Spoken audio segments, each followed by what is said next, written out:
Hello there. Today we'll be taking an educational look at the species known as DoucheTubers. The DoucheTubers phylum consists of members that possess no soul, no morals, and no creativity, and definitely no entertainment. In this phylum you'll find members such as the Ricegum and the Paul brothers.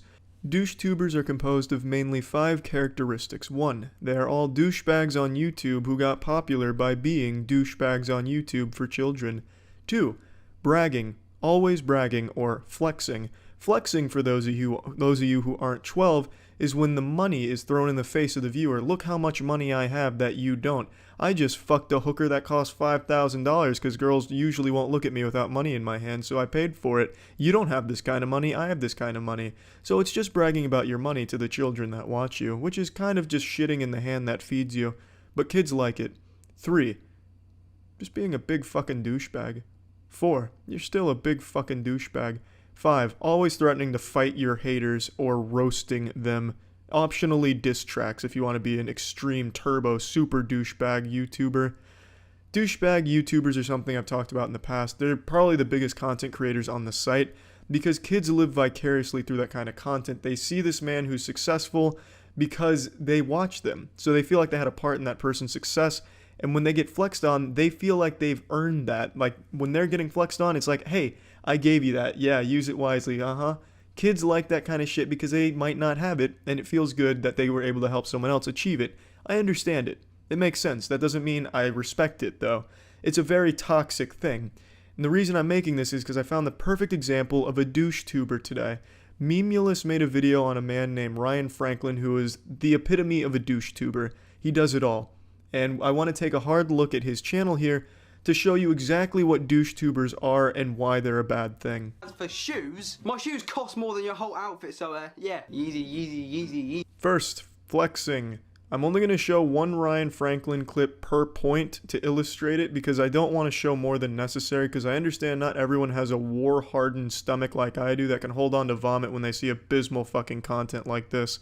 So I'm only going to show as much as necessary to get the points across so you are not tortured with more Ryan Franklin content than you need to be. In nearly everything that Ryan does, there's some degree of flexing. In a video it'll be, oh, look at this Gucci hat I just bought, or oh, hey dad, I just spent $2,000 on this Louis Vuitton trench coat. On Instagram he'll post, just bought this extremely expensive pair of shoes, these Yeezys. Oh, check out this Gucci condom on my micro penis, #blessed. He is always flexing. And flexing is one of the main things with DoucheTubers. I really personally don't understand why people will just stand for that. That's just so insulting and spitting in your face. Hey, you've supported me. Now I'm going to brag to you that you don't have these things. So fuck you. I don't get that, and I think that's just a really bad thing to do. Unhealthy more than anything. It shows nothing but insecurity or a sense of holier than thou, which all DoucheTubers have. They always think they're more important than all of their viewers. And they always have this belief that the world owes them everything and they're entitled to everything the world has to offer. I'm a hypocrite, which, you know, like, cool, whatever, like, I don't actually care, but apparently I'm a hypocrite because I complain about people doing clickbait, but then proceed to do clickbait myself. Now, I sort of get your point, but at the same time, your points are irrelevant, alright? They're dumb, they're stupid. I mean, I do the odd misleading thumbnail, the odd misleading title here and there, and if you're dumb enough to, like, you know, be misled and, like, actually go on to the video, like, I've clickbaited you, I won, I've got the extra view, like, you're so dumb if you've gone onto the video thinking... I am in firm agreement with Ryan on this point here. If you are a fan of Ryan Franklin, you are dumb, and you are stupid. As you can see, this illustrates my point I just made, where he thinks he's better than all of his viewers. He thinks they're all very dumb for even falling for his clickbait, and most DoucheTubers feel the same way.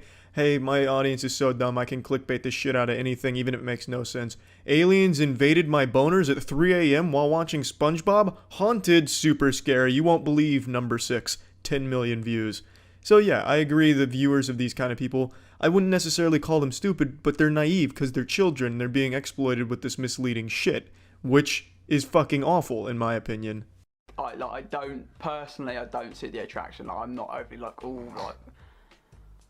Now, one of the main things he does is he always insults any of his haters based on their appearance. He always goes right for appearance insults, and he does not discriminate. It doesn't matter your age, sex, race. You could be a fucking alien. You're still a target. Everyone is equal in his eyes. Here he is taking on a 6-year-old, and he showed no mercy. The full wrath of his clever roasting was laid down upon this 6-year-old. He was merciless.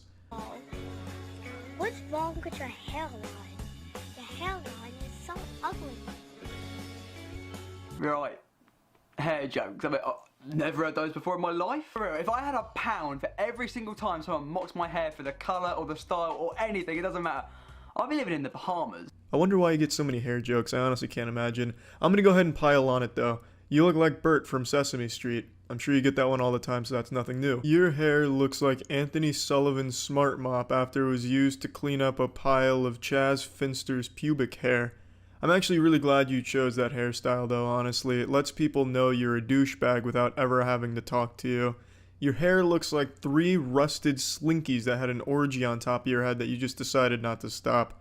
So you're welcome. There's 4 more for your Bahamas fund. Guys, this person right there is the ugliest man alive. And do you know what's the most awkward thing is when this calls you ugly. Oh no, look out. We've been invaded by Ryan Franklin. No, I'm just kidding. That's not Ryan Franklin. That's Watto from the Star Wars prequels. Ryan is way too much of a pussy to confront someone directly. He's already privated his Twitter account and shit because he's a big old pussy. But you see what I did there, Ryan? I compared you to Watto. And Watto is known for not being super great looking in The Phantom Menace. So I'm calling you ugly. You get it? You know, because that's what you do. Man, you really took that 6-year-old down to size, man. What are you, like 19 or 20 and you're just calling a fucking child ugly? Are you out of your fucking mind, man? Holy shit. Well, I opened up some fan mail. This is a letter from one of you guys. I think her name's Jessica. I haven't opened that fan mail in 2 years. What a cool guy. He couldn't even be bothered to read who the fan mail was from. He's had it for 2 fucking years and hasn't opened it. What a piece of shit.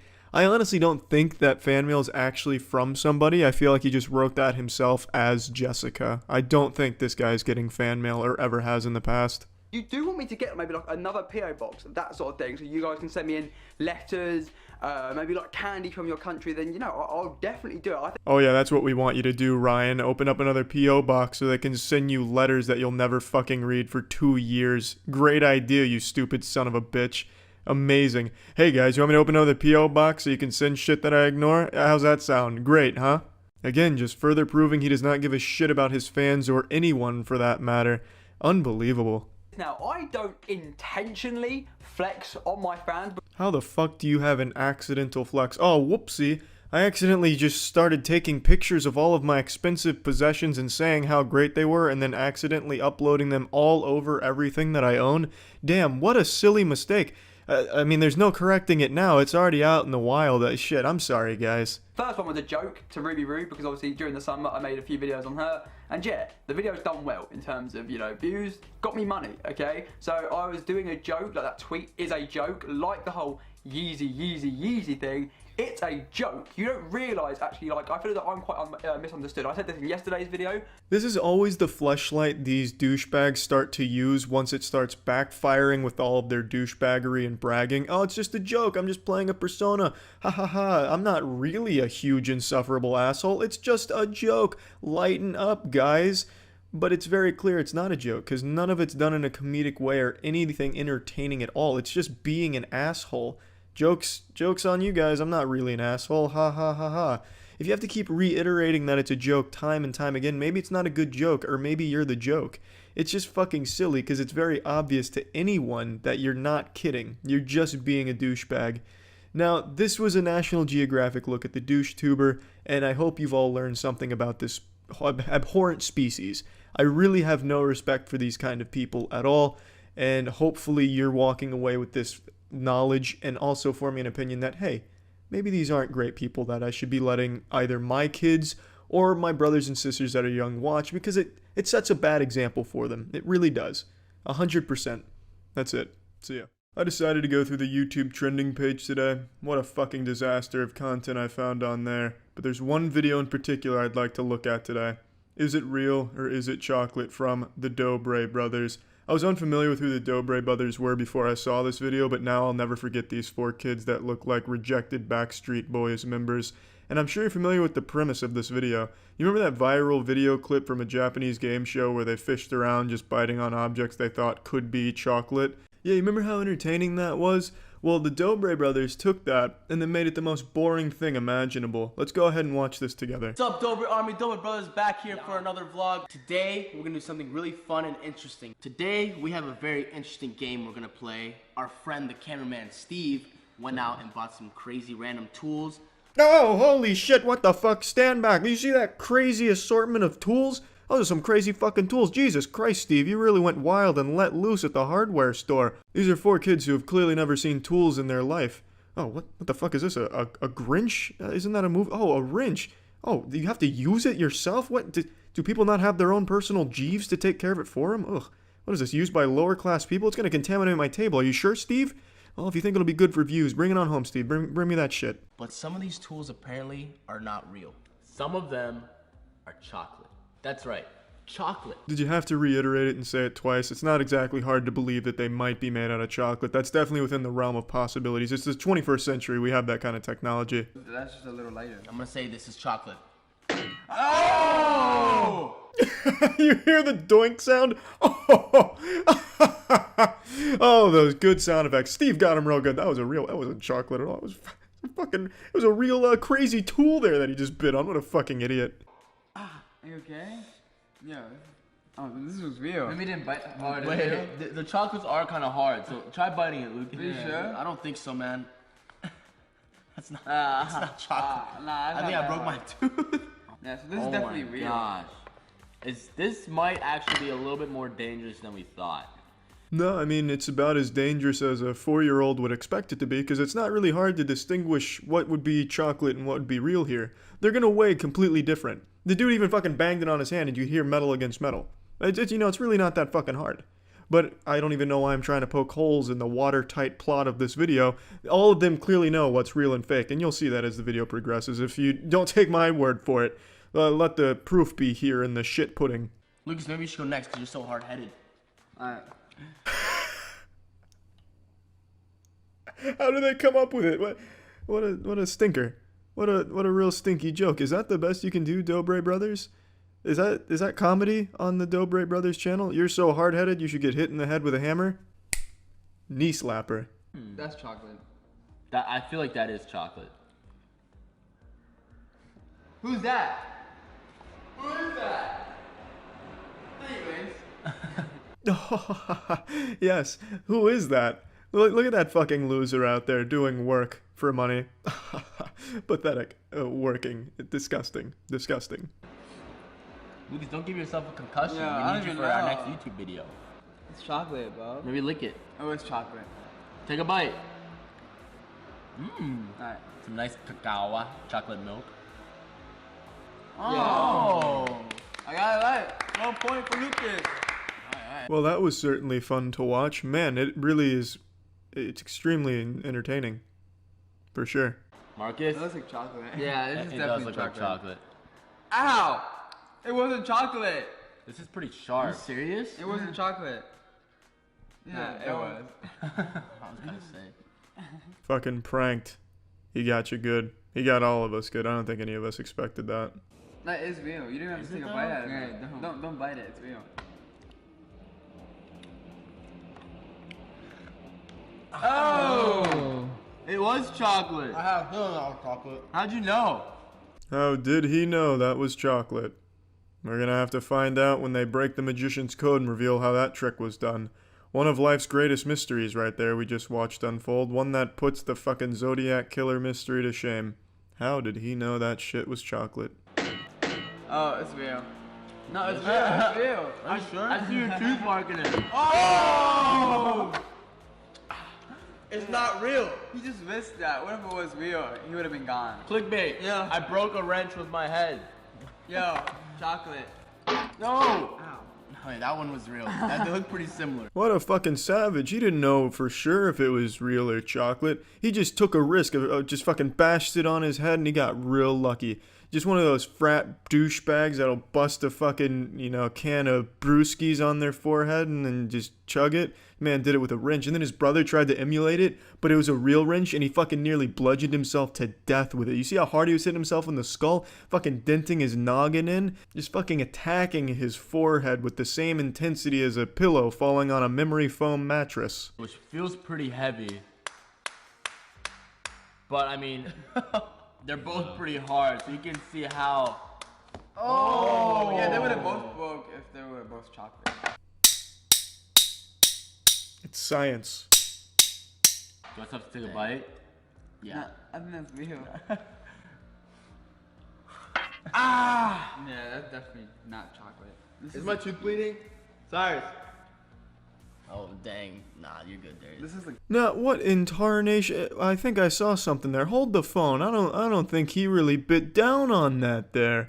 Let's go ahead and take that shit to the replay booth upstairs. I'm throwing the challenge flag out on this play. Let's go ahead and take a closer look at this. It pains me to say this, but upon closer inspection and after sending the footage away to the top laboratories in America, we have conclusive evidence that it's fake. He didn't actually bite the tool. As convincing as his acting after the fact is to sell you on it, he didn't pull it off. You see, he did a very slick move that most people wouldn't catch. The naked eye just can't register it. My eye's not naked. If you look closely, you can see that he slides it away from his teeth right before he clinches down, and he never even fully clinches down either, by the way. It's almost as if he issued this as a direct challenge to me to attempt to debunk it, which I fucking have. All in all, it's a lie, it's a fraud, he's a sham. He's fibbing. He's taking us for fools. He thinks we wouldn't notice, but I noticed. If you guys would like us to do another one of these videos and get even crazier stuff, comment down below and let us know what you think. Crazier stuff than those common tools? You got me fucked up. I don't even think that's possible. Where's Steve gonna find something crazier than these tools? Such an item doesn't exist unless he finds Excalibur or something. You're not topping these tools. Nuh-uh, not at all. The video ends shortly after, but I mean, what more can be said about some high-quality YouTube trending content, am I right? Some pretty good shit. I can see why it's so popular. So yeah. This is a video I probably should have made 2 years ago, but the person it's about is a parasite who thrives off of attention and controversy. He himself comes forward and says he only does these things so people will make videos about him. His name is Maximilian Muss. He's the oh yeah guy. It's the only thing he's ever done. It's the 15 minutes of fame that he continues to milk the very dry titties of to this day to command a troop of 13-year-olds to harass, dox, threaten, and do all kinds of deplorable shit to other people online from all sizes. People that have 2 viewers on Twitch to big streamers to big content creators. He does some absolutely degenerate shit, and I truly think he is one of the most vile, foulest people to ever use the platform and abuse the power that he found online. I was never a fan of his content, but I never really had a problem with him as a person. It wasn't my cup of cum, but I didn't care.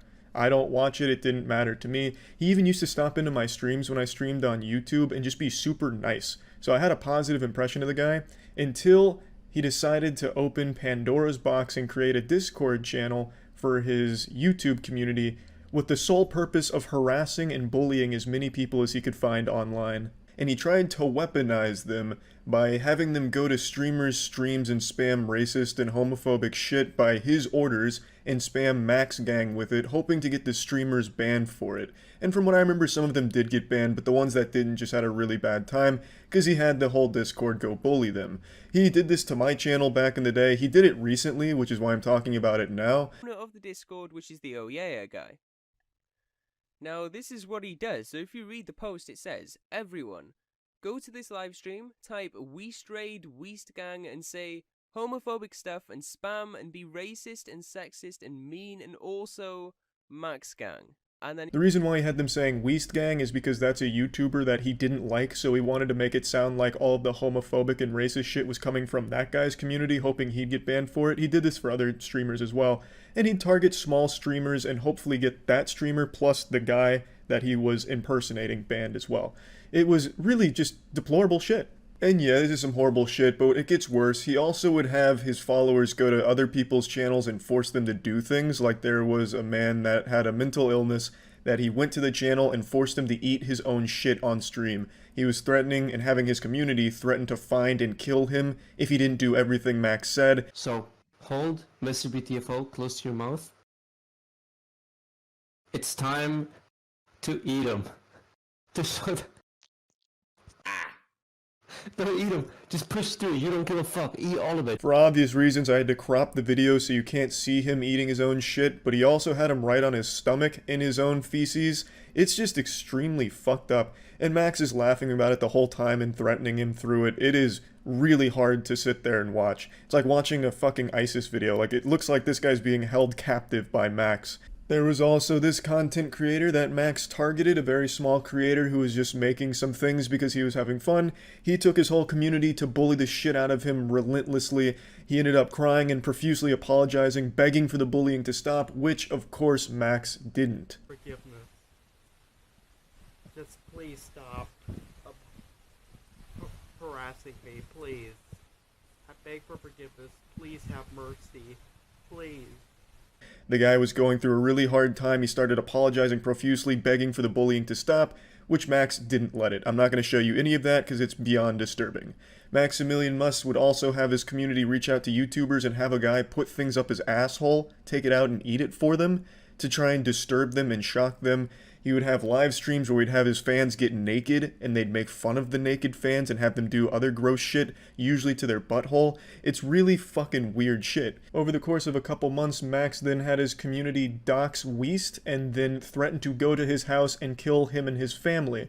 He then had his community target Weast's girlfriend, whose father had recently passed away, to insult her father and bully the shit out of her about her dad's passing. And he had this to say about it: there's no remorse because this guy is truly trash. The situation was bully Weast's girlfriend about her father, who had recently passed away. Okay. And then I saw this opportunity where she was like, oh, my dad died, and I sent some people, and, you know, that was because I wanted him to make a video. I still think maybe I probably shouldn't have done it. It was not my best moment, but I would do it again. There were a number of articles written about Max at the time by sites like DoucheTuber, talking about the drama and how Max had been accused of harassing Weast. Instead of denying it, he just did interviews where he shamelessly admitted that he had done it and that he didn't care. If I got him banned, honestly, I think that would have been funny. I don't really care that much about it. Max desperately craves attention. As he self-admits, the only thing he cares about is people talking about him and making videos and sucking his dick and sucking his asshole. That's all he cares about. So making a video is exactly what he wanted me to do.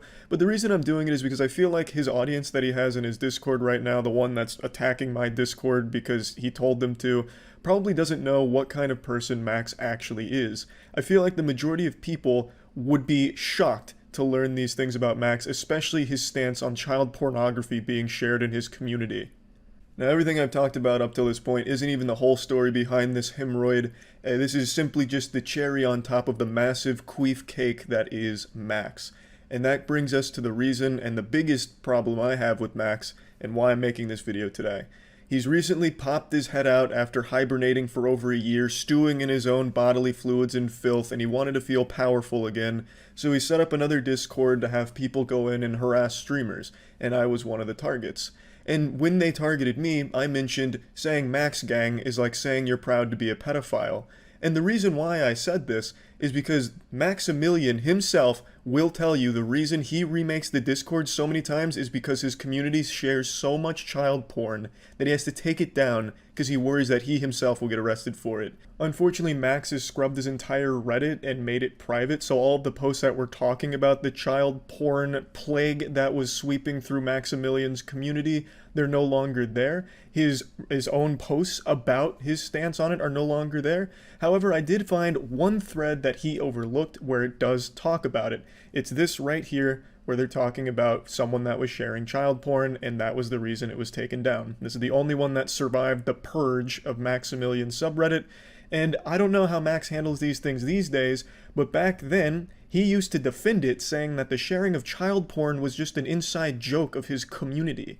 And he also took down people's videos that were talking about this. Like, here's a link to one, which is no longer available because Max struck it down. People were calling this out. People were talking about how Max is cultivating a community of people that are sharing child porn. Now, while you can't control every lunatic that's gonna watch your dog shit Fortnite trolling videos, you can control your response to it by banning them and making a statement saying that this shit is not okay. I've never seen Max say that. The only statements I saw him make in the past were that it's just jokes, and that's why he's remaking the servers.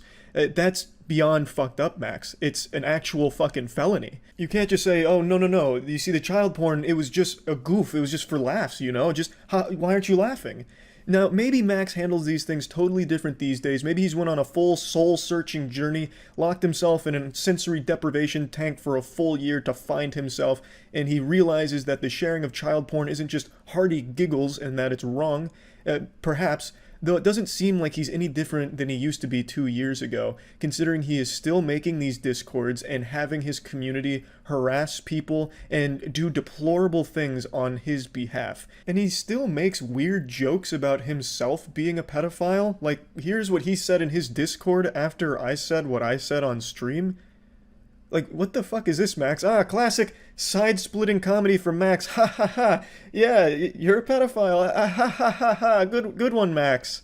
So yeah, this is the Max that I knew, which is why I said those things about his community. Now, I do want to apologize because I shouldn't have made it a full blanket, because I know for 100% fact there's a lot of people in his Discord and in his community that don't know these things about Max, and I don't think they would feel comfortable supporting someone that thinks child pornography is just a joke in his following. That doesn't strike me as something many people agree with. So I do want to apologize to people that I hurt by saying those things when you probably just didn't know these things about Max to begin with. If you only watch his shitty content, you don't know what he's doing on Discord, and I realize that now, so I do want to apologize for that. However, if the community has to be remade over 50 times on Discord because child porn keeps getting shared, wouldn't you say there's a problem with that? I mean, you probably wouldn't, Max, because you used to defend it saying that it's just jokes, but most sane people would probably say that there's a big issue. But anyway, I just wanted to share some of these. This isn't everything. He's been doing this for years on a private Discord that he only allows X amount of people in for like an hour, and then he shuts it all off. He doesn't do any of this on YouTube. He doesn't do any of this publicly because he knows how fucked up it is. And I do want to again apologize to people that didn't know about these things and just think I was insulting them. I understand that not everyone was aware of these things about Max. There's a lot more, but it'd be like an hour-long video to go through all of it. So just understand that I didn't mean it personally towards people that didn't know this dark side of Max, where he's a Sith Lord of actual degeneracy. But yeah, anyway, that's about it. See ya. Often during streams I'm asked who I think the worst YouTuber on the site is, and typically I'll default to saying Ricegum because he's a massive insufferable douchebag and his content is about as much fun to watch as watching your grandfather bare-ass sit onto a cactus while he has a hemorrhoid. But objectively speaking, I don't think he's the worst YouTuber on the site. He's certainly still my least favorite, but I think I found the worst YouTuber that this site has to offer, so let's go ahead and dive in. This channel's name is NNA Productions, and it's so generic it makes Nickelback look like rock and roll pioneers. This channel is a scientific anomaly that challenges our very understanding of the basic particles of the universe. Now, he makes the same video every time. Every video is exactly the same, and I'm not using that as an exaggeration, like, oh, he pumps out the same type of content. He makes the exact same video every single time, just with one detail changed. He says the exact same things verbatim in every single video, regardless of what the video's title is. He does the exact same things. It's all so incredibly formulaic, and nothing changes from video to video, except the very end where he changes the scare. It's exactly like those children channels that spit out, just fucking vomit out the Finger Family videos hourly where they change one thing about it, like maybe one visual on the screen and then upload it. His channel is that, but for generic shitty clickbait and trends. If I spin this fidget spinner on this mini mouse, or just on this mini mouse for 5 seconds, you guys have to smash the like button. Dear guys, let's do this. 3, 2, 1, let's do this. 1, 2, 3. I'm gonna go ahead and spoil the shocking plot twist here. He does manage to successfully spin that fidget spinner for more than 5 seconds, so now you're contractually obligated to smash that motherfucking like button for him. Now I know what you're thinking, this must have been made in 2017. Well, it wasn't. This was uploaded today, July 30th, 2018.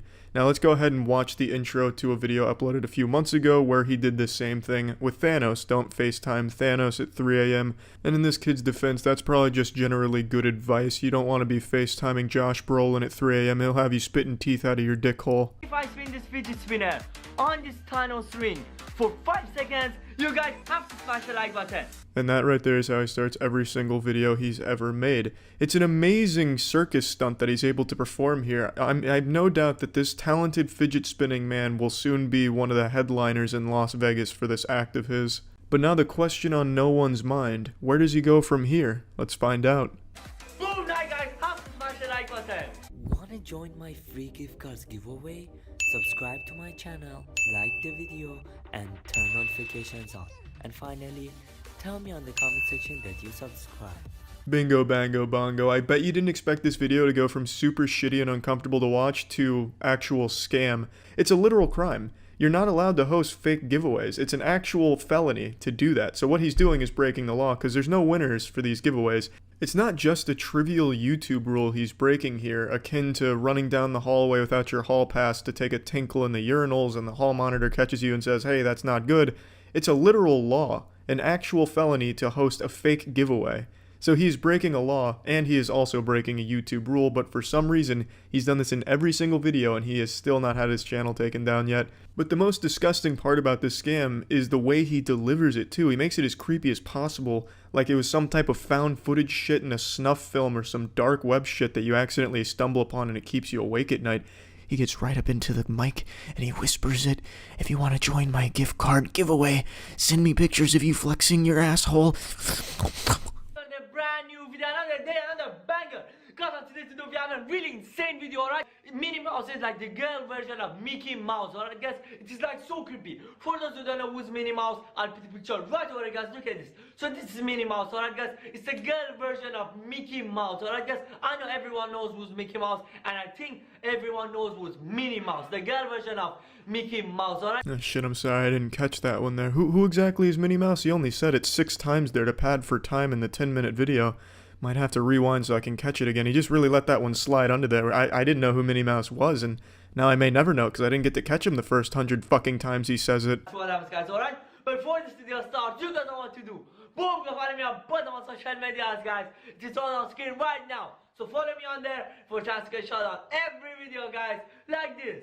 Alright guys, this is how to get an Instagram shout out, alright guys? So first make sure to follow me on my Instagram. The first 3 minutes of every single one of his videos is basically just an advertisement for all of his social media and scams. And he makes them so incredibly creepy. For some reason, he records like the footage of the Instagram and Snapchat shit and the giveaway scams as if he's locked in a basement held at gunpoint to read the script, and he's given like a really shitty walkie-talkie to read it into. It just sounds disgusting, as if I'm listening to someone fart underwater while also a tornado is hitting above the water, so you can hear that in the background too as ambient noise. It's just fucking insulting to hear it on my ears, and it's just downright uncomfortable. 51 comments. Yo, you guys are so insane. And then I just went in the comment section and I'm just going to shout out to you guys, alright? So make sure to comment more for a more chance to get a shout out, alright? So now I'm just gonna scroll down. If you guys see your name, just screenshot it. Eshkere. I'm gonna save you the misery of sitting through this because it is 1 minute and 30 seconds of an uninterrupted montage of him scrolling through his Instagram comments. And they just copy and pasted comments. He has maybe 4 active Instagram followers, but each one of them leaves about 200 comments each to compete in his fake giveaways. It's pathetic, and it's sad, and I have no doubt that he operates a couple of those accounts to inflate his comment numbers as well. But man, this guy wasn't lying. He is back with another banger. Some savage hot fucking fire out here. Don't let your girlfriend or wife watch this man, because they will get pregnant just from looking at his beauty. And if they see his Instagram comments, shit bro, you just lost your girlfriend and wife. Smash that like button, subscribe to my channel if you're new, and turn on post notification to be on notification squad, guys. And before this video starts, you know what time it is?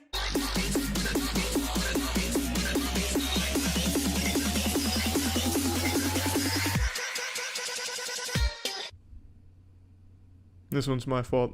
I should have known what time it was. It's more dubstep time. So we're 4 minutes into the video. 4 or 5 minutes, I don't remember, and I don't feel like looking again, but somewhere in that ballpark. And he has still not even gotten to the point of the video or done anything that relates to the title. All of it is just padding for time to reach 10 minutes. And he does this exact same routine, exactly the way you're seeing it here, in every single one of his videos. It is a carbon copy. Each single fucking video. And there's so much dubstep in each video that you will be shitting out wub wub bubbly bub boo boo boo beats. It is fucking putrid. It is the most disgusting content on the site. And it's so fucking scummy too, because not only does he do a fake giveaway, but he wastes everyone's time with these horrible dance breaks and Instagram scrolls. I don't understand at all how this is even allowed to be on here. A, because he's breaking rules by doing the fake giveaway and laws. And B, how the fuck has he not been chased off the site? Who watches this? Who actually sits there and awaits each upload so that way they can watch his dance times and his fidget spinning on top of erect penis time? And I don't know who would ever find this content entertaining. The obvious answer is always kids, but what kind of kid has the patience to keep watching the same video every single time? And it's not like this is a charismatic or entertaining guy. He doesn't tell jokes. He doesn't do anything except beg you to smash the like button and subscribe, ring the bell, enter in his fake giveaway, and then send him pictures of your fucking flaccid asshole. I just came into WhatsApp and Minnie Mouse is actually here. You look at this guy's Minnie Mouse. I just saved their name and then her profile picture just showed up. There's like no way guys, this is so insane. Look guys, I'm just gonna open it. Oh my god, look at this guys, it is actually Minnie Mouse. Well, I'm convinced. She's sending me the mouse emoji too. Yo, I'm gonna say, is this actually Minnie Mouse?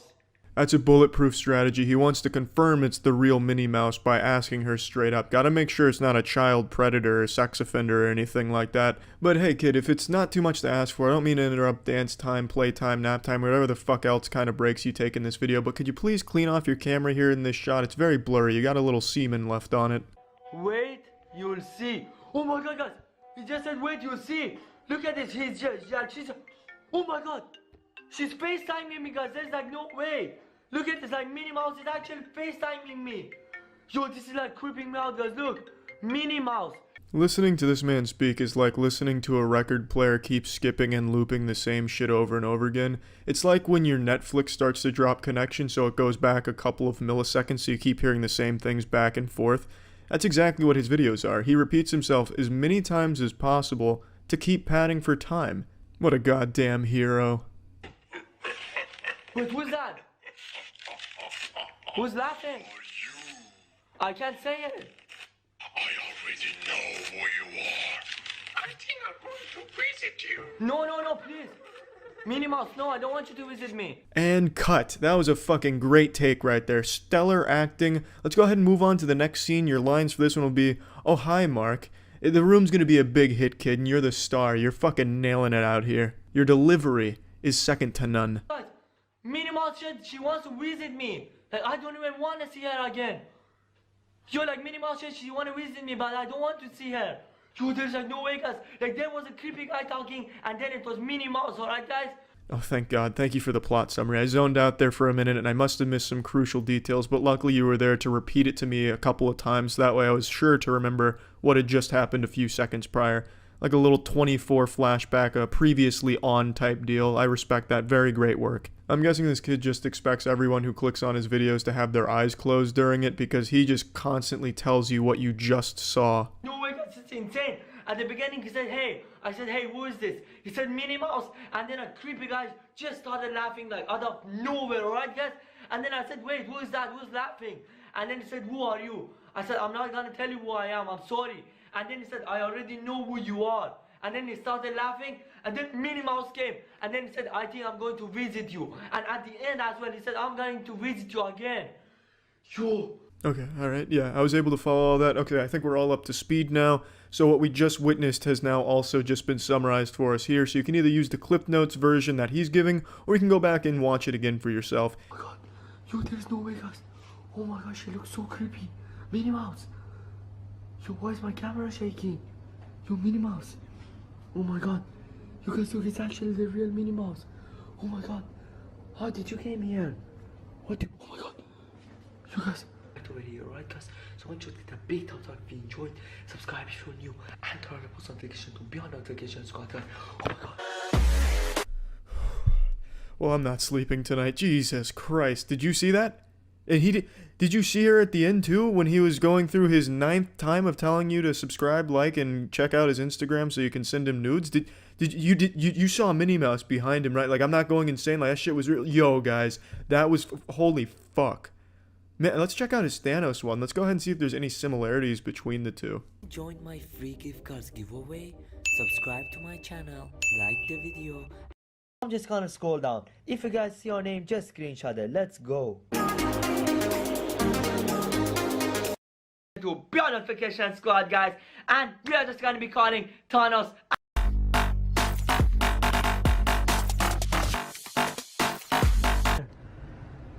Yo, Thanos, please stop it. You look so creepy. Yo, and he doesn't focus on him. Yo, look, it's actually Thanos. So we got to hit the fake gift card giveaway, the 5-second fidget spinning like blood oath that you take, the Instagram scrolling for a couple minutes, the dance break, the repeating yourself, and then eventually FaceTiming Thanos. And when we get to the big reveal where he's using the backpack stickers on a popsicle stick, you couldn't even get the camera in focus, so it just looks like a giant purple dick that's waving around over there, as if Barney was on the other side of the wall with a huge boner slapping it around. Some real spooky shit you've seen here today, but I hope I didn't scare you all too bad by showing you this, but I think I showed you the worst YouTuber on the site, objectively speaking. See ya. This is between you and me. Don't tell the FBI, but I'm about to do something illegal. I'm changing my mind. You see, 22 months ago I posted a video called The Worst YouTuber, and in this video I discussed a man named NNA Productions who I believed at the time was the worst YouTuber on the platform. At least when strictly speaking about content. I mean, there's people on this platform that make videos advocating for bleach enemas, so there's definitely worse people on the platform, but I meant strictly looking at it from a content perspective. I believed he was pumping out nothing but straight painful hemorrhoids for the viewer to look at. I no longer stand by that opinion. I'm going to share with you the story of NNA Productions, a story of shame, horror, tears, and redemption. Before getting into this, I feel I unfortunately need to remind people not to fucking harass people I make videos about, so please stop doing that shit. Let me start by sharing my video from 22 months ago when I first discovered and covered his channel. Now, he makes the same video every time. Every video is exactly the same, and I'm not using that as an exaggeration like, oh, he pumps out the same type of content. He makes the exact same video every single time, just with one detail changed. He says the exact same things verbatim in every single video, regardless of what the video's title is. He does the exact same things. It's all so incredibly formulaic, and nothing changes from video to video, except the very end where he changes the scare. Now this is very important because at the time when I made that video, NNA Productions had been copy and pasting the exact same videos over and over again. The man was just fucking copying his own homework and farming views off the YouTube Kids app. Now, when I say copy and pasting, it's not like he was actually just reusing clips. He would do all of this shit from scratch, but do it the exact same way. It was kind of impressive to not get bored doing that constantly, but also equally disgusting. Now, I'm happy to say 22 months later, he is still doing the exact same shit with no change whatsoever. It is so fucking incredible. What was once his Achilles heel has now become his saving grace. It is wrapped around from being the worst YouTuber to the strongest, most persistent YouTuber I've ever seen in my life. This man has been attacked by tons of YouTubers. He made a video doing this shit for Etika's death. Terrible, despicable, shameless garbage. And not even the backlash from that was enough to have him go back to the drawing board and reevaluate his formula. He kept doing the same thing, the same video every time. He's like a robot who's been programmed to only make one thing, and no matter how hard he tries, he cannot defy his destiny, his purpose, his creation. He's like a record player that's constantly skipping on the same beat, forced to do this perpetual song and dance without any variations because he can't. He is the Derek Zoolander of YouTubers. He only has one look, one piece of content that he has been milking the fuck out of for 3 years, but not even successfully milking it because there's nothing left. It has gone well beyond dry. It's been dead for fucking 3 years now, but he is still going. It'd be like trying to milk your grandmother's ass, but all you're getting is these dusty fucking farts in your face. You know, you had this once plentiful source of calcium, but now all you're getting is this foul Methodist of what once was. It doesn't exactly work with the grandmother analogy, but you get the idea. It's fucking, the well has run dry. He is still using a fucking fidget spinner in his video. It's incredible. This man is the definition of insanity. So much so that I think even he's aware of it. He has Jared Leto's Joker tattoos on his body. Remember Jared Leto from the worst superhero movie ever, Suicide Squad? He had the worst Joker of all time. He had the ha-ha-has on his body. Yeah, NNA Productions has those ha-ha-ha tattoos on him in reference to the Joker. It's crazy to me. He's the embodiment of chaos. Well, no, he's the exact opposite. He's the embodiment of routine, but not a good routine. So, I'm getting carried away. Let's just dive in. Let's take a look at his channel right now. As you can see, it is remarkably similar to how it was 22 months ago when I first checked on it, which was incredibly similar to how it was a year before that. It is remarkable. He is still using the exact same thumbnails, the exact same formula, everything. Same titles, still doing 3 a.m. challenges for whatever trendy mobile game scare is going around the elementary schools. I just can't believe it. This is why I'm so impressed. Common sense would dictate at some point the human psyche can only handle so much of the exact same thing day after day, because he does this almost 7 days a week. So he is constantly doing the exact same thing, constantly editing the exact same thing. I don't know how he can handle it. If I spin this fidget spinner on this mini mouse, alright, just on this mini mouse for 5 seconds, you guys have to smash the like button. Dear guys, let's do this. 3, 2, 1, let's do this. 1, 2. And here's his most recent video 22 months later. Let's see if we can spot any differences here. Spoiler alert, you won't spot any differences here. Guys, if I spin this fidget spinner on one of these little gumballs for 5 seconds, you guys have to smash that like button. Yeah, guys, let's do this. Come on. 3, 2, 1, let's go. 1, 2, 3, 4, 5. Boom, now guys, have to smash the like button. Wanna join my free gift cards giveaway? Subscribe to my channel, like the video, and turn notifications on. And finally, tell me on the comment section that you subscribe. Just boom, now guys, have to smash that like button right now. Wanna join my free gift cards giveaway? Subscribe to my channel, like the video. He's like Robin Williams coming out of Jumanji, confused on what year it is. He's still using a fidget spinner into 2020. I thought that shit had gone extinct. I thought there was a recall and they got every fidget spinner in the world and threw it in the desert like with Area 51 for the NES. It is incredible to me. He's like caught in a time vortex. It is, I mean this in sincerity, it is actually impressive to me that at no point throughout the last 3 years he has decided to make even the smallest or most subtle of changes. And he is still doing the gift card giveaway scam, which is an actual felony. You can't pretend to give away shit without actually giving away shit. You can't do that. It's fucking silly that this is still going. At no point has he thought to himself, well, maybe this will be a problem sometime down the line. Which is even more impressive to me, and it only speaks to his strength even further, where he's like, fuck it. I've gotten this far, I'm gonna keep doing it the exact same way. Another brand new video, another day, another banger. Guys, on today's video, we have a really insane video, alright? For those who don't know who's Minnie Mouse, I'll put the picture right over here, guys. Look at this. So this is Minnie Mouse, alright guys? It's the girl version of Mickey Mouse, alright guys? I know everyone knows who's Mickey Mouse, and I think everyone knows who's Minnie Mouse, the girl version of Mickey Mouse. Back to another brand new video, another day, another banger. So guys, on tonight's video, we have a really insane video, alright guys? And it's about the ice cream man and the scary teacher together, alright guys? That's what actually happens, alright guys? For those who doesn't know who's the scary teacher, boom, this is the scary teacher, alright guys? The scary teacher. She doesn't look that scary to me. I could probably FaceTime her at 3 a.m. without having like a sodden apocalypse in my trousers about it. It's been another day, another banger for 3 years now. This Groundhog Day has persisted for a long time. And the bangers, they keep a-comin', baby. It is so crazy to me. I know he doesn't script these. There's no way he's scripting them. This is genuinely just like the setting he's just constantly on. What are you talking about? This Come on, just go on a dinner with him. so should we do this? You will?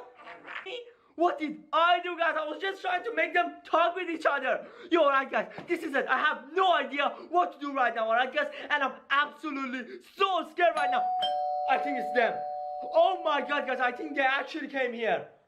Yo, I just locked my door and they are just standing outside the door, alright guys? Yo, I'm just gonna end the video right over here and get some help, alright guys? So much to give a big thumbs up. I didn't feel it was necessary to play too much of the video here because, like I said, it is a carbon copy of every other video he made, including the ones I touched on 22 months ago. But I will say, there is one difference here. He's doing even less. In the videos 22 months ago, he would have a friend and a couple other people hold up little popsicle sticks with the face of the scary person on it at the end of the video to show like, hey, look, they actually came, look, there he is on the popsicle stick or like the hockey stick.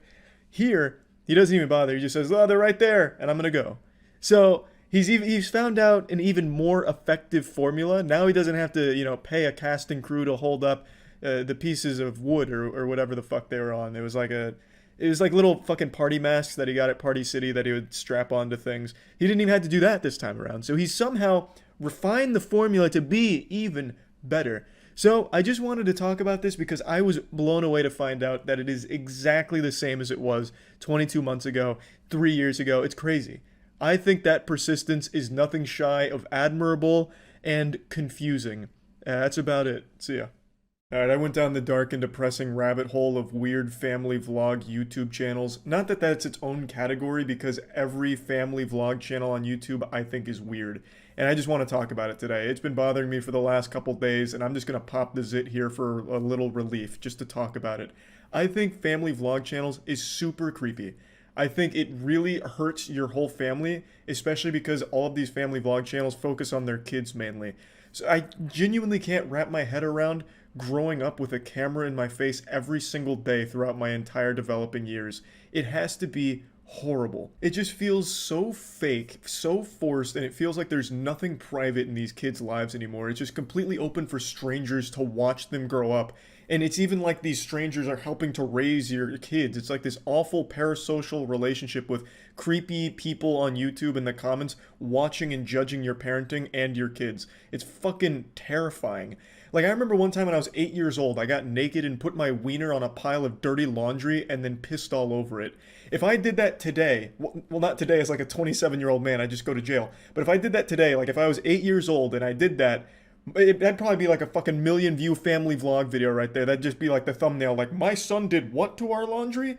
Like, everything for these families gets filmed and posted on YouTube because it makes them money and somehow has an audience. I think it's just super fucking creepy. These parents are just using their kids as props in their videos in order to make money off of it. It feels like fucking child labor to a certain extent. They're like the main draw, they're the main actors, and yet they don't benefit from it at all. They don't see a dime of that shit. Like, yeah, maybe they'll get some cool toys or whatever, but it's not like they are actually able to consent to being like the main character in your horrible YouTube production.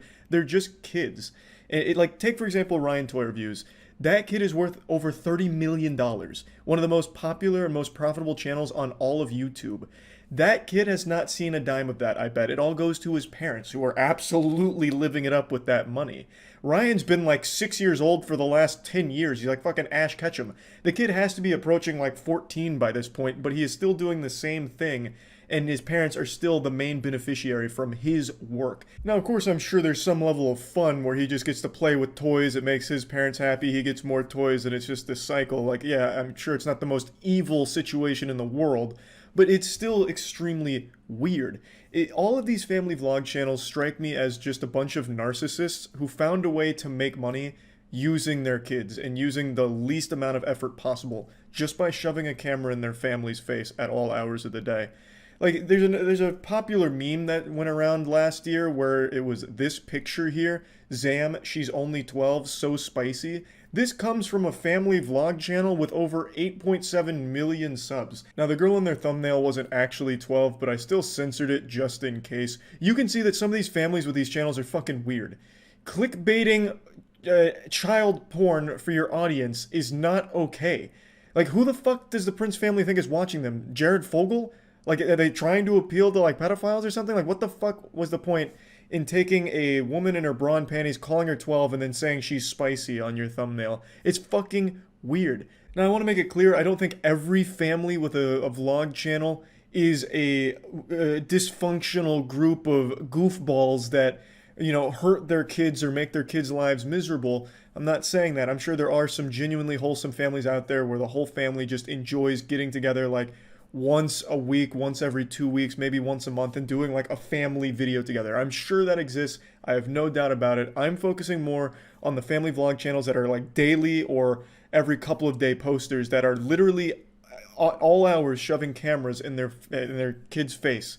It's not healthy, and these families are not doing a great job of raising their kids. I'm not like some kind of fucking child psychology expert or anything, but I think I can say with confidence, no one growing up wants to be constantly monitored by complete strangers. Sounds like a nightmare, and God forbid you actually have like a serious problem, because then the whole world's gonna know about it. A lot of these family channels, their most popular videos are when their family's going through something rough. Like one of the kids breaks their arm, or one of the kids gets in trouble at school or something, and the video is them being disciplined or them at the hospital or crying. Those get the most views, which is why you see so many thumbnails with the kids in pain or crying or something like traumatic going on. Like, you remember Daddy05? That was an extremely big controversy. That was a genuine abusive family that was actually hurting their kids for views on YouTube. I'm not going to go too deep into that, but I'm sure most of you remember. That's not exactly uncommon on the platform, I imagine.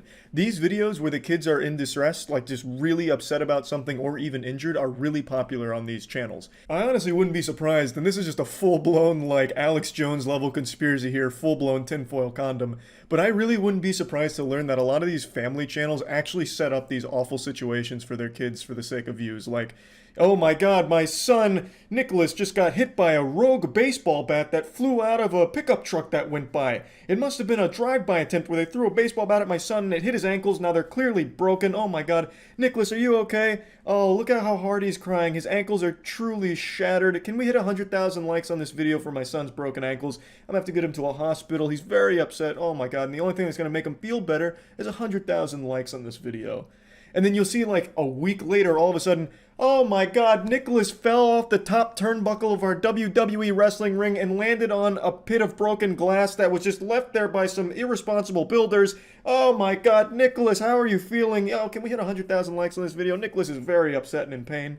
It's so sick. Really, just search any family vlog channel on YouTube and some of the most recent videos are probably going to be exactly what I'm talking about. Like here, this is the Prince family. 6 days ago, Grandpa gives kids a whooping. And then right before that, back to back, DJ almost drowns in the swimming pool. And then if you go to the most popular family vlog channel, the Ace family, literally their most recent upload, Steele got hurt bad on camera. Then in stars, so unexpected. Which just sounds like sarcasm. It just sounds like the Ace family is laughing about this, like, haha, yeah, Steele had no idea that one was coming. How unexpected, I get pranked. You know, like, it sounds like they're actually celebrating that Steele got hurt here, because it meant more views for them. And then if you go back a little bit more, the dog bit our baby, scary moment. Like, a lot of these videos, and it really doesn't take long to find them because there's so many on all of these family vlog channels. It's like they really, like, start pumping their fists like, yeah, my kids got hurt, there's gonna be big views. You can find so much of this. So it's not even like wholesome families doing wholesome shit. It's these really sick families celebrating and capitalizing off of traumatic experiences of their children.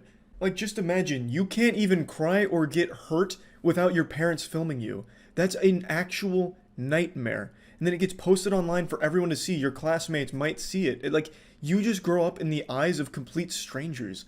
That's terrifying. And there's no way kids can, like, fully grasp that concept till they're much older. And yeah, maybe some of them are okay with it as they get older because, you know, maybe then they actually start to see some of the money that they've made for their narcissistic parents. But even still, it's not a good environment to raise a family. At least I can't imagine that it is. It's so weird. And the audience is even creepier to me because the audience is two groups. It's little kids and old parents. Parents that their kids have already grown up and moved out of the house. So now they live vicariously through these YouTube families, and little kids who just see these other kids getting toys and attention that they might not be getting in their situation. So both of these groups, I think, are in very sad places for different reasons. Kids that come from broken households that get glued to this content because they're watching these kids live the life they wish they could. And then you have parents that are well past their prime whose kids most likely don't live with them anymore, don't talk to them anymore, whatever. They watch these family vlog channels and get attached to them and try and, like, raise their kids through the YouTube comments. Scrolling down into the comment section on a family vlog video is more sad than watching an ASPCA commercial. It is depressing. You'll see a lot of the commenters, at least on the channels that don't have comments disabled, you'll see a lot of the commenters are older women who their motherly instinct kicks in. So, like, on the Steele got hurt video, you'll see a lot of them be like, oh my god, my reflexes kicked in and I grabbed my hydrogen peroxide and poured it on my keyboard hoping to help Steele. Oh my god, oh my god, thank you for helping him. I got so concerned there for a moment. You'll see how attached they get. They, as a viewer, feel like they become part of that family because now that they're older, they don't have, like, a real kid to take care of or anything. So they're settling for the next best thing, which is living this fantasy where they're somehow helping the Ace family raise their kids or helping in their lives somehow. And then from that, you'll see a lot of these older women feel entitled to know everything that's going on with the family, which is why you have a lot of these family vlog channels make videos that get way, way, way too personal and share way too much about themselves as parents and their kids. Like, I've seen a bunch of these family vlog channels where they're like the couples going through like a lot of issues, and they share all of them with their audience because the audience demands it. And it's like they're never satisfied. They need to know every single detail. They just become so unhealthily attached to what they see on these family vlogs. So yeah, anyway, that's about it. I just wanted to talk about it. I hate family vlog channels, but I understand they're not going anywhere and they're probably only going to grow in popularity. I just wanted to at least talk about this since I had been thinking about it for the last couple days. That's about it. So yeah. How the fuck's it going, everyone? It's me, your boy 2006 middle school emo hairstyle here. I'm still not getting a haircut. I found a new douchebag YouTuber that I thought would be fun to take a look at. I'm going to give you a little behind the scenes action and how I keep finding new DoucheTubers that not a lot of people talk about. I type in "gone wrong" into the search bar. It's basically like a fucking complete compendium of douchebags on YouTube. You can find every single one of them there. It's like the old goddamn Yellow Pages, but on the YouTube site here. It's incredible what you can find by just typing in "gone wrong." An incredible plethora of douchebags to choose from. So today I chose Nate Garner. This is his beat up prank where his girlfriend pretends she was beaten up to prank him. Let's go ahead and take a look here. What's up? Yeah, that's me. Yikes. And this is my life. Let me show you how I got here. Yeah, baby. I've been waiting my whole life. It takes only a quick glance at this man to figure out that he came from a very privileged upbringing. One thing I do like, though, is in his intro, he's wearing a backwards cap. That's very interesting, and I think you know what that means. It's time to get lit. Where are we?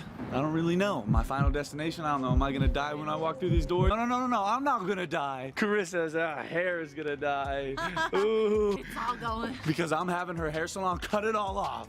Yeah, it seems like a pretty weird thing to say for a vlog, to be honest with you. Hey, what's going on, gang? I'm at the salon. Am I gonna walk through those doors, get my throat slit, and someone gonna rip my spine out of my asshole? I mean, who knows? It's kind of a fucking morbid way to start this one off, don't you think, Nate? Awesome. Yeah, boy, got kicked out. I don't think you're allowed to vlog in there, and Carissa was a little bit embarrassed of me. Hi, Max. Why would your mom be embarrassed of me? This part actually infuriated me because it shows a complete lack of care for their pets.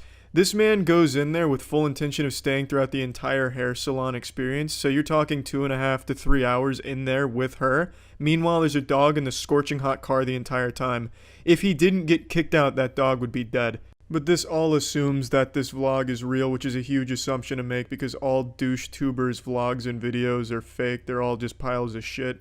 So I'm sure he didn't get kicked out. It's probably planned he'd go in and go out. But if it is real, then that salon kicking out this obnoxious asshole just saved the life of an innocent animal. Though, if you're not subscribed, you should. We take big W's every single day. We're the best family on YouTube. And there's merch dropping on Merch First. So there's 3 days left until merch drops, baby. Be ready for it. And be ready for this video. So let's just run right into it. Jesus Christ, Nate, now I just feel sorry for you. I genuinely couldn't have written a more generic asshole DoucheTuber subscribe call to action merch plug and all that garbage, that checklist of how to be a DoucheTuber. That was the most formulaic shit I have ever seen in my life. I couldn't imagine a more hollow existence than to put on this fake high energy bullshit performance every day for your children that are watching you. I honestly couldn't, like, there's no way this man enjoys this. He's got to be fucking dead inside. Let's run right into it. With this over-animated face getting loud for no reason, wacky sound effects and zoom-ins. Holy shit. Nate, that's sad, man. That's really sad. Today, I am going to do, here's a little preview, I'm gonna do the beat up prank. I don't know why this is the most requested prank. Like, do you guys hate me? Like, come on. It kind of hurts my feelings. What would make me feel a little bit better is like, if you guys bought the merch on March 1st, that's all I'm saying. Oh, right, yeah, the classics, the getting beaten up prank. That's a fucking wholesome, family-friendly prank right there. That's some good shit. Everyone's a winner in that one. Obviously, it's all fake, but I mean, why the fuck do all of you DoucheTubers do like these brutal prank ideas? Like, let's simulate an armed robbery prank gone wrong, gone sexual. The cop whipped out his cock. What's the next prank you're gonna fake here, Nate? The waterboarding Meemaw in the backyard where you take your grandma out back, put a towel over her face, and dump water on her or some shit as a prank? What happened to just silly fun pranks where nobody gets hurt? Why is it always some shit like kidnapping my girlfriend's mother and not giving her back unless my girlfriend buys my merch on March 1st? It's just silly shit. Like, even conceptually, obviously it's all fake. But why is that like the direction pranks go for you kind of weird fucking weirdos? I don't get it. Make some fucking entertaining pranks from a conceptual standpoint. I put that on. Yeah, this is awesome. And this makeup, you guys, it's so good. I'm so talented. This is gonna be awesome. Alright, I'm no James Charles, but I'm gonna critique your makeup here, Carissa. This doesn't look good. This doesn't look like you've been in a fight. This looks very fake. Now, I used to get black eyes all the time when I played sports. You don't get a black eye immediately after the impact on your eye. It's the result of the bruising, so the day after, maybe the next day, you'll get a black eye form as a result. Now, anyone who's ever been in a tussle or in a fight would immediately recognize that and know you're lying. Oh, you've been in a fight, huh, Carissa? Well, you wouldn't have a black eye if that were true. You're lying to me. We're breaking up. I don't want to see you again. Bang, into your relationship, Carissa, all because you did your makeup wrong. Now, I do think luck is on your side here, though, because your boyfriend looks like a giant pussy whose only conflict has ever been with his parents when they reduced his allowance from $5,000 a week to $2,000 a week because he was rude to the butlers and they wanted to teach him a lesson about discipline. So there's no way he would ever pick up on it, and obviously the prank's fake from the get-go anyway, but god damn it, I wanted to critique the makeup. Hey, are you home yet?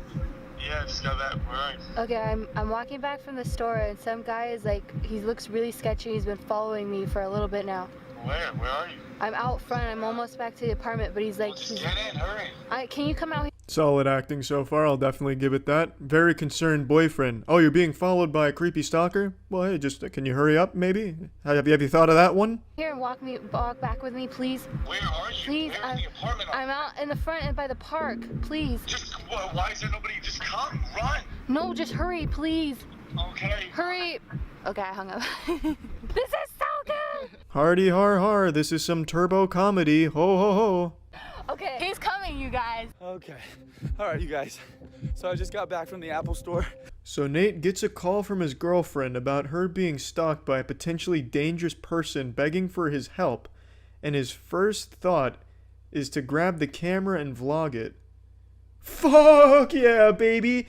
Garner Gang is lit as shit, catching those big W's on the daily, by letting his girlfriend get beaten up so he can vlog it. Yeah, man. Wow. He's coming. We're gonna go. Give me the bag. Stop! Stop! No! Yo, what the fuck is going on? Why the fuck are you on my girlfriend, bro? Bro. Nate! Are you okay? Nate, What happened to you? I'm okay. Your bag? Get my bag! No! He's tackling! Oh my god! It's a prank! Nate! Nate! Nate! It's a prank! It's a prank! What are you doing? It's a prank! What are you It's doing, a bro? prank! What the fuck are you Michael! doing? It's Michael! Oh it's my. just a prank! What the fuck are you guys doing? Michael, I haven't seen you in weeks. It's a happy ending once you realize it was just Michael under the mask, like the Scooby-Doo villain being demasked. Then it's a group hug in the shower, and the vlog goes on for 8 more minutes. I didn't watch any of it, because it doesn't get better than that prank right there. Now, again, obviously all fake, but let's talk about this as if it were real, because that's a lot more fun, and it's a lot less disgusting to think that these adults came up with this fake prank shit and then acted it out, which they did, and played pretend. I think that's embarrassing, so let's talk about it as if it were 100% real. So Nate starts vlogging, knowing full well that his girlfriend just called, speculating that she may get robbed or beaten up. He shows up, surprised that his girlfriend is getting robbed and beaten up. So he keeps vlogging it and then being confused, like, well, how is this happening? I had no idea, as he's like looking at the camera vlogging it. So then he goes over and shoves the guy, to which Carissa is surprised that he went and defended her. So to that I have to wonder, is Nate so big of a pussy that Carissa had no faith in him lending his strength to save her? Did she expect him to go over there and talk it out with the man beating her up? Like, hey, sir, that's my girlfriend. If you could just, wrap this up quickly or maybe stop beating her up, I'd really appreciate it. I don't want any trouble. Like, she had to expect that her boyfriend would at least push the guy at the very least. So why is she acting all like, holy shit, hey, calm down? You know, it makes no sense unless he really is that big of a pussy that she had no idea he even had it in him to fight in any capacity. It's baffling. Michael, I think, is the real hero here for having a very minor role in all of this. Yeah, you really got saved some embarrassment for the most part. You even had like a fucking, I don't know, pair of panties over your face or whatever the fuck that was. I don't know. Great video, Nate. That shit stayed lit. Garner gang for life, baby. When was that merch dropping? March 1st, Nate? You bet your ass I'm not buying that. No, but your content sucks a lot of shit, man. Keep up the good work. Thanks for tuning in, everyone. See ya. Shitting on Fortnite content isn't brave. It's the lowest hanging fruit on the internet. The content is fucking abominable, and we all know this. You have those incredible trends such as 1 kill equals 1 centimeter of my girlfriend's areola that I'll show on camera, doing Fortnite dances in real life while nude. Subscribe to my channel for a Ghoul Trooper skin, 10,000 V-Bucks, and a personal rim job from my mouth to your asshole. And then you've got conspiracy theory videos like, is Area 51 actually just a cover for the Fortnite cube? Just absolute shit is what I'm getting at. So me shitting on it doesn't make me a hero. But I'm gonna shit on it some more. Atop the Mount Olympus of suck-fucking Fortnite content, there stands one champion. His name's Exility. It's all just clickbait nonsense like, Fortnite will fuck your wife while you're asleep, and here's how. Oh, and then the follow-up video, Ninja will fuck Fortnite's wife while Fortnite is asleep, and here's the evidence. And it's all just clickbait bullshit that's all padded for 10 to 20 minutes longer than it should ever possibly need to be. This is from one of his newer videos. Fortnite's gonna be offline for a while. The East Coast is in a declared state of emergency because of Hurricane Florence, which is on a fast track to North Carolina and headed directly for Epic Games offices. If Epic Games doesn't do a good job preparing for this catastrophe, Fortnite servers could go offline for months.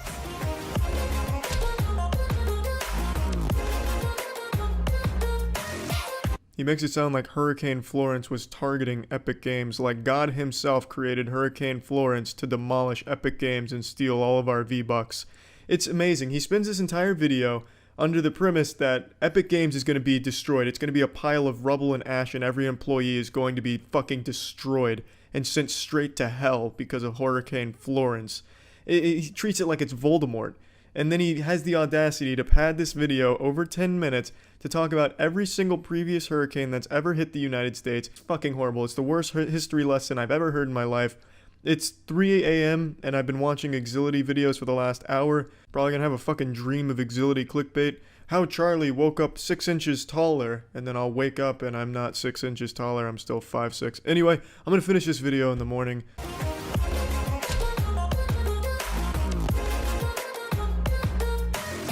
It's not a Fortnite YouTube video without an obnoxious, shitty intro. And Exility's intro is like if Allier's intro fucked a children's electric xylophone.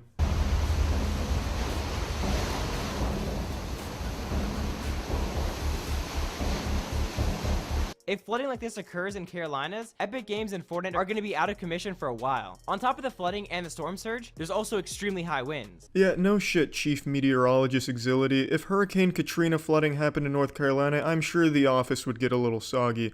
It's a statement you can make about anything. You could show a video of an intense thunderstorm and say, but what if this happened in North Carolina right over Epic Games headquarters? What if a lightning bolt struck Epic Games, caused the entire facility to explode, killing every single worker there? There would be no more Fortnite, and this could happen, here's why.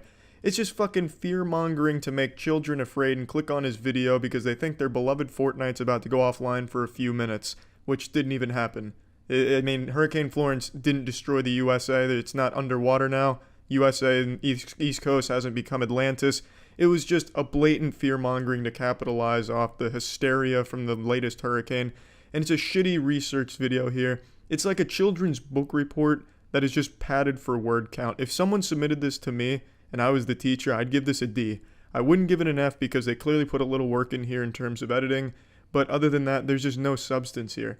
TSM Myth was one of the most viral Fortnite creators on YouTube and Twitch. However, over the last couple months, his YouTube views have dropped dramatically. His streams aren't performing as well, and he's unknowingly been killing his YouTube channel and career overall. It was actually this video right here that convinced me that Exility is just a big old pile of filthy dog shit, because This is just so clearly baiting a bunch of people into clicking on it because they read that and go, hey, wait, TSM Myth hasn't lost his career, he's still extremely popular. What is this guy talking about? What was that one simple mistake? Then you watch this entire 17-minute insufferable video with this man's screeching, nasally voice, and he has nothing to say about how he lost his career. He keeps hyping it up like, he made one simple mistake. Oh, and we'll get there. Don't worry. It'll be towards the middle of the video. You get to the middle of the video. Oh, we're almost there, guys. We're just getting to chapter 3 here, act 4 of this play that I'm creating, and milking as much YouTube dollars as I can out of watch time. But trust me, it's coming.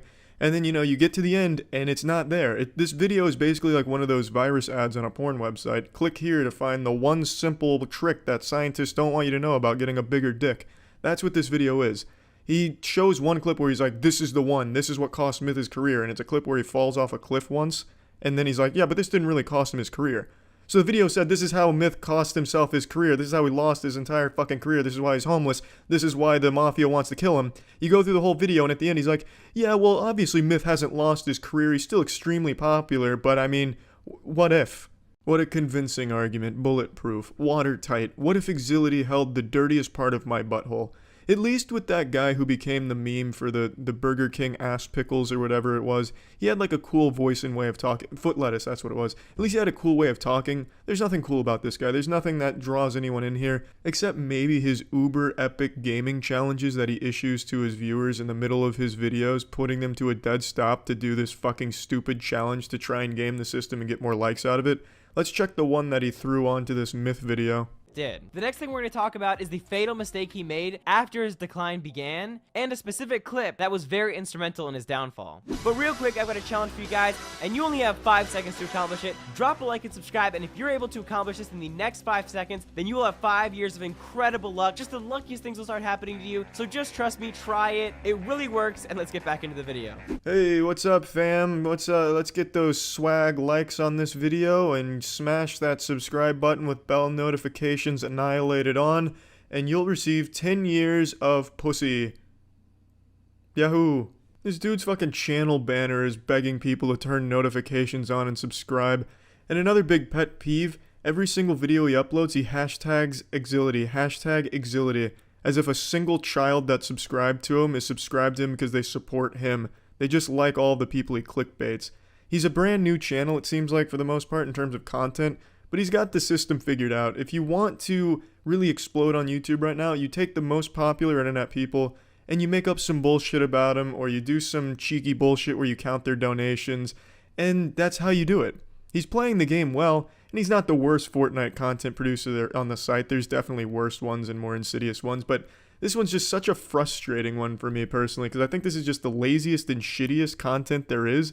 At least when you're doing like strip challenges in Fortnite, you gotta actually strip, and there's something to that. Whereas here he's just leeching off of actually, talented people and people that others want to support, which is why they're clicking on these videos, because they're trying to learn about the person that they like. No, I'm sure everyone that watches Exility's videos don't even know they're watching an Exility video, because they don't give a fuck. They just want to hear about the content that they want to hear about the producer that he's talking about. But yeah, I mean, this is just some more shitty Fortnite content that I thought I'd talk about. See ya. Welcome to another exciting episode of Charlie Looks at Shitty YouTube Content. Let's go ahead and dive right back into our favorite dirty toilet bowl, Fortnite. Ever since I made the Fortnite video a couple weeks back about shitty Fortnite content, I've been inundated with emails, just fucking ass blasted with emails, asking me, do you know about Allie? What's up with Allie? What the fuck is this guy's deal? This is awful, look at this shit. So I looked into this Allie character. And in a nutshell, Allie is what it looks like when you sell your soul to make money. He's YouTube's premier clickbaiter for children. He'll play whatever game's just really popping off, just whatever game's banging and slapping and making their parents' wallets cry that has the largest audience of children. Right now that's Fortnite, so he'll hop on Fortnite and clickbait the shit out of all of his videos.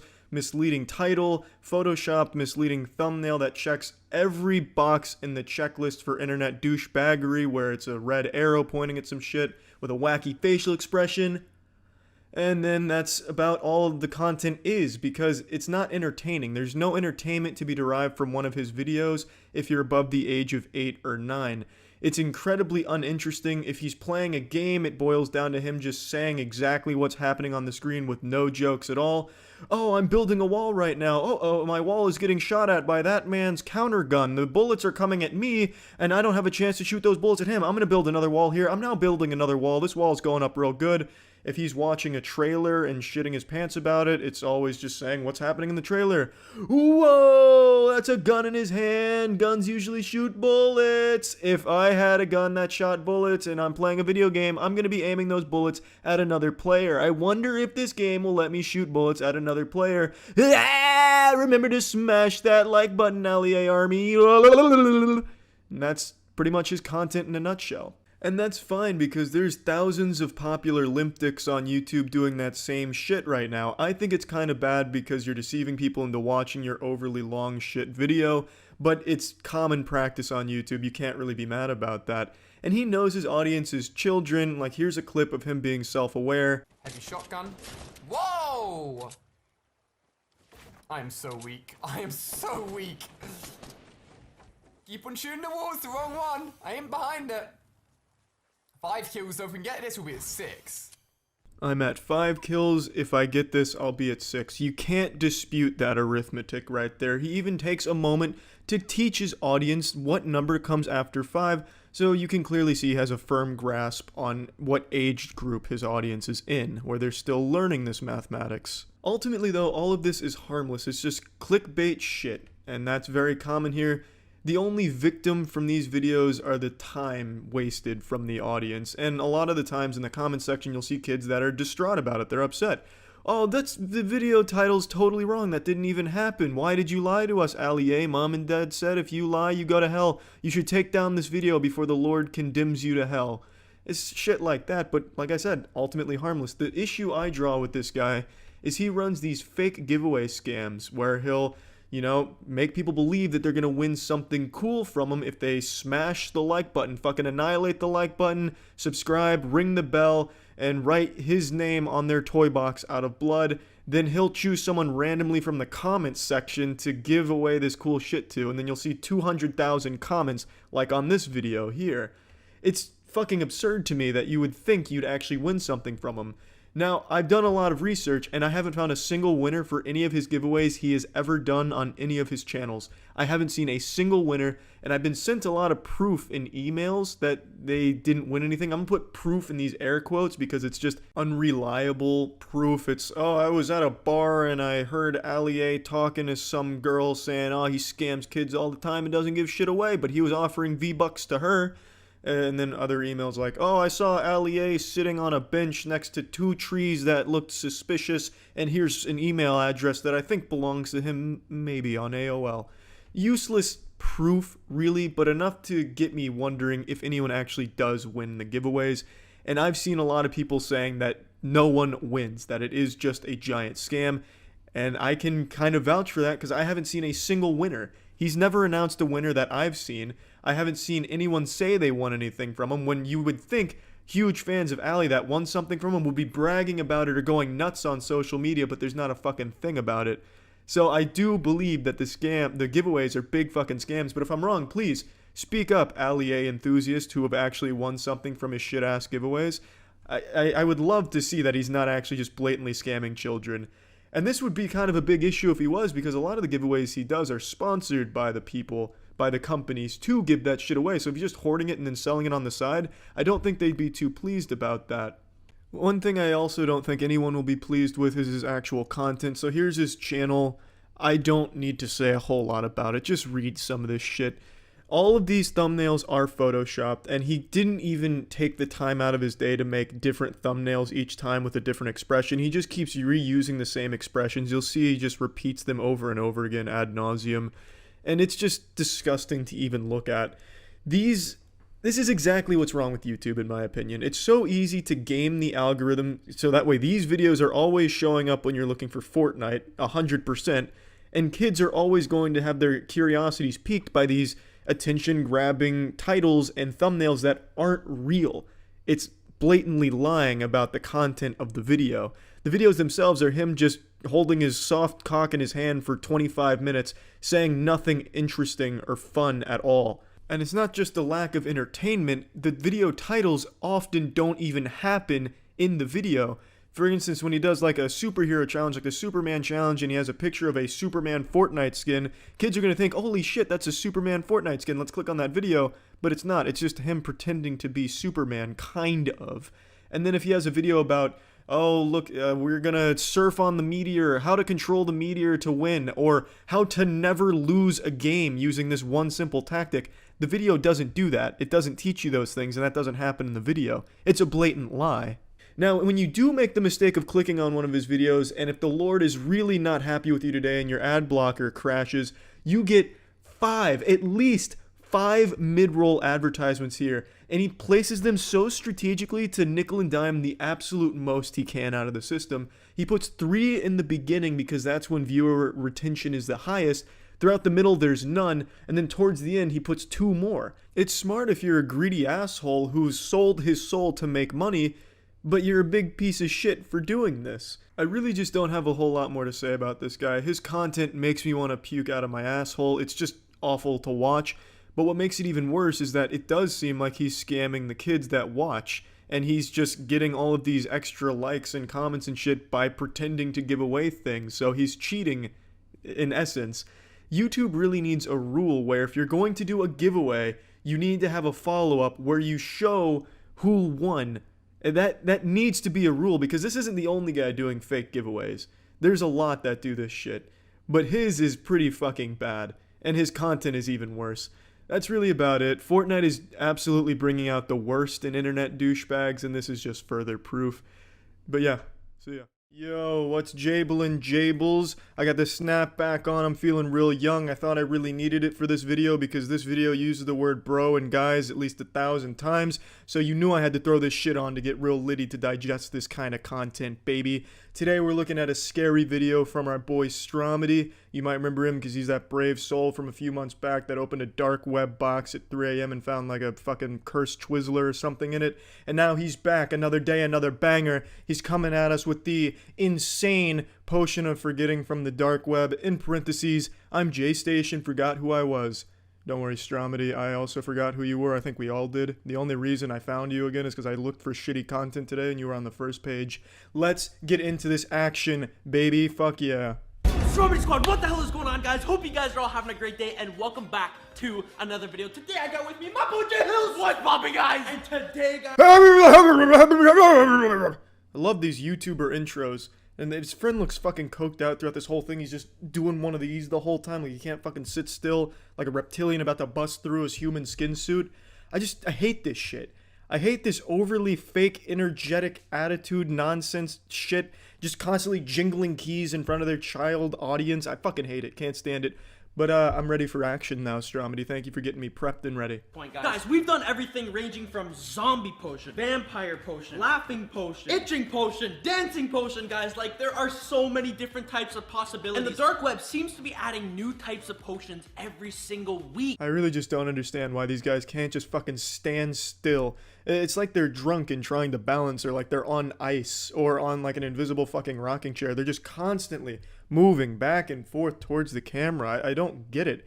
It makes me think of back when breakdancing was popular. You'd have the hype men doing like this shit to the guy who's about to go out there and do a head spin. But these two guys are absolutely talentless, so it's not like they're about to bust out something crazy here with these moves.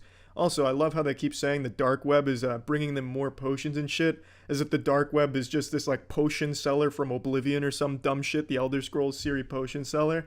It's wild. Yes, guys. If you haven't already looked at the title, today, guys, we are doing some memory loss potion. Yo, this is like scary. Imagine all your memories disappearing. Like, I don't know who you are anymore. You don't know where you are. Your parents, you don't know anything. You have a name, dude. Yeah, Stromedy, you fucking troglodyte. That's called Alzheimer's, and that's real, and it is super scary. He is. He's probably gonna forget that he has a YouTube channel, guys. Dude, these things, guys. Like, this is gonna screw up his day. He won't remember how to edit, guys, for his video. He won't remember how to film. It's gonna be freaking brutal, but yo. That would be such a loss to the YouTube community if JStation forgot he had a channel and forgot how to edit and shit. That would be a reality I don't think any of us want without J-Station videos where he's like calling Mac Miller from the dead or something and like taking a piss on his grave at 3 a.m. That'd be awful if J-Station didn't keep pumping out some shitty videos. You know? Yeah, that's true, because then he'll pick up onto it. And Yeah. he's very skeptical and suspicious, guys. Yeah, because we pull a lot of pranks on him, bro. I mean, he is going to be pretty cautious. But we'll just make sure to put only a little bit. As the dark web says, you only need a drop for this to actually work. If this prank was real, that'd be so fucked up. You know, you take a swig of this, he says, bro, that tasted like Dementia. Did you lace my water bottle with Dementia? A fucking prank, bro, up top. Guys, what the fuck? What a prank. Nice. That's fucked up, man. That's a weird prank. Rick, you ready to film? Yeah. Dude, you gotta film that video, dude. This one's gonna be insane. What's poppin', guys? Back with another one. This video is going to be insane, guys. By the way, I just want to say big shout out to the whole entire... What's wrong? Oh, man. What's my fan base called again? The Small Dick Society, I believe that's what your fan base is known as, J-Station. Did you see that fucking idiot, though? He took a drink of that water not knowing there was a forgetting potion mixed in there, and they didn't even see Stromedy peeing in there off screen. Dude, he just got fucking pranked Epic Gamer style, dude. That's like a fucking fat troll, guys. Oh my god. And now he's got Alzheimer's. Bangers! Again? What is wrong with you? Dude, you've never done this before, ever. Are you okay? Dude, are you okay? What were they called? Who called? My fan base. They're called fucking idiots, J-Station. How could you forget that? To be honest with you, we put memory loss potion inside of your bottle of water. What? Yeah, dude. Why are you recording me, dude? No, I feel bad, dude. Why? Dude, what are you doing? We were filming memory loss potion. We put, dude, Jay, listen. What's to a me. memory Jay, loss potion? Jay, What is Jay, that? Jay, Jay. How dumb are you, J-Station? A memory loss potion? You don't know what that is? You can't gather from the name of it what it is and what it does? You're despicable. You stupid fucking asshole. How fucking dumb are you, J-Station? It's a memory loss potion, goddammit. They're extremely common on the dark web. You just tried calling the police on us. How do you not remember us right now? Why? Stromedy. Get out of Go, run! Where? Oh my god! Yo, in here! Yes, I also keep a crowbar on my counter in the kitchen right next to my bread, so that way when I wake up in the morning, in case there's an intruder trying to steal my peanut butter and jelly sandwiches, I can beat the shit out of him with my fucking crowbar, Half-Life style. Don't say anything. Video. Look, that's you, that's Stromedy, and that's me. See? We've made videos together. We're friends. We're not here to hurt you. But we make videos every day, bro. Look, Show him the pictures. You starting to remember? It's a video, look. Yo, I think he's starting to remember. Yo, Jay. Jay! What's he doing? What's he doing? J-Station's gone feral. He's resorting to his primal instincts. He's gonna start going around on all fours now, taking a shit in the middle of the family room, throwing shit all over the place, all over the walls. It's about to get fucking messy. Just come talk to us. Jay, calm down, bro. We're not here to hurt you, Listen, dude, we're not here to hurt you, man. What is wrong? You're gonna hurt me. Jay, we're not here to hurt you, bro. I'll be honest, I don't think you gave him memory loss potion. I think you gave him giant pussy potion, juice potion, polymerization. He's a big pussy now. That's what you gave him. Because he is a huge bitch. A crying, whining bitch. And I guess that potion never wore off because that's all of his videos. Oh my god. Okay, you're back though, right? Yes. Okay, Stromedy Squad, this was an absolute banger but scary video. We almost lost Jay, guys. That was the most scariest thing we ever went through. Stromedy Squad, I gotta go now. We gotta somehow explain this to the cops. I'm gonna catch you in the next one. I love you guys. And as always, peace! Man, how the fuck are they gonna explain that to the police? They're not gonna believe they had a memory loss potion from the dark web? Like, who's ever heard of the fucking dark web? No one's gonna believe that fairy tale. Honestly, your best bet, Stromedy, in that situation would just be go outside and just ask if they'll buy your merch. Just plug your fucking merch to the police. That would be fucking lit, bro. Plugging merch to the coppers? Damn. What a banger of a video. You gotta love shit like this. The brave men and women on YouTube making content like this. It's inspiring, almost. But yeah, that's it. So yeah. I don't understand what's going on in the world right now because there is a cheating scandal in every single sport, every game, every hobby in the entire world, all happening at once. This is like something out of the Bible to signal a doomsday or an apocalypse. Today we're going to be talking about a Call of Duty cheating scandal, but not so much the cheating itself, more so how one YouTuber took a huge L trying to suckle a drop of clout out of the situation by posting an embarrassing video about it. I'm not a huge fan of Call of Duty. I haven't been a fan of Call of Duty in a while, but I am a big fan of clowns. And yesterday, these two worlds collided when DoucheTuber Martin made his exposed video on Nadia, a person who's been accused of cheating for a while now. Doug kind of hyped himself up as the authority to bring down judgment once and for all and bring the truth to light. He dusted off the monocle and got to the bottom of this case like Scooby-Doo and the gang to solve the mystery here. But unfortunately, he posted turbo cringe on main, and as a result, the entire community's been dunking on him and he's caught more shit than a latrine. It would have been less reputationally damaging if he posted his own sex tape on his channel. Would have been a lot less embarrassing. Now let me just go ahead and break down the situation here to bring you all up to speed, since I'm sure a lot of you don't know exactly what I'm talking about. Right now there is a massive Call of Duty streamer named Nadia. She mainly plays Warzone, Rebirth Island, and she's massive. And she's had a ton of cheating allegations against her for quite a long time now. A lot of people analyzing and going over very suspicious and odd moments from her streams, as well as some peculiar things that have popped up in terms of like aim locking and tracking and shit like that.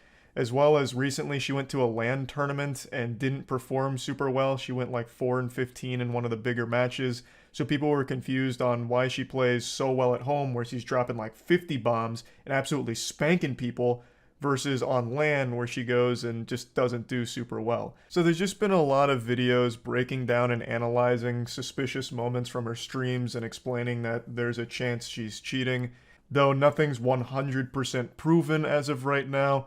But it is a very peculiar situation, one that I'm not super familiar with, so one that I'm not going to opine on heavily, but that's the gist of it in a nutshell.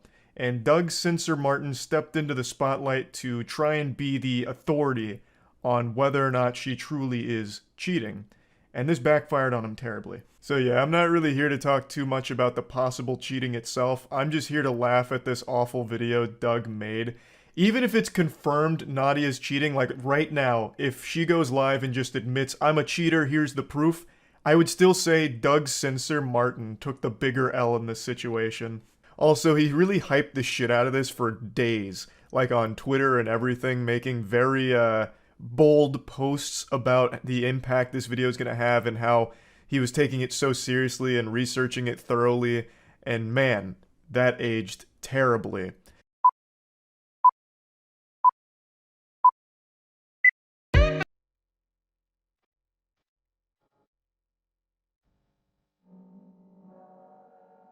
Right away you can tell the vibe he's going for is douchey, over-the-top goofiness here, but it conflicts with the tone he set prior to its release, talking about how seriously he was taking it and the investigation that he was conducting, only to release this little circus video.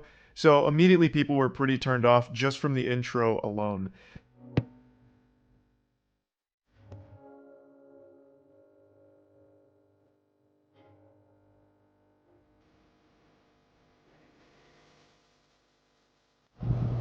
Detective, what are you smoking? The Nadia pack. Wait, isn't that your $1 million Armani suit? Just buy another one. Behold, the comedic stylings of Doug. I bet you have to pick yourself up off the floor after laughing so hard and falling out of your chair, but that's a side-splitting humor you can expect to find from Doug here. No doubt this man's going places. He's probably going to start writing jokes for Amy Schumer next. I mean, this is just good stuff. This bit drags on for a very long time here, and I have no doubt that it's this long just for the sake of padding the video length, because the video is 8 minutes and 3 seconds, so I feel like he just front-loaded it with this trash in the intro to make sure that it breaches 8 minutes for the mid-roll ads, because I have no other explanation for why it goes on for as long as it does.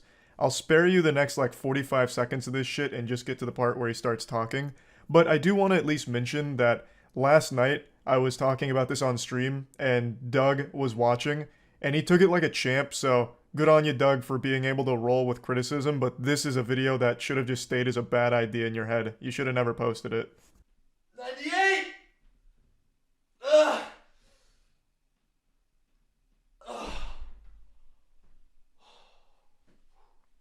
Yo, what's going on, guys? Doug Sensor Martin here. Hope you guys are having a great day. This is really a masterclass in how to make people dislike you within the first minute of a video. He just speedran unlikability. I really love the thought process behind this video here. I'll just crank out some pull-ups before getting into it. That'll make them think I'm cool. Flex on them a little bit. Hey, what's up, nerds? It's me, Doug. What, did I forget to give you a wedgie today? No, I'm just kidding. I'm the likable douchebag who plays video games.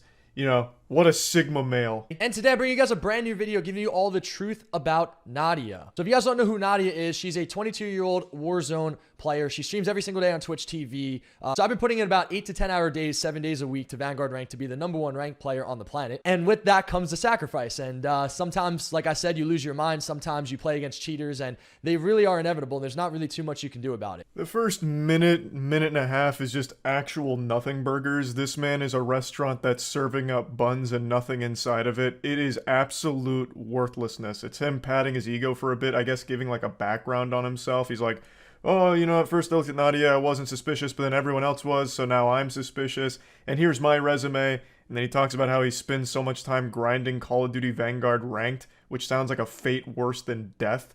And then he finally starts getting into something that's even remotely related to the topic. This girl really got people hooked. So I'm clicking the video and I'm watching it, and they're slowing everything down in slow motion. They're showing our aim drags from one person to another. They're showing a bunch of these different clips of these characters moving like magnets and their aim snaps on them. And just being a guy who's been around competitive Call of Duty for as long as I have and seeing as many things that I've seen, this is no news to me. I've seen stuff like this so many times before. And my brain just started to think, and I'm like, let me look a little bit more into Nadia. We are 4 minutes and 33 seconds into this video and he has still done absolutely fucking nothing. Silence would have been more productive than everything he's said so far. If he had spread his own asshole like Goatsy for 4 minutes and 33 seconds, I feel like I would have got more information out of that than what I've watched so far. We are over halfway done with the video and he has done and said nothing. I thought acting was my passion, but now it's really gaming. I do love acting, but gaming is where I'm at right now. So when she said this live, I was actually in my hot tub watching because I'm friends with Jake and I like him. Let me watch this interview. Let me see who this girl is and what she's all about. And when I saw that and I heard that, everything really started to click to me. This is his first of only 3 loose points. I can't even call them actual points because he doesn't even make any arguments against Nadia or to prove she's cheating, because this, what he's showing, everything he shows here isn't evidence. He just pulls up random TikTok clips of her talking about acting. He doesn't even go into like the actual cheating allegations. He just talks about her being bad at acting for some reason. Like that's what he like focuses on. That's the smoking gun. Ah, so she's bad at acting. Probably a cheater as well then. I was super let down by this video, as I'm sure everyone else was, because he had put so much hype behind it, talking about how thorough and how serious this video was going to be. And I'm a little goblin that's drawn to internet drama like a moth to a flame, so I was finally going to get caught up to speed on some fresh drama that I wasn't super familiar with, and I thought Doug would be the one to deliver all of the information as well as pretty impressive evidence on a video. But he didn't do any of that. Instead, he released this stinker and then has claimed it was all just an elaborate troll, which to me just sounds like desperation and cope. Like, no, this video actually was a troll from the start. But even if that is the case, it's still poorly done. It's still bad. The video itself isn't entertaining, even as like a satirical piece or a joke. It's just not good, no matter how you spin it. It's simple. I just hack into the Call of Duty servers, so there's a playlist that gets me only low KD lobbies. Rerith QA bot, turn me up, chat. Turn me up, turn me up. Oh my god, turn me up. You clearly tell this is some bad acting, and not for nothing. This whole turn me up, turn me up. Can we please, I don't care who started this. I don't care. Can we leave this in 2022? Just somebody come up with something new and creative, anything. But the whole turn me up, yeah. This buffoon's over here mauling over 3 words. It's not that deep. It's not a big deal. And also, what does it have to do with anything about the cheating accusations you're supposed to be tackling? So Nadia really leans into all the cheating stuff and treats it like a meme and a joke. So she'll be very sarcastic with it, talk about how she's like cheating sarcastically and shit like that. And Doug is critiquing her acting about it and being upset that she says, turn me up. I just don't even get what he's trying to say here. Maybe it's too galaxy brain for me to comprehend. I just can't wrap my little reptile brain around it. It just seems like he finds her annoying, so he's just calling her annoying like a child would. You could go down a rabbit hole just searching this girl's name, but there's one thing that really stands out. I played Black Ops 1, Black Ops 2. Hey, you don't need to hug me. I get So it. dolphin. Chad, what is dolphin diving? Like, how do I do it? Okay, so Nadia, check this out. I know you work out and you're in good shape. This is how you do the dolphin dive. All jokes aside, this video is about showing the truth of Nadia. All jokes aside, what jokes? All 0 of them that you've told so far? This is so embarrassing, Doug. The fact that you not only made this, but you edited it and posted it shamelessly and hyped it up, you could have at least made a point out of this, like, Nadia claims she's very familiar with Call of Duty and Black Ops in particular. How would she be unfamiliar with the term dolphin diving? That was a very standard term used in Black Ops by everyone. It'd be very surprising if she'd never heard of dolphin diving despite playing so much Black Ops. But you didn't even begin to, like, broach that subject. Instead, you took this and made an absolute nothing sandwich out of it again. Like, I just don't understand the motivation behind this video, like what the purpose was, other than to just siphon a few views out of the topic. Because everyone is talking about this Nadia cheating allegation situation, and perhaps Doug felt a little left outside, alone, cold in the rain, and he said, hey guys, I want to come inside where it's warm and get in on this view party as well. So then he threw this piece of shit together. All jokes aside, this video is about showing the truth of Nadia, and somehow the internet over the last few days has really turned this and conforted this into me exposing Nadia for her cheats and having clear-cut evidence of her cheats. So I do want to clarify this really quickly. My buddy made a program to catch Vanguard cheaters on the rank play system. I've made that very clear. I've also told Nadia publicly multiple times that I don't care about her. My video is going to be unbiased. I don't need her. I'm not looking for clout. I'm not looking for money. Don't need any of that stuff. This man just spit out more garbage than a landfill. I don't even know where to start. We'll just go from the beginning. He starts blaming the internet as if people got it all twisted and got it fucked up. Oh, you've misconstrued it. You know, the internet's bastardized and perverted my point. They think that I had evidence against Nadia and this and that. I don't even know where they got the idea from. Doug, they got it from you. For days you were talking about how you have all of this proof of cheaters and cheaters are a bad thing and insinuating that you've got stuff on Nadia.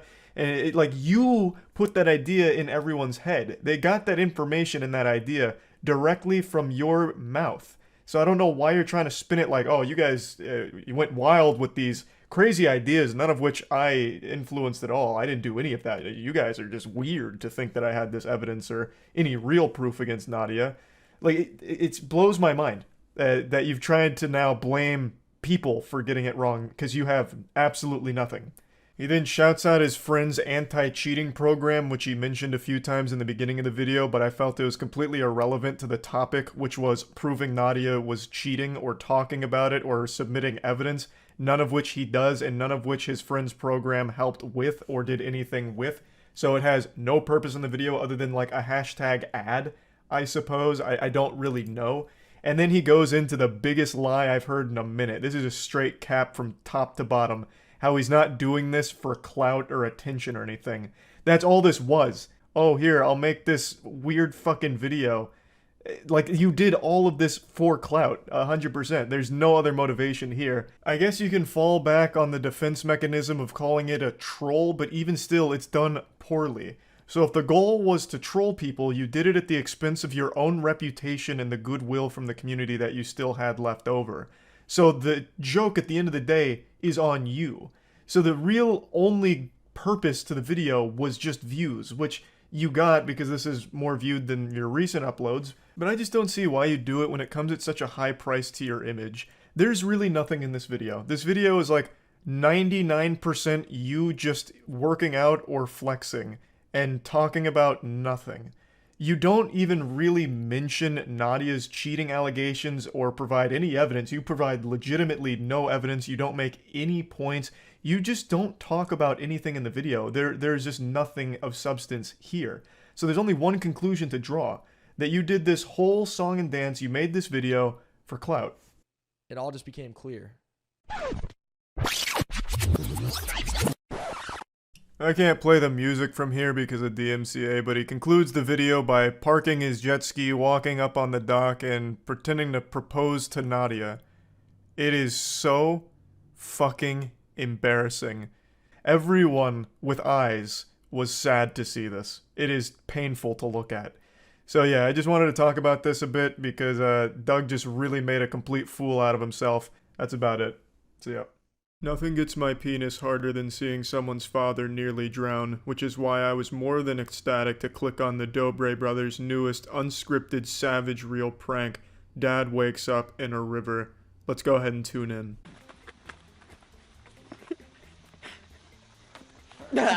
Mom. Are you hooked yet? I know I sure am. Nothing gets my engine revved up like seeing that dance move. So our dad is sleeping in that pool house down there, and we're gonna put him in the lake. Let's go. In the lake, in the river. In the river, Poochie. A little bit of a humble brag right there. Oh yeah, our daddy's sleeping in our 4th pool house, 10 acres that way next to our 3rd mansion. Hey, don't forget to smash that like button and share this video with your savage friends in the daycare so we can continue to afford this place. I also really like this prank idea. Our dad's sleeping. Let's drown him. I got your next prank here, Dobres. This one's free of charge. There's no copyrights on this one. So when your dad goes to take a shit, make sure he uses a toilet that you've rigged with C4, and then you blow it up. I already see a title. Our dad took a poopy, and we blew him up. Gone wrong. Shit would be lit. Yo, I gotta go get earmuffs. Alright, so he doesn't wake up? Yeah. Alright, we'll meet you inside. Alright. You know, boys, I don't think your mom was the right choice for this stealth mission. If this was a Splinter Cell game, a Tom Clancy Splinter Cell title, that would be a fucking game over right there. She just threw the basketball at the rim like a fucking grenade. You're very lucky your dad didn't wake up here. What are the odds that he was able to sleep through that thunderous blast when she beamed it at the basketball hoop? You gotta be smarter here. You really do. It's a high-stakes mission.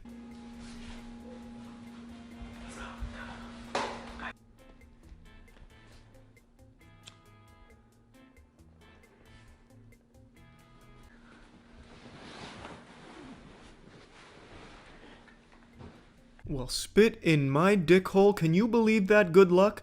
Not only did he not wake up after the wife was damn near slapping him in the fucking face with the shooting range earmuffs, but he also turned over to help her get the other earmuff on the ear that she couldn't get to. That is a divine sign. That is God himself saying, drown this motherfucker. And don't even give me that tinfoil conspiracy theory bullshit where the dad's in on it. Yeah, okay, and wrestling's fake, right? That is a man who is so clearly asleep, most likely having wet dreams of Riley Reid's spread butthole. This right here was nothing shy of a miracle. The Dobre brothers out here making some fucking miracles happen. An amazing stroke of good luck right there with that series of unfolding events.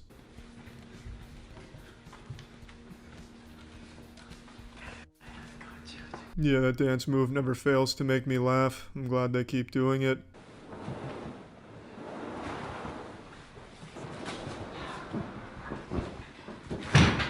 I think their dad's dead. I think he's just fucking dead there. He's such a heavy sleeper, it's crazy. What a savage sleeper. Maybe they drugged him. They should retitle the video, Dad OD'd on Xanax. Now we're dumping the body in a river.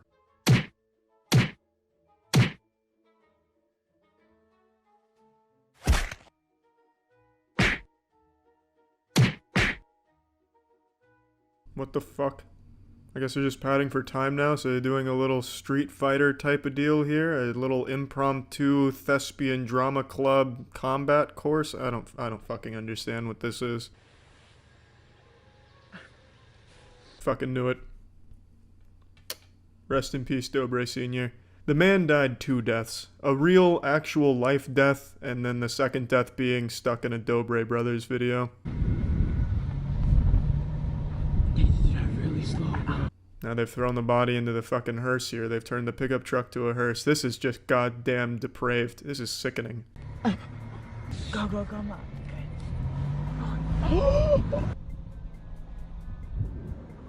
I wonder if Big Daddy Dobre does his own stunts here. The man is a fucking machine. He doesn't even know what fear is. The only thing running through his bloodstream, pumping through his veins, is courage and bravery. Let's take for a second and assume that this prank was real, which obviously it's not, but let's say it was. He'd 100% wake up on the truck, and when he did, he'd probably freak out, fly out the back, and snap his neck. What a fucking prank.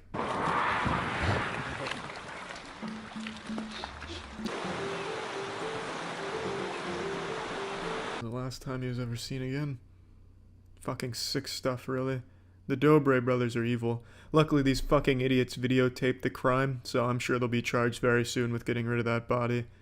Honestly, though, the video just ends the way you'd expect. The dad, all of a sudden wakes up. Oh, what in tarnation is this? Oh, you darn kids, you got me again with this prank. Hey, can you like and favorite that video, please? Share it around with your friends. That's how they all go. More high-quality content that we've come to expect from the Dobre brothers. See ya. In 2009, if you said you were a YouTuber full-time, you got laughed at, peed on, and called a turbo virgin and told to get a real job, you fucking nerd. In 2018, if you say you're a YouTuber, you get laughed at, peed on, called a fucking turbo virgin, but no one tells you you get a real job. Because apparently now being a YouTuber is so fucking lucrative. This may come as a surprise to all you, but my shit's not advertiser friendly. It never has been. But to those that are, they are pulling in some fatty McPatty stacks of cash. Now today I wanted to talk about some beloved content creators that I've talked about in the past, the Dobre brothers. For those that don't know, they make some fucking lit content. They bang out some real bangers. I always smash that fucking like button 100% of the time, and I'm always jerking off during the videos. You know me. They make some good shit. Like the time they solved bullying, literally eradicated bullying across the American continent by just their ingenious solution of don't bully in rap form. It was genius, and it fucking saved our country. The Dobre brothers deserve all of their success. They're an extremely talented group of individuals, and today they actually set a record with the amount of wealth they've accrued from their YouTube views by becoming the first people in the United States of America to own a Ferrari Pista. I'm not a car guy, I never have been. If you put a fucking pickup truck next to a Volkswagen in front of me, I'm calling them both a car. I don't care much about vehicles myself, but the Ferrari community went in an uproar seeing that the Dobre brothers owned a Ferrari Pista because none of them can get their hands on them. I read a post from some guy who said he bought 12 Ferraris last year and he's not allowed to get a Pista in this country. Who the fuck can afford 12 Ferraris in a year? That man must have been writing that comment on the Ferrari chat forums while also doing a line of coke off of a high-class escort's butthole on his $2 million yacht. Holy shit. This community hates those guys now. But the Dobre brothers posted a very humble video, as they've been known to do. They're very humble boys, talking about the Ferrari and taking it for a bit of a spin. Let's go ahead and check out that video. Hey! Whoa! This is crazy. This just proves that life is not fair and does not reward hard work. All you gotta do is chase your dreams. And I'm just speechless right now because I would have never ever thought like this would happen. Lucas was always dreaming about this car. Am I gonna get it? Am I gonna get it? No, I'm not gonna get it. Yeah. Fuck, that was wholesome. That really hit close to home right there. I think that's a struggle we can all relate to, just being kept awake at night with the cold sweats, wondering, damn, I have all this money, but will I ever get a Ferrari Pista with all this money? They don't deliver to the US. They don't do US deliveries with this limited edition Ferrari. Will I ever get one? Do they care about me and all of my money? Man, that's such a relatable problem. I think all of us can at least feel them on that one a little bit. Oh my god. People might think I'm trying to flex or like show off, but nah, I'm just so blessed. Like, this is an accomplishment. Like, No, don't worry. I don't know how anyone would click on this video called Buying My Dream $500,000 Car and think it was about flexing or showing off. What kind of fucking troglodyte would get that idea? This is clearly a very candid and modest video shot here. You probably didn't even plan on making it. They might have surprised you and caught you off guard, like fucking open the garage and just, oh, hey, shit, sorry guys, I didn't see you there. I was just jerking off on top of my $500,000 Ferrari Pista. Did you guys know I'm the only one in the US that owns one of these bad boys? Yeah, I just dropped trousers and did a big old stink face on the Ferrari community by being the only one that owns one of these. Yeah, I just gave them a true patriotic loogie right in their fucking butthole by owning one of these Ferraris. You guys probably didn't. You probably even, it's just, you too can do this. If you annihilate that like button, anything's possible. Chase your dreams and shit and make sure to buy our merch and all that shit. You guys can, why don't we take it for a spin, guys? Honestly, it really is just a very humble video, and I wish I had half of his modesty here. He's just such a nice guy. It's not about flexing, it's about the emotion and inspiring all of us, and I'm fucking inspired. I'm making this video to like inspire everyone, because like dreams come true. Like, I'm being dead serious. I agree. Like I said, I do think the purpose of this video was to inspire their audience, especially with all 6 ads that play throughout this video. I think that's probably one of the most important parts of inspiring your audience, is making sure you fucking suffocate them with ads. Can you guys come here real quick? Yeah, sure. What's up? Hi. Hi. What's up? How are you? Good, how are you? Yeah, their parents have a pet goat. That's living the life of luxury. If they went to the backyard, you probably would have seen their fucking 10 saber-toothed tiger exhibits or some other exotic shit. That's fucking wild. I'm gonna go ahead and stop the video here, because all that happens next is he takes the parents for a test spin in the car, and it's a nice fucking vehicle. It truly is. Ferrari executives, if you're watching, if you're just giving these bitches away, I'll certainly take one. If you need like an over-the-pants hand job as collateral, I'll be on it. I'll start ripping up your dick or whatever. Just, it's a nice car. And they drive it fast. It's real cool. Yahoo. The reason I'm talking about this is, I think it is inspiring to a certain degree. You can be totally fucking talentless, but if you're loud and you're a public annoyance, a public nuisance like these 2 kids were, that's how they got popular, by like, dancing in the grocery store aisles and just being a public bother, you too can actually own a Ferrari. That's kind of the fast track on the internet. Be loud, be a douchebag, find success. It's that easy. Where's your Ferrari? Peace that, you fucking losers. I'll see you all next time, boys and car enthusiasts. So yeah. Yeah, I don't even know how to start this video. I'm just kind of ashamed of myself. I had to see the end of the Baby Longlegs at 3 AM series. I had to know how the story wraps up. I got too deep into the meat of this one. So I went back to Weenie Hut Jr., Jay Hill's channel, and I looked at what happens when you drink a Baby Longlegs potion at 3 AM. And the results are terrifying. 3 AM is the witching hour, and it's not something to play with. But Jay Hills, this guy doesn't play. He fucks. Whatever you do, do not order the Baby Longlegs potion and drink it at 3 AM, or you will turn into Baby Longlegs and you will die from the prototype.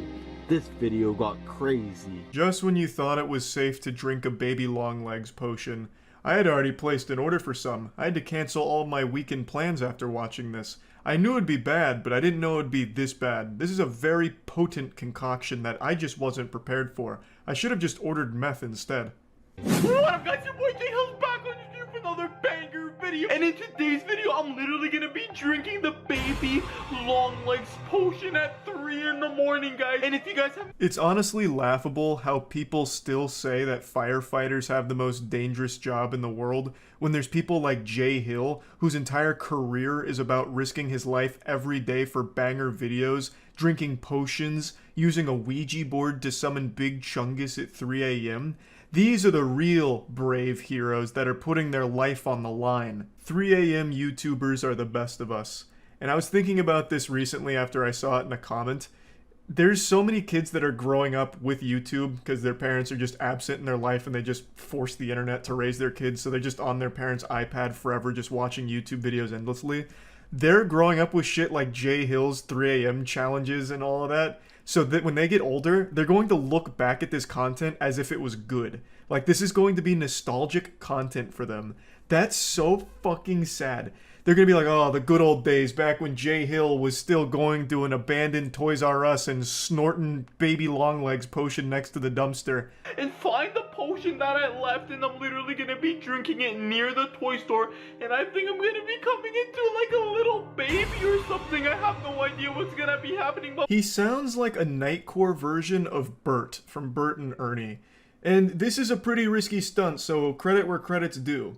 He explains that he got the potion in a McDonald's Happy Meal, naturally, as we all have, I'm sure, and he left it at a toy store, so now he has to go back to the toy store to drink it, and this is big. You know, he's putting it all out there. He's ready to risk it all.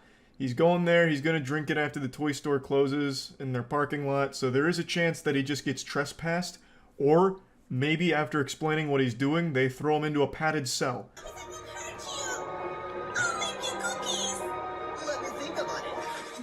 Now. Yo, guys! Yo! Now I'm feeling bad. Okay, let's do this. This part's pretty hype. He makes himself a sausage and then watches a Poppy's Playtime fan animation in order to study up on what it's going to be like to become baby Longlegs. And he spends about 10 minutes just nibbling on the end of his sausage. I've never seen someone eat a sausage like he does. A lot of the time, he usually just puts it in his mouth and lets it rest there. And he kind of just treats it like a popsicle sometimes, where he just kind of sucks on it, like he's trying to let it melt in his mouth. So, I mean, maybe he's already got that baby DNA in him, so he's treating it like his mother's teat or something. I couldn't tell you, but it was a really interesting way of watching someone slowly consume a hot dog. Garbage or anything? Yo, oh my god, I might have actually put the Happy Meals in here, guys, but I don't know where I actually put it. What if, like, an employee ended up grabbing the baby Longlegs potion and probably bringed it inside of there, guys? But I literally have no idea. I feel like when I watch Jay Hills, I'm watching an episode of the Rugrats where Tommy's going over a mission that the baby's got to do. He speaks like an actual toddler. What if the employee bringed it inside of there? Now, I think there is an argument to be made that it's not done to, like, seriously. Like, he's doing it just to game the algorithm, and he's doing it, like, satirical. Though, he's been doing it for so long, and the people watching aren't in on the joke. The comments are literal kids, like actual children. So, even if it is done as satire, it's still mainly just making the content that he's supposedly making fun of. So I don't know, it's just in some weird purgatory here, but god damn it, I can't help but appreciate the lunacy of it. Yo, guys, it's literally the baby Longlegs potion right over here, and yo, there's a spider on it. Oh my god, guys, okay, I'm literally just gonna be bringing this back inside of my car. I don't think that was a spider. I mean, call me crazy, maybe I'm taking stupid pills, but I don't think that was a spider at all. This is blowing my mind, but luckily we found the baby Longlegs potion. You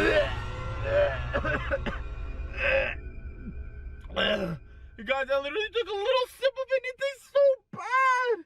Yo, this is probably the worst tasting potion I've ever.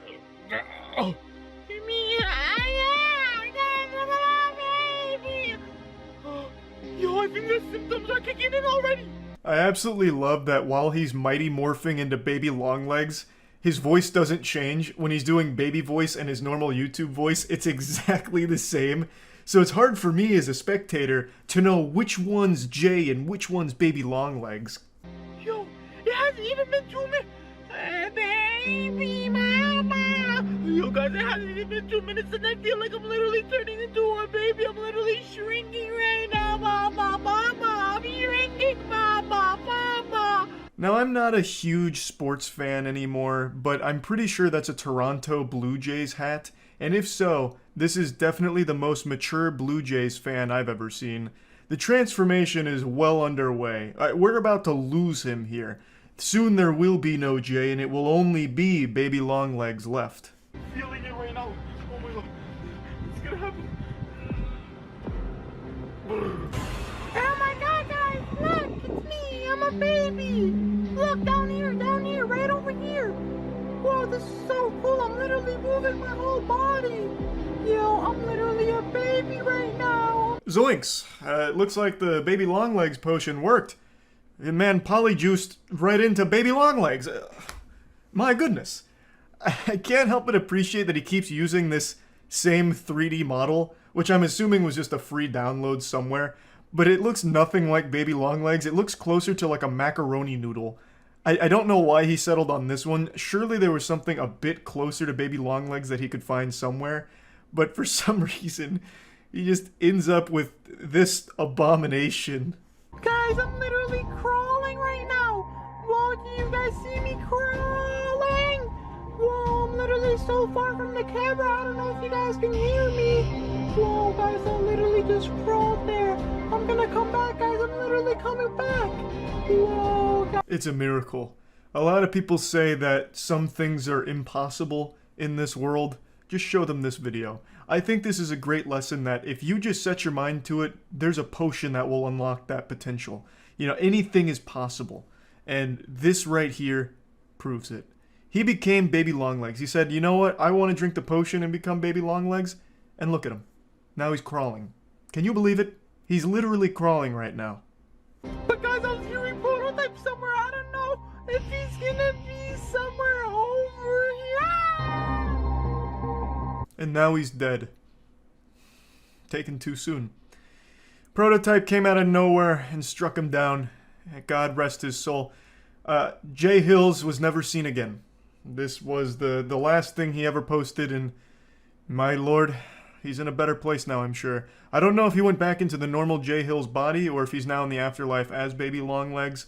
I'm no quantum scientist, so I couldn't tell you for sure. All I know is Jay died doing what he loved, drinking a Baby Longlegs potion. And you can't help but respect that. Anyway, that's about it. So yeah.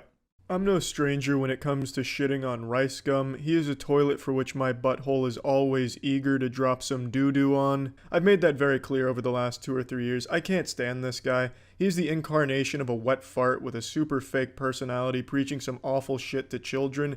And it's always just so lovely when he fucks up and the entire internet community is reminded that he has the most insecurities, is the biggest douchebag with the smallest penis. It's like a little bit of a clue game, you know what I mean? That instead of identifying a killer, you're identifying a huge douchebag, and it's always Ricegum. Now, we got a little bit of a late Christmas present here because Ricegum's wrapped up in some controversy. I'm not going to get too deep into what he did because a bunch of YouTubers are talking about it ad nauseum, and I'm not just going to parrot that same shit. The only reason I'm talking about it is because it's Ricegum and he's a fun little punching bag. So in a nutshell, what he did is he made a video in partnership with Mystery Brand promoting their product, which is a gambling site aimed at children aspiring to be a douchebag. You know, those kids that are growing up watching people like Ricegum and Jake Paul going, Mom, Dad, when I get older, I want to be an asshole. So it's a site that hopes to cater to that audience. What you do is you bid on mystery boxes that can have everything from a toothpick covered in cat fuzz to a $250 million mansion. That's actually one of the things in their box. And obviously that doesn't exist. You're not going to become fucking Tony Stark playing your Mystery Brand gambling simulator. That's not going to happen, but children don't know that.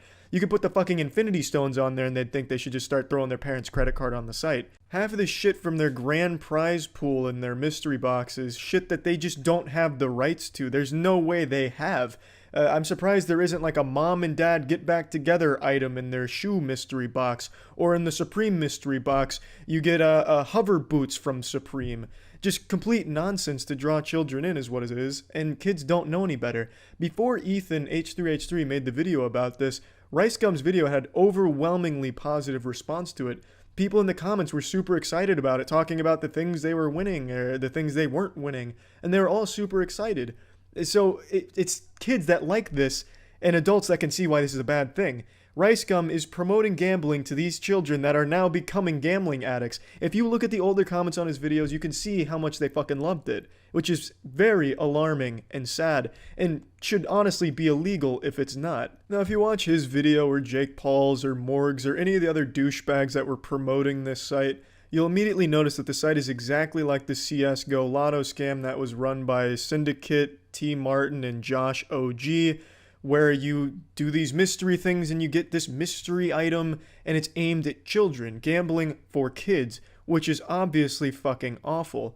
Now, Ricegum, in response to all this, made a video, and this man is so fucking dumb he can't even write a sentence without showing how fucking dumb he is. The title of the video is YouTubers Calls Me Out. Are you illiterate, Ricegum? Did you not go to school? Did you just pay everyone to do your English papers for you when you went? You're like the Floyd Mayweather of YouTube. Absolutely illiterate, but instead of being good at fighting like Mayweather, you're good at nothing. You have no discernible skills. The title should read, YouTubers Call Me Out for being a big piece of shit. Now, calling this video an apology would be like calling Amy Schumer a good comedian. It's not even close. This is not so much an apology as it is a, I'm going down and I'm taking all of these other people with me. He just starts name-dropping a bunch of other douchebags that did the exact same brand deal he did, and that's about it. And then he has the audacity, the gall, to do a $10 Amazon gift code giveaway at the end of his apology. I already did it. The damage has been done. You guys already saw a money-hungry side of me, and it is what it is, and there's nothing I can really do but say sorry and give you these Amazon gift cards. So I'm sorry. It just wouldn't happen again. Amazon codes, $10 to $20, just a little giveaway. It's the least I can do after, you know, this, you know. Okay. have a good day, guys. I'm sorry again. I hope you guys can forgive me. Oh, shit. Hey, guys. I stole a lot of money from you. I'm sorry. I got you this Subway sandwich. I hope that makes up for it. I'm sorry. I'm sorry. I'm sorry. I'm sorry. I'm sorry. Just such a blatant disregard for giving a shit about his fans. Openly just doesn't care. And it's sad. I don't know why these fans of his continue to stay in this abusive relationship with this guy. This man openly drops trousers and takes a big old pee-pee right in their mouth. I don't know why they accept the golden shower from Ricegum so frequently, but they do. They must fucking love it. It's their fetish, their kink. I'm gonna be honest, I don't know the deep lore surrounding Ricegum's humble origins. I'm assuming he came from a very wealthy family based on the way he handles these kind of situations, where he thinks by giving away some money, everyone's gonna forgive him. Like, oh, you're such a fucking saint, Ricegum. You did this brand deal for more than $100,000 and you gave us $200 in Amazon gift cards that were probably already used when you showed them on screen. Wow, you're a goddamn hero. What a fucking patriot you are. Amazing. This guy is just such a privileged piece of shit. He just doesn't know how to be human anymore. I really just don't think it's in his nature to even understand people.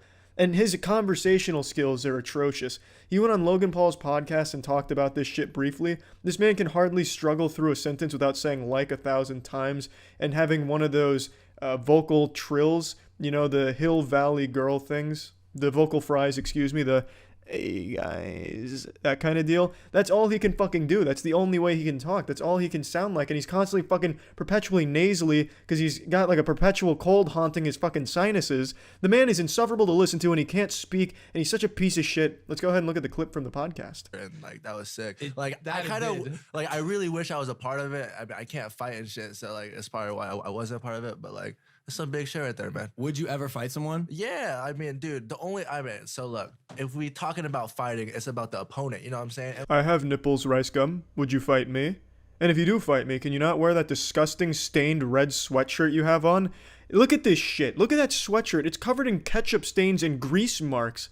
That's apparently by design. If this is high fashion, then I don't know what the fuck is wrong with rich people. It is absolutely repulsive and abhorrent. Man, so I guess there's two things that are going on. One is like, apparently I'm promoting gambling to kids, right? So I talked about that. It's my last video. I explained it, but like, that is like, I guess I was promoting gambling to kids. By golly, yes. Why, yes, that is what you were doing, Ricegum. And you know what that means? It means you're a big piece of shit. Well, hey, thanks for joining me on the Shit on Ricegum video.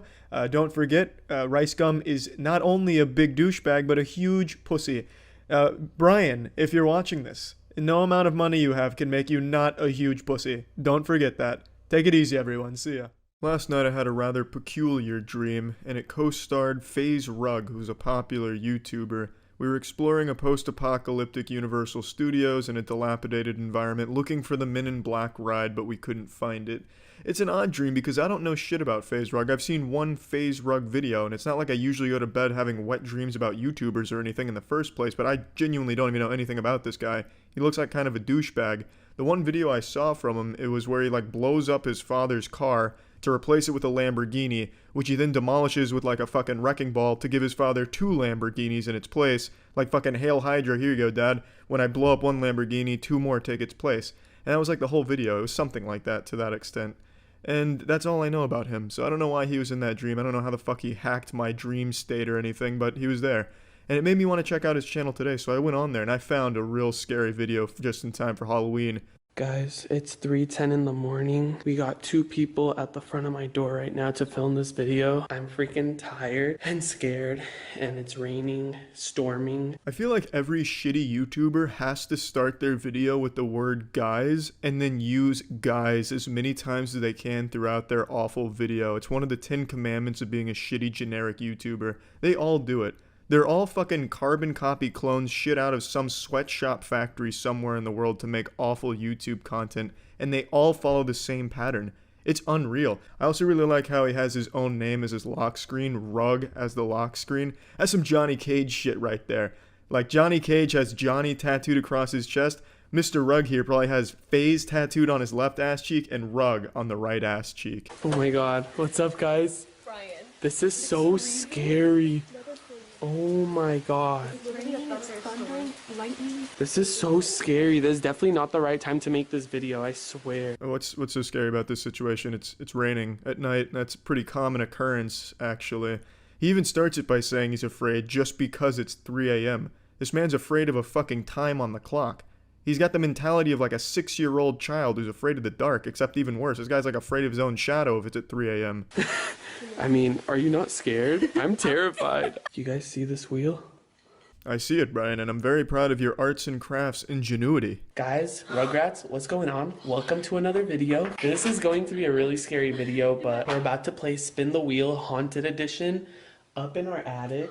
Don't worry, Brian, I've got my butt plug firmly pushed deep into my colon, and I think I'm ready to handle this scary video you're about to present to us here. We got 666, where we have to make a call to the 666 hotline. There's a safe that you can land on to where you don't do anything that turn. So there's Bloody Mary, there's Charlie game, Ouija board, lights out. As you can clearly see, it's all very brave stuff to be doing at 3 a.m. No doubt these are some of the strongest warriors the human race has to offer, willing to lay it all on the line to play Bloody Mary, Charlie, turn out the lights at 3 a.m. This is unreal. This is fucking savagery to the highest lit degree. Unreal. All in the name of gaining subscribers to annihilate that smash like button. Whatever it lands on, you're gonna do. I'm already gonna cry. Oh! No. What is that one? You say it in the mirror. I'm not trying to scare you, but this house is like actually haunted. Okay, this is not the time. You guys know this? You guys have experienced so many scary things I know here. you just like haunted spirits come with you wherever you go. They're attached. 6 minutes and 50 seconds into this agonizingly awful fucking video, and they finally spin this shit for the first time.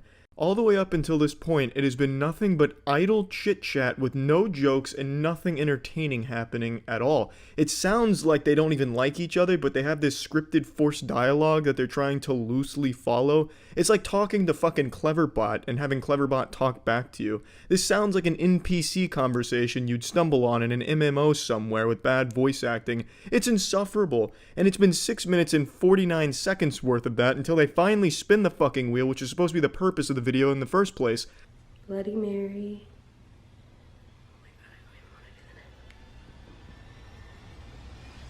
Bloody Mary. Oh my god! Oh my god! I didn't freak it out! Holy f***! Oh my god! Did you guys f***ing hear that? No, what happened? Did you guys do that? No. Did you not? Amanda, what happened? Bloody Mary.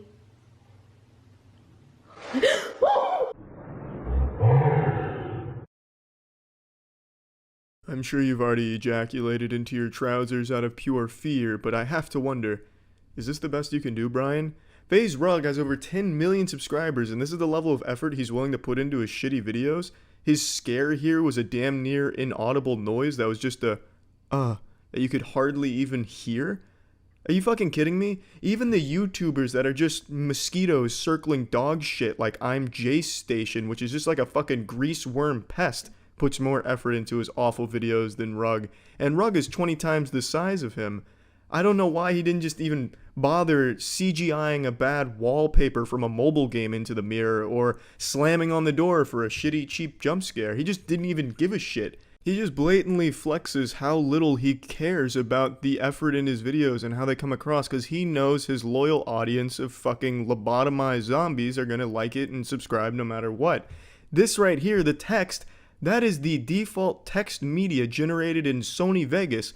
I should know because I'm still one of those fucking caveman troglodytes that still use Sony Vegas, so I can recognize this. He doesn't put any fucking effort into it at all, and he clearly doesn't need to, I guess. I'm so scared. Please be by my side.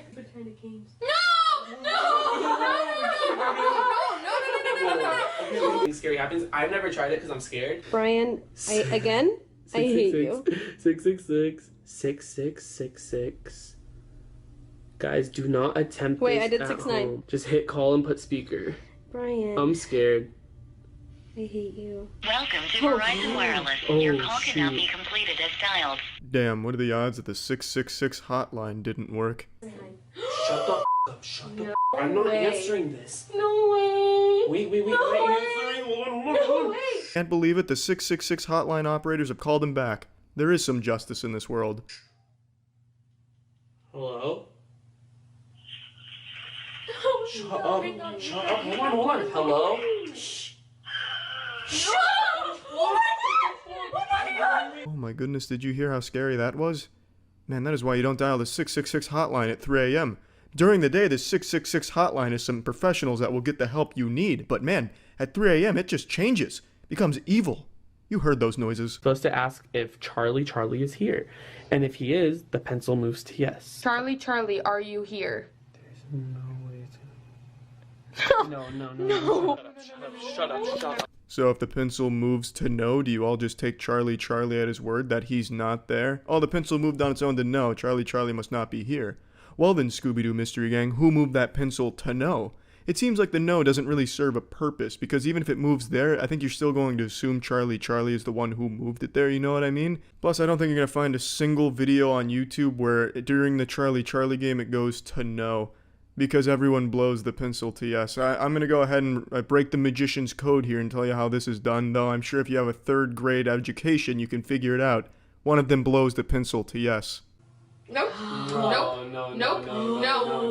I'm allowed to say no. Real quick, you're not going to play the Ouija board. You're going to spin again. But, Rugrats, I know you guys are probably upset, but there's so many reasons as to why. I don't know why it's on the board. Hey, what's up, you fucking idiots? Yeah, we're not going to be playing the Ouija board. I planned on it, but then I just really didn't feel like driving to Walmart to get the Ouija board. Didn't feel like changing it, and I can pad some time here. So, yeah, we're not playing the Ouija board. You suck my fucking asshole. Dude put some shit on the wheel that he didn't even bother to get. That's so cute. Wait, and then didn't you say, like, I don't know if I'm allowed to say this, but didn't you say that you wake up with, like, scratches on your arms? Yes. Okay, see, I haven't even told them, but guys, like I wake up with scratches on my body, like 3 fingers, like either on my side, my arm, this, like, and like I would always think that it's me, but then I don't have sharp nails, and it's so scary. I wake up, I have nightmares every night, like. No, you don't. Prove it, Brian.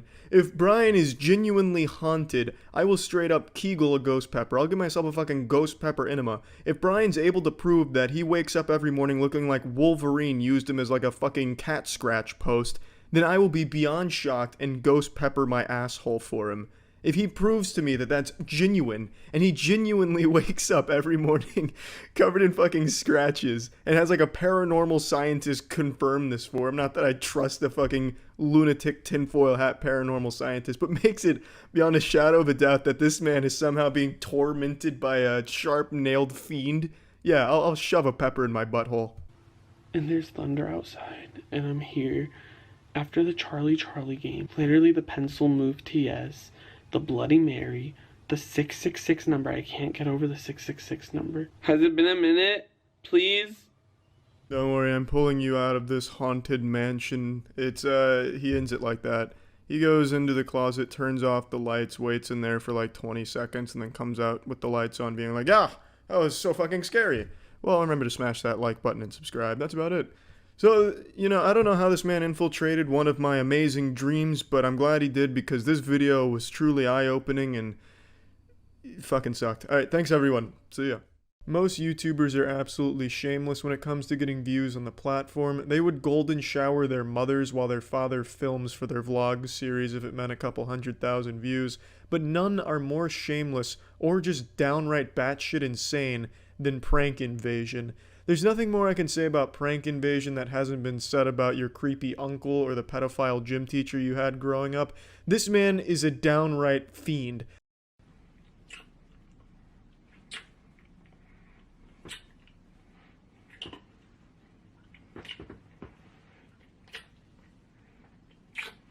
Look at that face. Just look at that face. That's the face of a cool guy that tongue fucks his sister with no shame. Just look at how satisfied he is with himself. So this guy's real name is Chris, and he seems to like to fuck his sister, so I'm guessing his last name is Lannister. And as you can see, nothing is off limits when it comes to getting YouTube views. Now, it's debated if this is real or not since all of his shit's fake, but this one has some like proof that it's his real sister, kind of. I don't really care. It's a weird clickbait anyway to really bank on the incest community. There's a cardinal rule when it comes to incest porn. It's not incest porn if the sound's off, then it's just porn. And I think that's what Chris is kind of banking on. I really don't know. The man's a fucking delusional madman. But what I want to really talk about is his behavior on Twitter. This guy is absolutely fucking pathetic.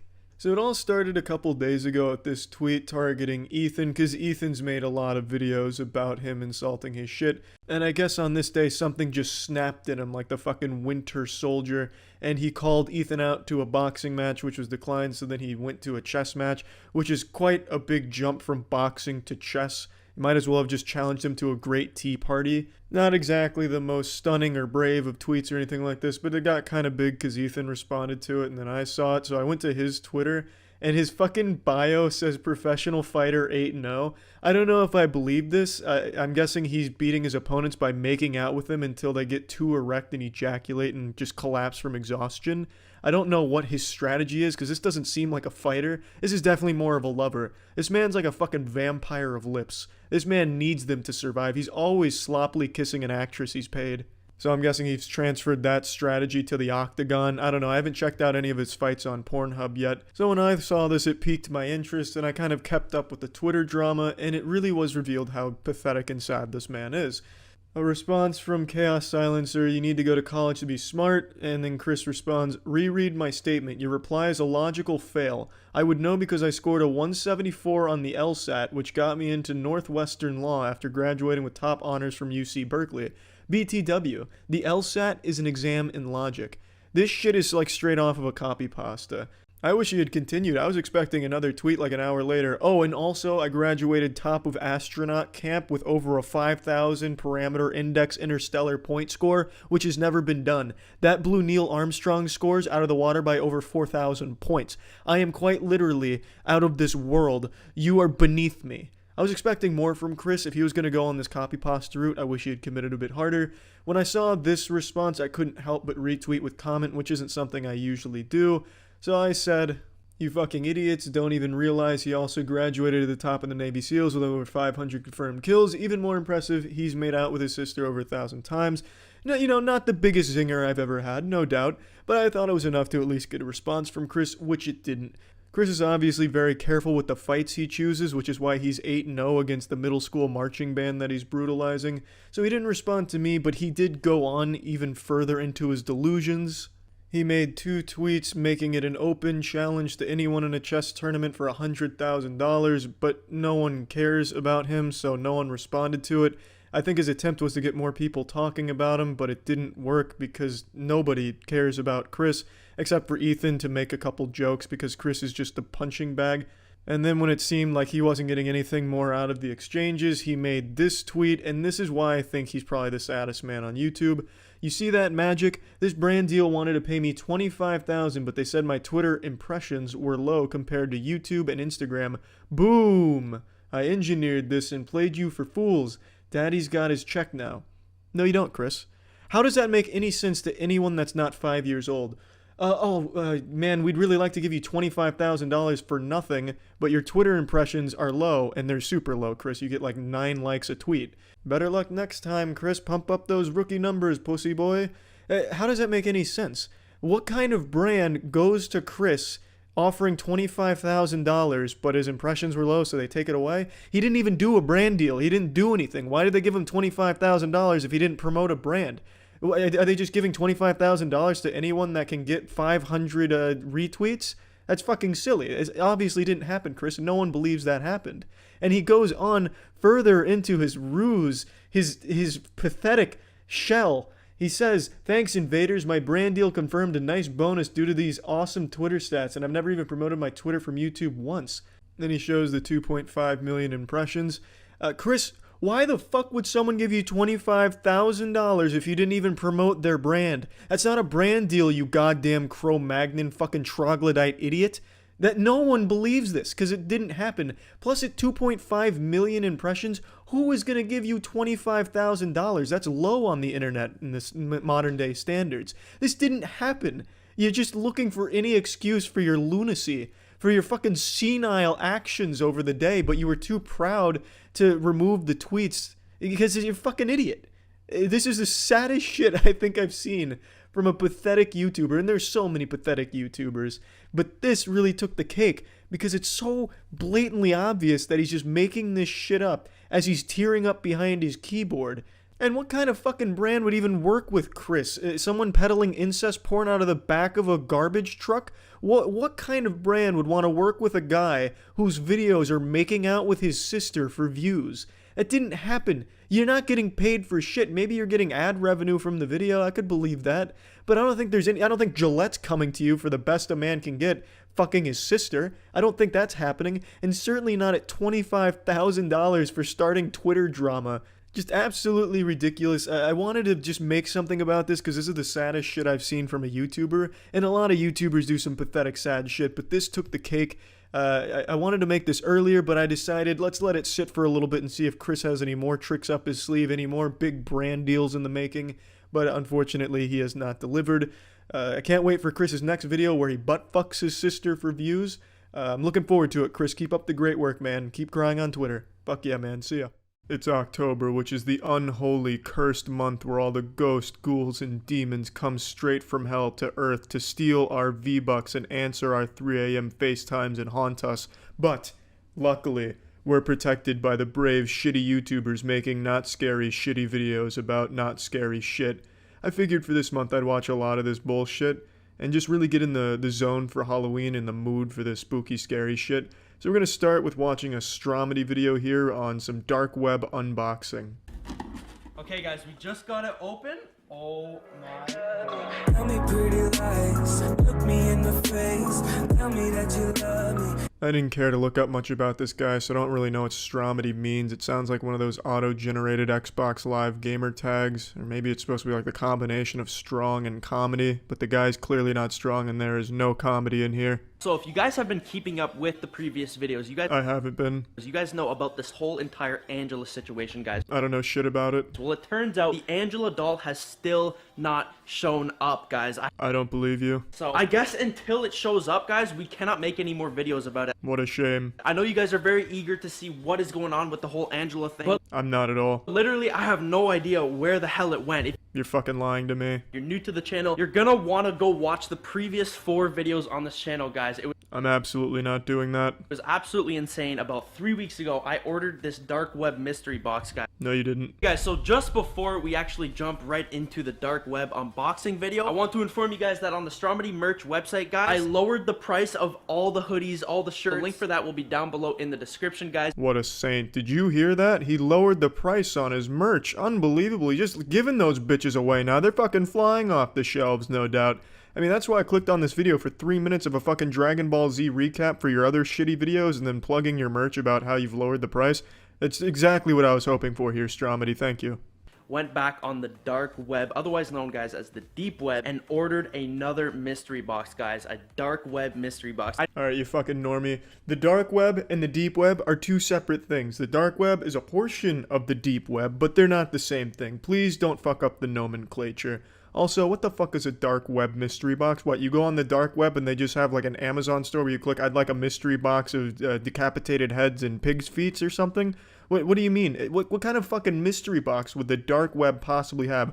Obviously it's fake. I'm not an idiot. I'm not 6 years old. I know it's fake. I know he didn't actually order a dark web mystery box, but just play with that idea in your head for a second.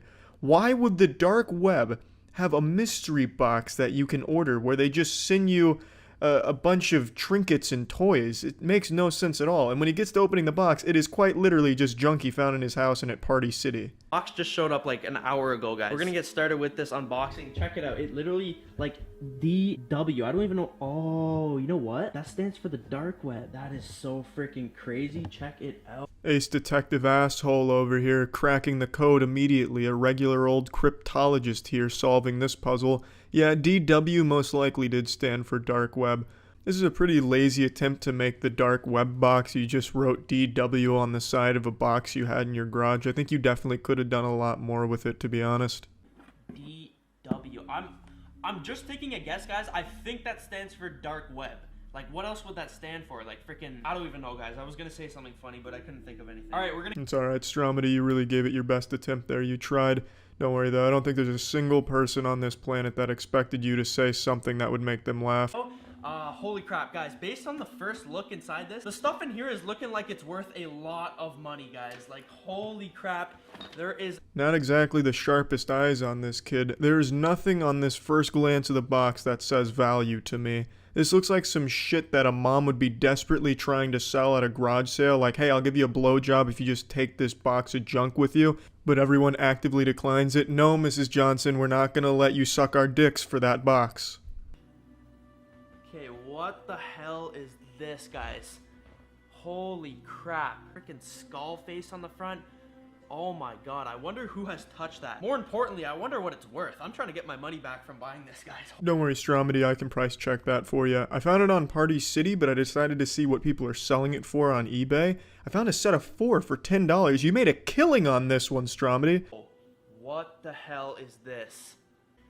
I don't know about you guys, but this looks like some sort of Egyptian thing. Guys, look at that. It's got like the old, like, Egyptian signs. It's got like hieroglyphic writing on the sides there. What the hell? Guys, the freaking knife. Guys, I literally have a knife exactly like this. That's so weird. Holy shit, that is weird, Stromedy. You should take that knife that you have that looks like that one and put them side by side. The one you just pulled out of the box and the one that you had. The resemblance is probably uncanny. He went to Party City and just took a bunch of cheap shit to throw in the box, but realized he didn't get enough to pad out the video over 10 minutes. So then he started scrambling, just pulling shit from his house. In his kitchen, knife. Check. Yeah, that'll be scary. Oh, is that a Cheeto crumb on the floor? Bang, in the box. It's a cursed Cheeto crumb now. It's pathetic. Oh my god. What is this? A mirror? Guys, I found like an old mirror. What is this? It's like some sort of bottle, guys. At the front it says blood. What the hell is this? Okay. Guys. Now we definitely know this box is from Egypt. Can't argue with that. Now this case is closed. That is hard evidence that you cannot dispute. That is so weird, guys. I wonder how much this is worth. Like, this could be real gold. What the hell? Well, hey, look. I'm no expert, so please take this with a grain of salt. But just upon quick glance there, I can say with a high degree of certainty that that's not real gold. Oh my god, it goes forever. Holy crap. Alright, guys, we found some, like, weird dark chain. And if you guys are thinking, oh, that's the chain from the other mystery box, it's literally not, guys. Like, you can go compare the colors. Don't you dare question the reuse of props in Stromedy's videos. He would never. He went to a separate Party City for that chain. So don't you ever devalue the hard work he puts into these very creative and thought out dark web unboxing videos. Don't you dare. Get off your fucking high horse. That's not the same chain. I mean, that's basically the end of the video. He just keeps pulling out shit that he found in a trash can somewhere in a back alley and calls it a dark web unboxing. It's scary shit, and he's cursed now, obviously, so, I mean, hats off to you, Stromedy. My prayers go out to you. I hope everything works out for the best. But, yeah, I hope everyone was as frightened as I was while watching this, and that's it. So, yeah. Fortnite. Drake played it, which means if you play it, you'll be as cool as Drake. I don't need to explain what Fortnite is, because it's more than a game. It's a fucking movement. It's a way of life. Even if you've had your face buried in Comcast's asshole and haven't had access to the internet in the last 8 months, you're still familiar with what Fortnite is. Prisoners probably don't even use cigarettes as currency anymore. They probably use V-Bucks. The game is beyond any game ever made. Now let's take a moment and just take a little bit of silence here to remember that a lot of people died before 2017. Jesus Christ didn't even make it to 2017. Everyone who died before 2017 did not get to experience the joy of Fortnite, and that is incredibly fucking sad. I honestly think we should change our dating system and move from AD and BC to BF before Fortnite and AF after Fortnite. So we're in 2018 AF because we're after Fortnite, logically. Now, I personally like the game. I think it's fun. I play the shit out of it both on and off stream. But the best part about Fortnite isn't the game itself. It's the amazing content we've been blessed with on YouTube. The creative geniuses, the innovators, the visionaries, the masterminds have really been letting their creative juices just ooze out of every pore in their body. And they're producing some of the best content the internet has ever seen, such as posting full uninterrupted matches of Fortnite, 20 plus minutes, almost no commentary, definitely no jokes, and they might even lose the match in the end, but they post it 3 times a day and it's great. And then you have the super savage litty titty men that post like the great clickbait like I ride the meteor, or Epic Games gives me Fortnite 3 early, or like my mom starts flicking her bean because she sees me playing Fortnite, with like a wacky crazy original thumbnail. Like, because it's just fucking mind-boggling. Like, why would their mom come in and start playing with her clitoris just because they're playing Fortnite in front of her? Like, is that the effect the game has on women? It's nuts. But by far the best content that's come from Fortnite is the 1 kill equals 1 removed piece of clothing, or 1 kill equals 1 second of my girlfriend sucking on my pee-pee. Sometimes they'll call their girlfriend their sister if they want to appeal to the incest enthusiasts. It's actually quite a common trend, and it makes sense because we like to appeal to the incest enthusiasts on YouTube. It's something that we welcome. And I just thought it'd be fun if we just went through and watched some of these 1 kill ones, so that way we can all get a taste at what Fortnite has really blessed us with on YouTube. Here we go. This one seems interesting. 1 kill equals 1 makeout on Fortnite. I love to watch 2 goobers just trade spit. I can't wait for this sloppy makeout.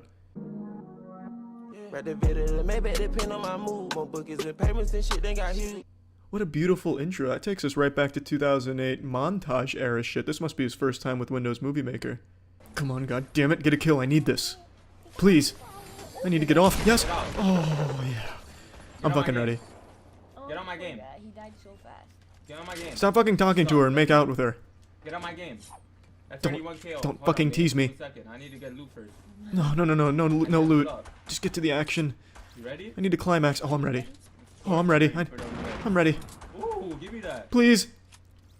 Oh, yeah.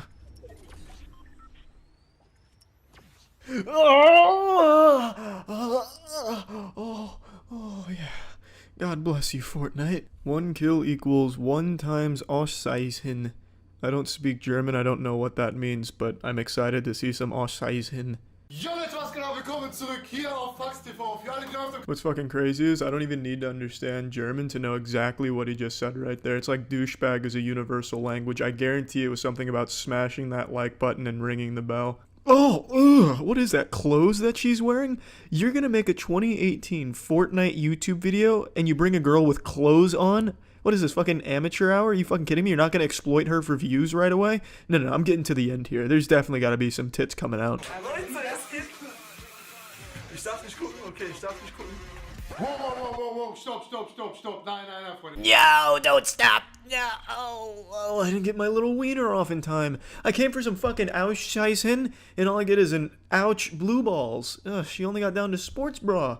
That's all these Fortnite 1 kill, 1 remove piece of clothing till nude. That's as far as they go. They never show me the boobies, the magic milk tanks. I'm glad that YouTube lifted the ban on clickbait, so that way clickbait's alive and well out here.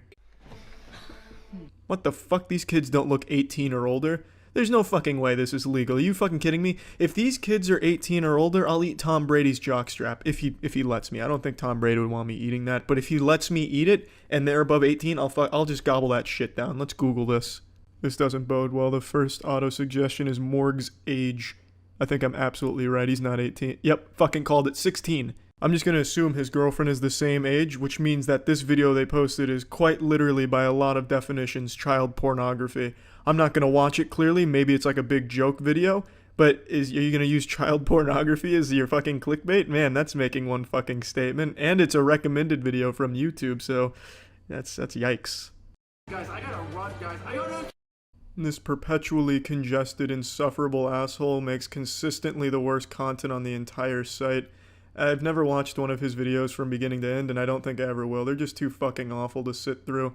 It's no surprise he's hopping on this popular trend, but there's really nothing more that can be said about Ricegum that hasn't been said about a shit-filled toilet in a dilapidated gas station. But maybe I'm just a hater who needs to get some clout, as his legion of brain-dead zombie 8-year-olds always say in the comments to anyone that insults their messiah, because they live vicariously through his success. Just a little newsflash, just because he makes a lot of money doesn't mean you do by watching him. It's okay to criticize him. Battle Royale. Ninja. Hey guys! Oh, now we're fucking cooking. Losing clothes and ninja gameplay. This girl's gonna be butt-ass naked, super turbo naked with the amount of kills Ninja gets per game. Holy shit. Well, but where's Ninja? What's up? It's a faff. You guys, Oh god.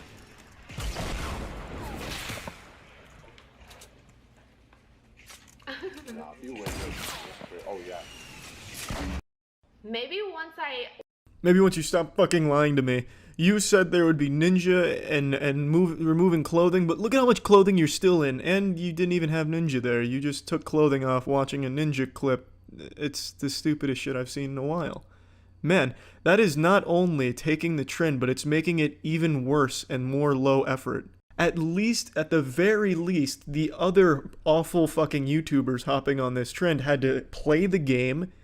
She didn't even have to do that. She just started taking some clothes off, minimal amount of clothes off, by watching someone else who has played the game before. That's amazing. Wow, look at this thumbnail. This guy's about to lick some ass crack. Oh my god, he's looking... He just licked cleavage. Oh, this is a wholesome intro. This is kind of like a Full House type of intro type shit, or like a 90s sitcom intro. This is so cool. But start licking some ass, please. Okay, you ready? You know what I'm saying? Make sure I got a good lick in. Oh wait, so that's two things you gotta remove now. I got two kills. At first I thought that bucket he was handing her was for her to puke in, which would have been very considerate, but it's not, spoiler alert. At first I honestly didn't think he was gonna lick ass cheeks, because usually a thumbnail like that, it's not in the video, it's just to draw some prepubescent kids in that are trying to jerk off. But he actually straight licked some cheeks. Hats off to him, that wasn't clickbait. Horrible content nonetheless, but it wasn't clickbait. He straight licked some cheeks. Fuck yeah. Good for him. But yeah, I hope you've had your eyes open to all the beautiful gifts Fortnite has bestowed upon the internet community. And I think I speak for all of us when I say, thank you, Fortnite. And nothing haunts a chode more than a FaceTime of a popular character at 3 a.m. by a shitty YouTube douchebag. Right now, J-Station kind of has the monopoly on it. He's the gold standard of shit FaceTime scary videos. He's the blockbuster in the space. But there is a Netflix on the way, a competitor. His name is Hype Mike. I just found out about this man today. He's basically J-Station without the crippling meth addiction. Instead, this guy's traded meth for coke. This man is always high energy. He's fucking feeling himself. Let's dive right in with one of his bangers, FaceTiming Andy and Bonnie from Toy Story at 3 a.m. What is up, guys? My name is Hype Mike. Welcome back to the hypest channel on the internet. Tonight, we're going to be attempting to call Bonnie and Andy at the same time at 3 a.m. Ah, yes, Andy and Bonnie from Toy Story, the apotheosis of horror, the first two characters you think of when you think of something terrifying. Jesus Christ, Michael, I tell you, just the fact that you're about to FaceTime these two is enough to send shivers down my ass crack and send me to bed with wet nightmares. I don't even need to see the video. Call them both at the same time. Now, as you can see right here on both my phones, it is currently 3:09 in the morning. And just to show you guys that I do have both Bonnie and Andy's phone number on both my phones. Well, Michael, you'll get no argument from me. I think it's pretty hard to scientifically dispute that kind of evidence. It's very clearly Andy and Bonnie's number from Toy Story because he just showed it to us on his phone. Who the fuck else would it be? Actually, Michael, the more I look at it and the more I think about it, how do I really know that's their number? You're gonna have to prove that a little bit more. You're gonna have to give me a little more to work with there. We live in 2019, a society where we can deep fake Keanu Reeves' face on a staged gas station robbery for a joke video and have people believe it was the real Keanu Reeves. In fact, Michael, I don't know if you knew this about me, but my face has actually been deep faked on a few porn videos. One of them had 6 dicks surrounding me. I've never even seen 6 penises in my life, Michael. Well, that's not... If you tally up every dick I've seen over the course of my 25 years, like, cumulatively, it's definitely going to be in excess of 6, but never all at once in a circle surrounding me. I've never been in that situation, Michael. So clearly you can see where my skepticism is coming from by just looking at a name on a phone. It's not enough to convince me. Hello? Hello? Who is that? I'm Bonnie. Who are you? Why are you calling me? Who's Bonnie? I don't know. I'm just a little... Wait, Bonnie. Wait, you're that little girl who took my Woody doll. Well, not to butt in here, Andy, but she didn't take your Woody doll. In fact, if you remember at the end of Toy Story 3, you gave her your Woody doll. So I don't know why you're acting like such a big fucking prick here. She didn't steal it from you. It's not like she rappelled down your rooftop and busted through your window to steal Woody in some type of Mission Impossible experience. No, that's not what happened. You gave it to her. Now, I have to say, Michael, I'm going to criticize the production value here a little bit. You're putting on a voice for Bonnie. You couldn't find the real voice actor for Bonnie.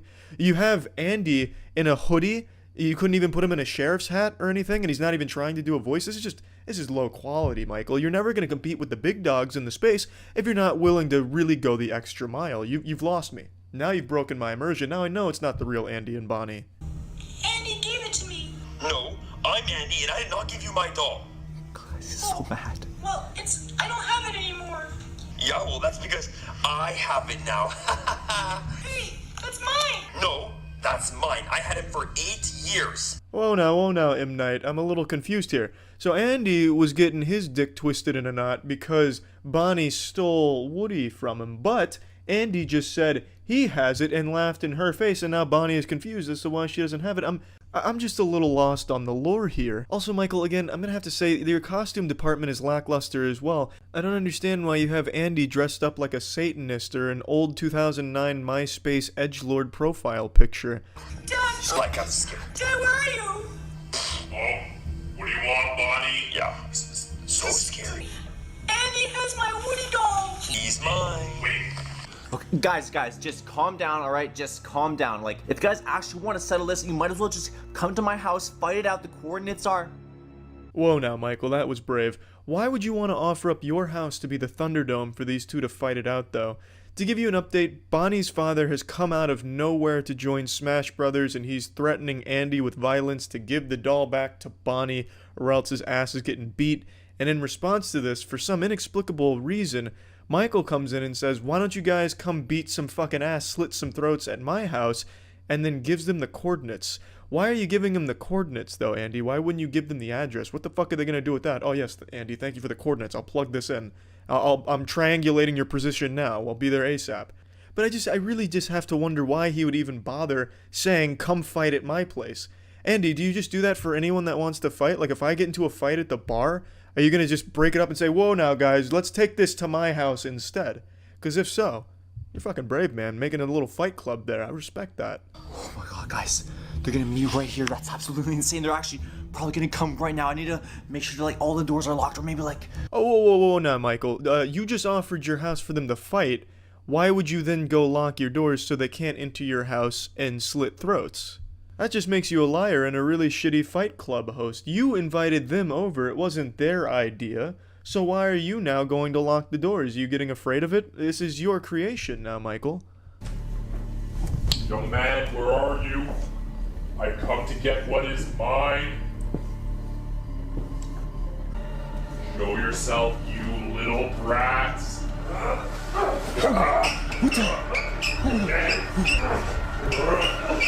Get off! Oh, all right, where is that doll? Are your eyes closed, you fucking ogre? It's sitting right there on the counter that you just pushed them towards. So this fucking lumbering idiot comes into this house he knows nothing about, could have been set with Home Alone booby traps all over the place, but takes it on faith, comes here for the showdown, pushes the guy, and then can't find the doll sitting right on the counter? Man, walking around like Frankenstein's monster with one goal in mind and can't even recognize the goal sitting right in front of him? Disgusting. It's embarrassing, really. Bonnie should be ashamed of herself for having such a stupid fucking dad. What the hell? Oh, no. Let go of that crate now or else. Let me see where. Oh, get the hell out of here! I need to get the hell out of here. This place is insane. I'm not dealing with this, but thankfully, I do have the Woody doll back. Yeah, that's the whole rest of the video. I kind of broke it down into the only 4 parts that have anything at all that happen in them. Everything else in between this is just him saying, guys, Woody, wow. So I cut all of that out for your own safety, really, because it's fucking awful to listen to. But I have to wonder, why the fuck does anyone watch this? Even as like a diaper-shitting, milk-snorting toddler, it's not well done or scary. The last thing I want to do is compliment J-Station, but he's the most similar channel to this, and at least in his defense, when he does these shit videos, and it's all he does, he actually has shit that happens during it. Hype Mike's videos, on the other hand, this is about the extent of their action. He grabs the Woody doll, runs and hides in a bathroom, and then both Andy and Bonnie's dad leave. That's all that happens. It's not even like an attempt at like tension or scariness. Genuinely, nothing fucking happens in the 10 minutes plus. I don't get it. I can't wrap my head around it. At least when you look at things like if I was a kid, I could maybe see why that would make sense. But here, fuck me, I don't get it at all. Hype Mike. Yeah, it sucks, but good work out there, I guess. I don't fucking know. Anyway, that's some more scary FaceTime shit. Always fun. See ya. Nothing gets my penis harder than seeing someone's father nearly drown, which is why I was more than ecstatic to click on the Dobre brothers' newest unscripted savage reel prank, Dad Wakes Up in a River. Let's go ahead and tune in.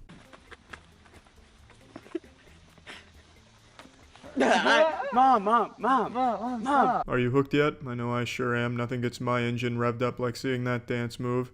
So our dad is sleeping in that pool house down there, and we're gonna put him in the lake. Let's go. In the lake, in the river. In the river, Poochie. A little bit of a humble brag right there. Oh yeah, our daddy's sleeping in our 4th pool house, 10 acres that way next to our 3rd mansion. Hey, don't forget to smash that like button and share this video with your savage friends in the daycare so we can continue to afford this place. I also really like this prank idea. Our dad's sleeping. Let's drown him. I got your next prank here, Dobres. This one's free of charge. There's no copyrights on this one.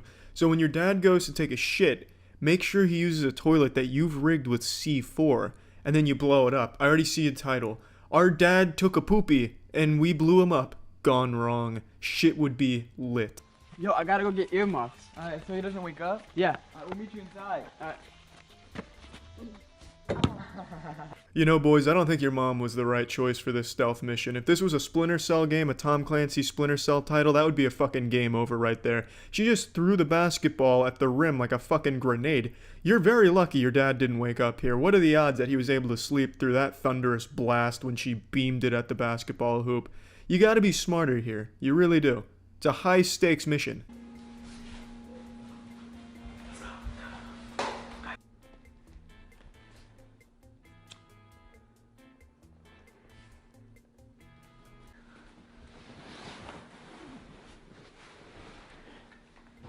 Well, spit in my dick hole, can you believe that good luck?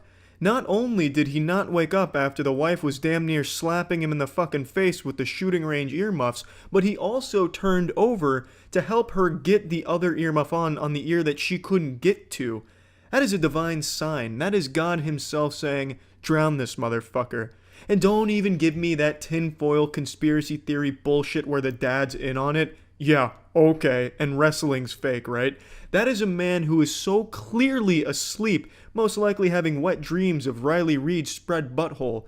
This right here was nothing shy of a miracle. The Dobre brothers out here making some fucking miracles happen. An amazing stroke of good luck right there with that series of unfolding events.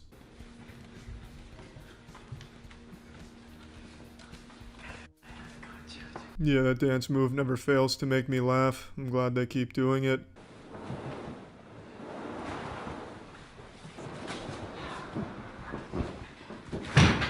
I think their dad's dead. I think he's just fucking dead there. He's such a heavy sleeper, it's crazy. What a savage sleeper.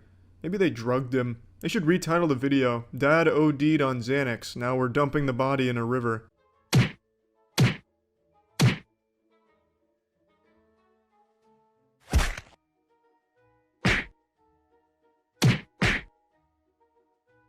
What the fuck? I guess they're just padding for time now, so they're doing a little Street Fighter type of deal here, a little impromptu thespian drama club combat course. I don't fucking understand what this is.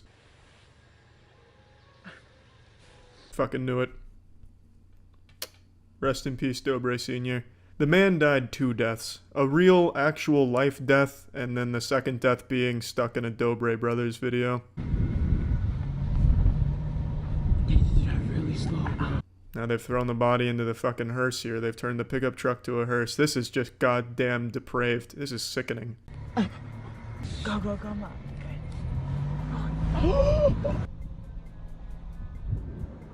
I wonder if Big Daddy Dobre does his own stunts here. The man is a fucking machine. He doesn't even know what fear is. The only thing running through his bloodstream, pumping through his veins, is courage and bravery. Let's take for a second and assume that this prank was real, which obviously it's not, but let's say it was. He'd 100% wake up on the truck, and when he did, he'd probably freak out, fly off the back, and snap his neck. What a fucking prank.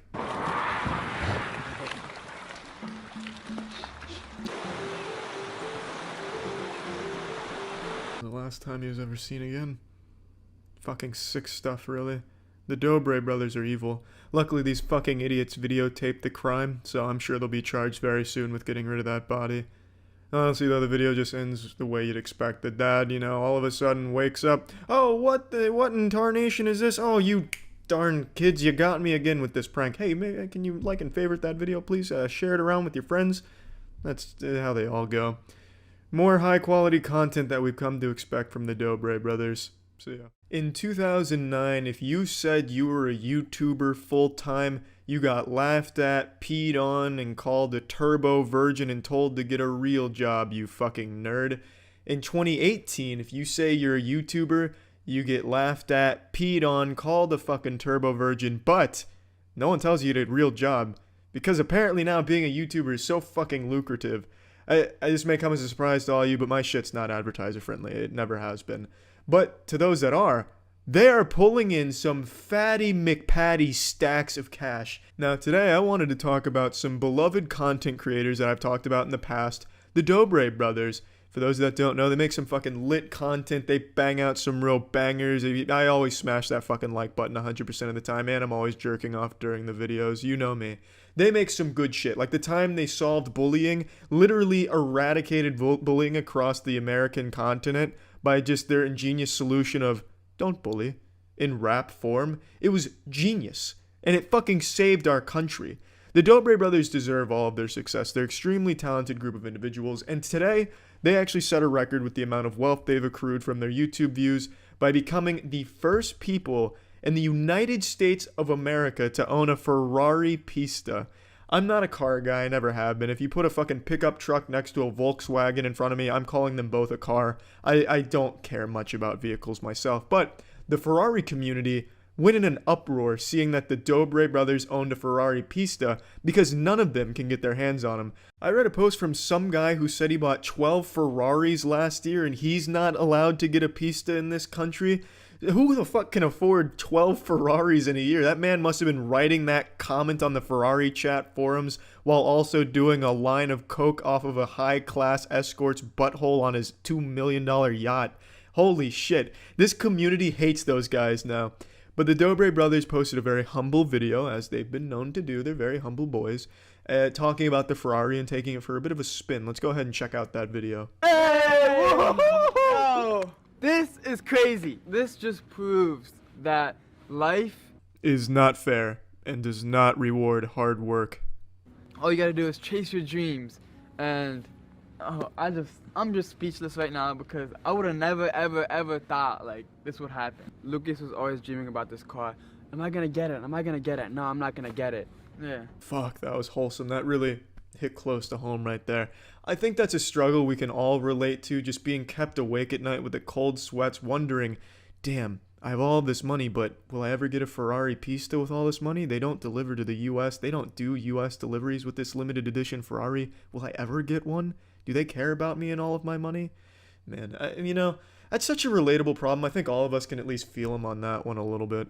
Oh my god. People might think I'm trying to flex or like show off, but nah, I'm just so blessed. Like, this is an accomplishment. Like, No, don't worry. I don't know how anyone would click on this video called Buying My Dream $500,000 Car and think it was about flexing or showing off. What kind of fucking troglodyte would get that idea? This is clearly a very candid and modest video shot here. You probably didn't even plan on making it. They might have surprised you and caught you off guard, like fucking open the garage and just, oh, hey, shit, sorry guys, I didn't see you there. I was just jerking off on top of my $500,000 Ferrari Pista. Did you guys know I'm the only one in the US that owns one of these bad boys? Yeah, I just dropped trousers and did a big old stink face on the Ferrari community by being the only one that owns one of these. Yeah, I just gave them a true patriotic loogie right in their fucking butthole by owning one of these Ferraris. You guys probably didn't. You probably, you know, it's just, you know, you too can do this. If you annihilate that like button, anything's possible. Chase your dreams and shit and make sure to buy our merch and all that shit. You guys can, why don't we take it for a spin, guys? Honestly, it really is just a very humble video, and I wish I had half of his modesty here. He's just such a nice guy. It's not about flexing, it's about the emotion and inspiring all of us, and I'm fucking inspired. I'm making this video to like inspire everyone because like dreams come true. Like I'm being dead serious. I agree. Like I said, I do think the purpose of this video was to inspire their audience, especially with all 6 ads that play throughout this video. I think that's probably one of the most important parts of inspiring your audience is making sure you fucking suffocate them with ads. Can you guys come here real quick? Yeah, sure.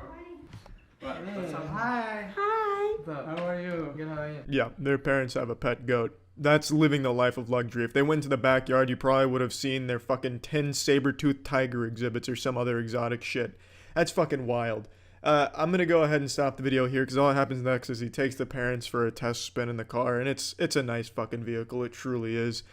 Ferrari executives, if you're watching, if you're just giving these bitches away, I'll certainly take one. If you need like an over-the-pants hand job as collateral, I'll be on it. I'll start ripping up your dick or whatever.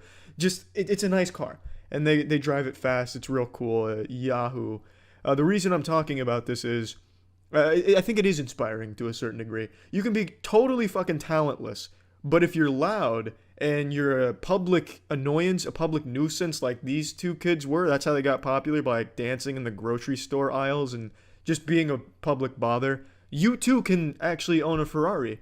That's kind of the fast track on the internet. Be loud, be a douchebag, find success. It's that easy. Where's your Ferrari? Peace that, you fucking losers. I'll see you all next time, boys and car enthusiasts. See ya. Life hacks are some of the stupidest shit on the internet, to the point where it's almost insulting when you see them. Just dumb bullshit like, if you have to fart and it's not an appropriate place, hold it in. Or super pro tip life hack turbo mode ultras life hack. If you need to remember your passwords to your online accounts, write them down. But I found a channel on YouTube that makes every other life hack look genuinely useful. It's an account called Mr. Gear, who releases some of the most psychotic, dumb, unbelievably fucking ridiculous contraptions that he considers life hacks. So let's go ahead and take a look inside the mind of a lunatic here.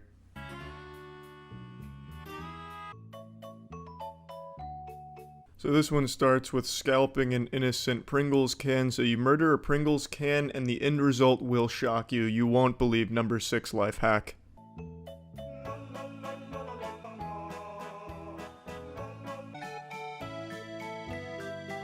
Bravo, Mr. Gear. A real MacGyver over here. The world's most repulsive pencil holder and or cup, depending on how you'd like to use it. Really simple though, all you need is a Pringles can and some yarn straight from the 1800s. That was the dirtiest yarn I've ever seen in my entire fucking life. I swear he must have dug up his great-grandmother's grave and she was buried with all of her fucking sewing materials, and he just picked up her yarn and then wrapped the Pringles can with it. It's not even aesthetically pleasing or anything either, it just looks like you dumped your shit into a stiff pile of pubic hair. That looks like something that maybe George of the Jungle would have put on his school desk, or Tarzan. No one's gonna want that, and why do you even need 2 Pringles cans and cut them up? Why not just open the Pringles can and use that as the holder? It's the same effect.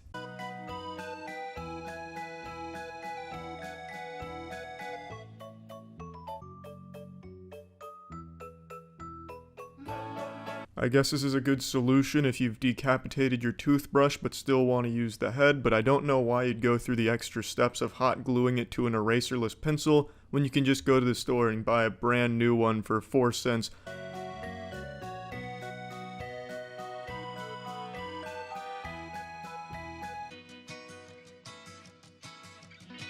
One thing you'll notice about Mr. Gear's unique life hacks is they predominantly consist of break shit and then glue that shit onto other shit.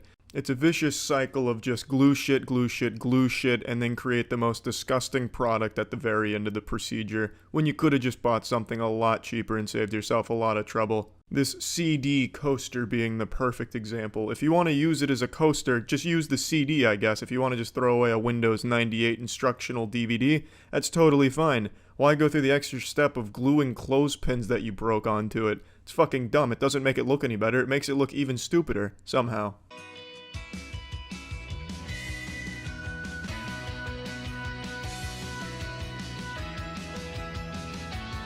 Yeah, that looks like a good writing utensil, a straw with the fucking pin. I just don't understand, Mr. Gear. You're 10 steps above human intelligence here. You're existing on another plane that corporeal existence just doesn't quite reach yet. This man is a goddamn genius.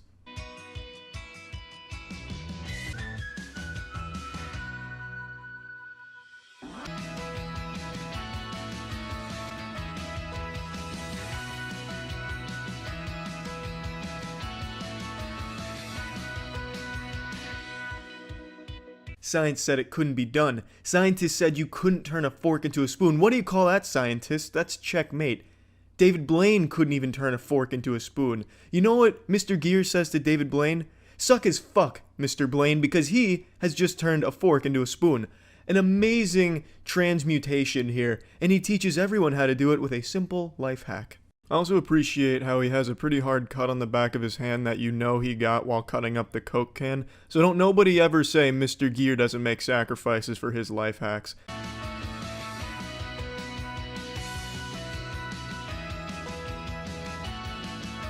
There's a question that's never been asked by a single human being throughout all of history. I don't think anyone gives a shit on how to protect their marker. It's not like there needs to be marker insurance. Shit, I've just been burglarized and they broke all of my markers. Luckily, I'm covered. And even if he means protecting the marker from drying out if you lose the cap, who gives a fuck? Just get another marker. Marker lives don't matter that much. I don't think there's a huge movement to fund research for breakthrough scientific discoveries to increase the lifespan of a marker.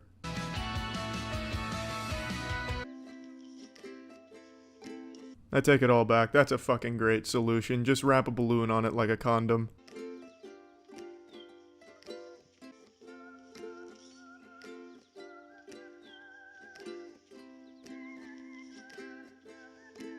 Now, is this hack that really greased up my shit stain and confused me, because I was under the impression that these life hacks were aimed at kids just to give them something fun to do, but they really can't be, because he doesn't use kid-friendly tools. He uses box cutters, razor blades, and now a fucking blowtorch. I'm sure the next tool he's gonna break out is a goddamn circular saw or something.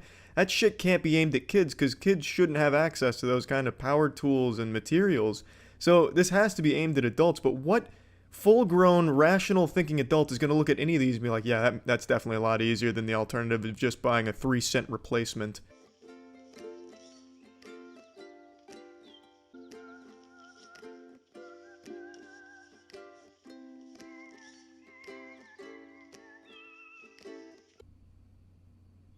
If there is a single living, breathing human being that watched that and unironically thought to themselves, Eureka!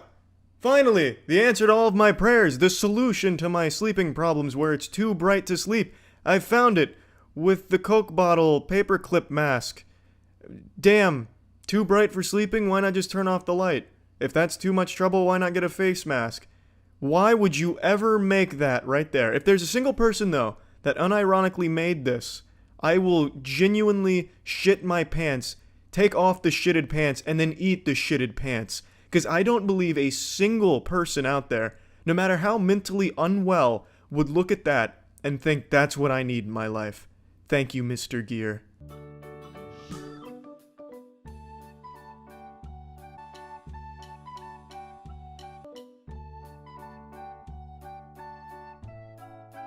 I don't know what the fuck this is. Maybe he made a little lemon titty. I have no idea what it's supposed to be. A modern art piece? I couldn't tell you. But god damn it, your life has been hacked.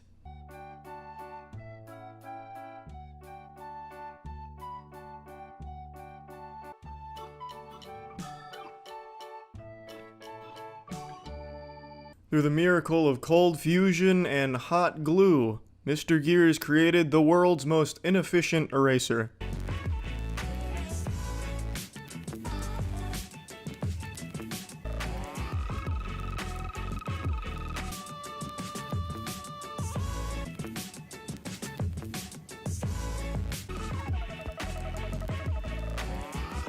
What a beautiful double whammy to finish this video off from Mr. Gear. He gets you with the 1-2 punch. He makes a pencil sharpener that, well, it's just a pencil sharpener. And then he makes a flimsy plate holder that will 100% break your plates. Your life has been fucking changed. Thank you, Mr. Gear. I'll make sure to do all of these. Never. But god damn it, those are some real creative shit-ass life hacks. See ya. Shit YouTuber intros. It's in the game. Today I'd like us to take a look at 3 exceptionally awful YouTuber introductions that make me want to puke out of my penis. Now, there's probably worse on the platform, but after looking around at a bunch of YouTube douchebag content, these 3 really stuck out to me as examples of awful, extremely bad intros. The first one we're going to look at comes from YouTube's own Dragon King, of clickbait, douchebaggery, overnight 3 AM challenges, don't tell your mom because Mickey Mouse is coming to put a fat nasty chode in her butthole. Aldo's World. All he does is the most generic content, you know, staying inside my own house on my own bed for 8 hours at night to go to sleep. You won't believe how well I slept, gone sexual. Just shit like that, the worst kind of content. But he has perhaps the worst intro of all 3 we're going to see today. So let's go ahead and just look at that one right now. Mario? What the?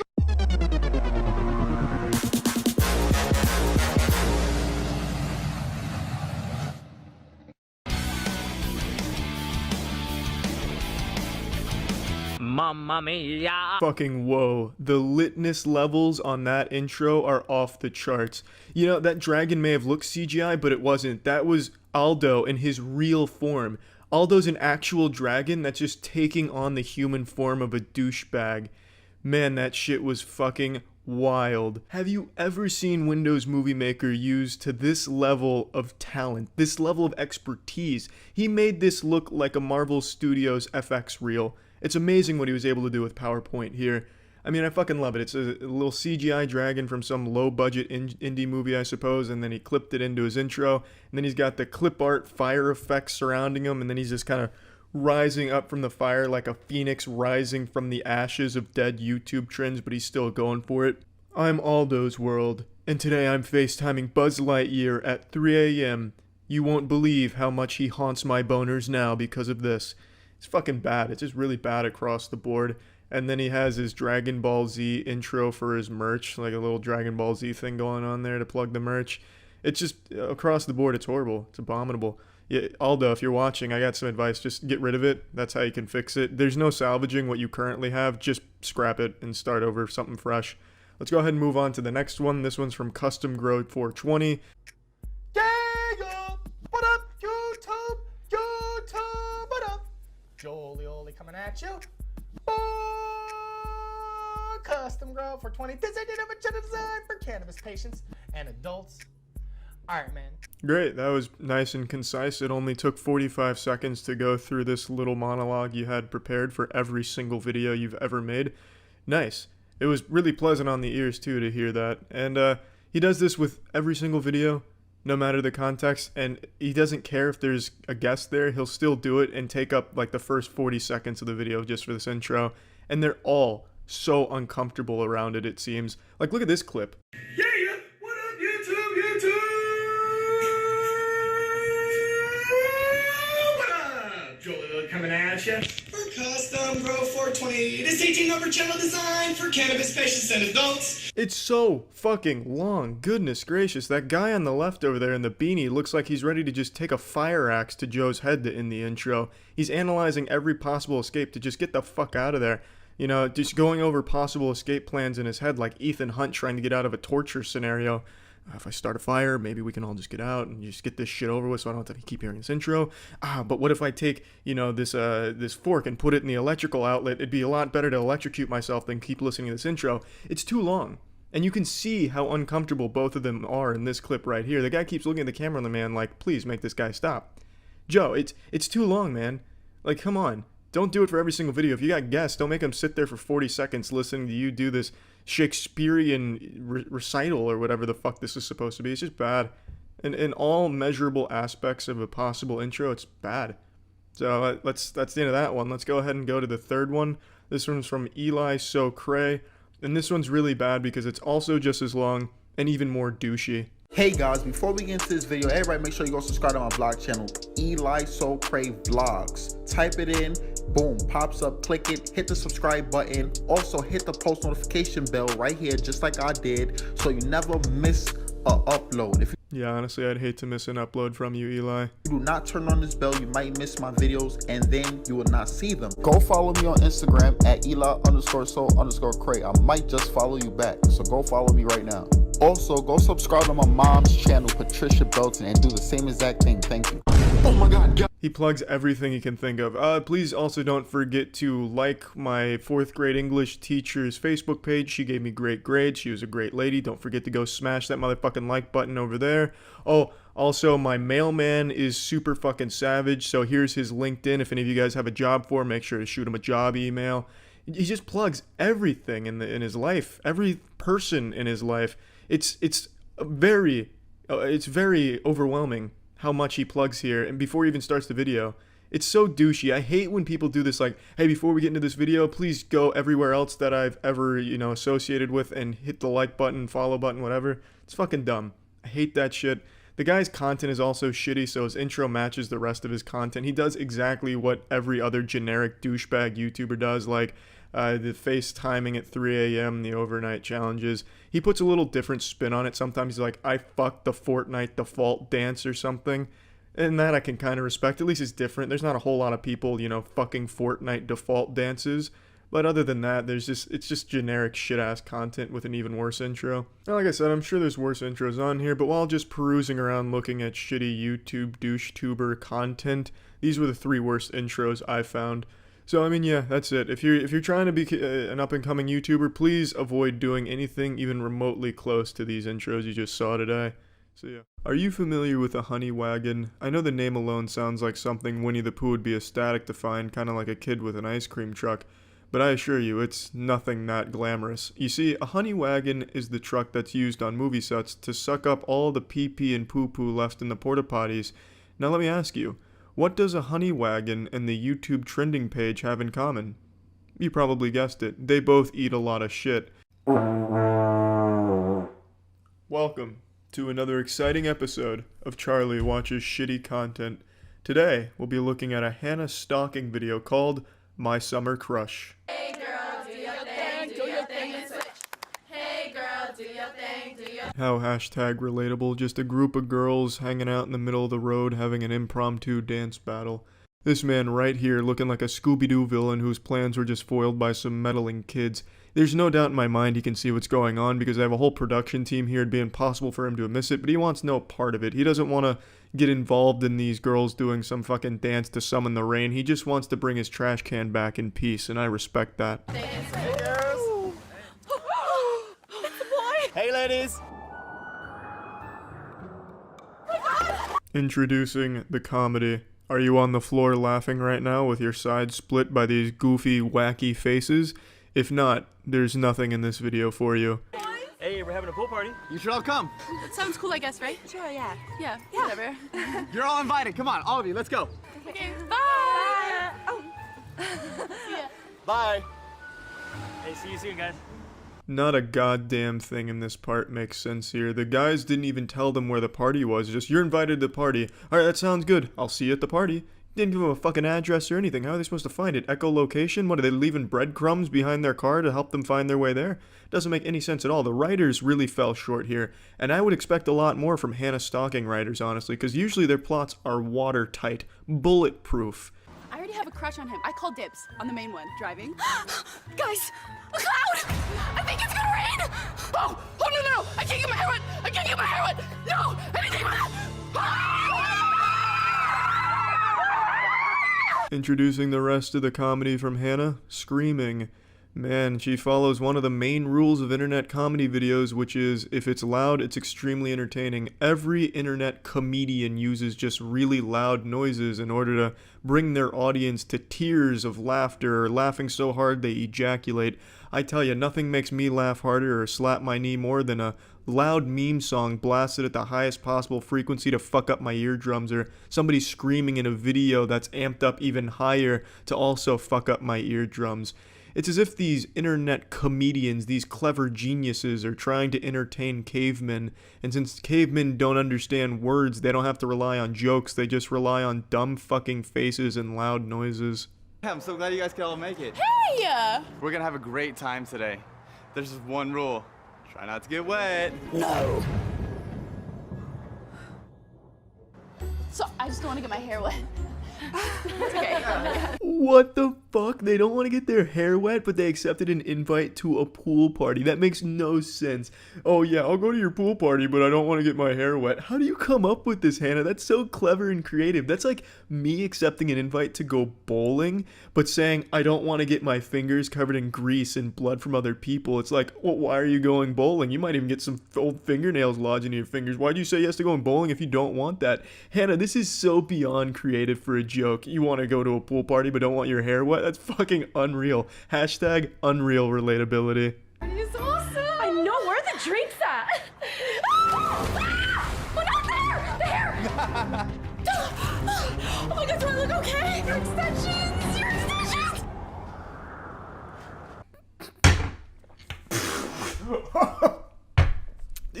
Did you see that fucking face she made when her friend's hair exploded?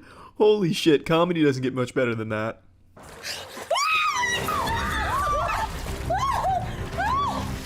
I don't know why she's afraid of her own hair in the pool, throwing it around like it's some type of fucking swamp monster. Oh, whose pubic hair is this? Oh, get it away from me. Not today, Cabana boy. You got lucky. I don't think so. So a couple of guys decide to start throwing girls in the pool since they're not going in because they don't want to get their hair wet, but their plans were ruined because they brought handcuffs like any sane person would bring to a pool party. Oh, hey, Jessica, did you make sure to pack a change of clothes, a beach towel, and your handcuffs? You got it, Margaret. You're goddamn right I did. I never leave home without my handcuffs. The first guy's got an extremely interesting approach to the girl. He's walking around like a sexual predator, or the Grinch about to steal Christmas. Hey, Instagram party people, I'm over here at the pool having fun.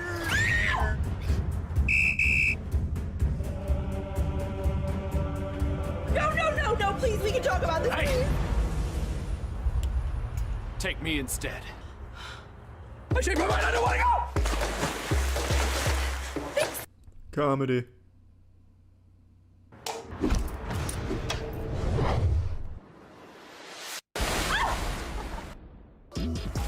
Okay. Come at me! See how it is? No one gets my hair wet. What? It's on like Donkey Kong. I've listened to this part about 7 or 8 times, and I'm 100% certain now that he says it's on like Kongly Gong. I can't really fault him for falling short on the expression considering there's no script given here and he must have been unfamiliar with it, but he did give his best attempt. There's still a bit more left of this video, so in the words of Duke Nukem, it's time to kick bubbles and chew ass gum, and we're all out of Donkey Kong.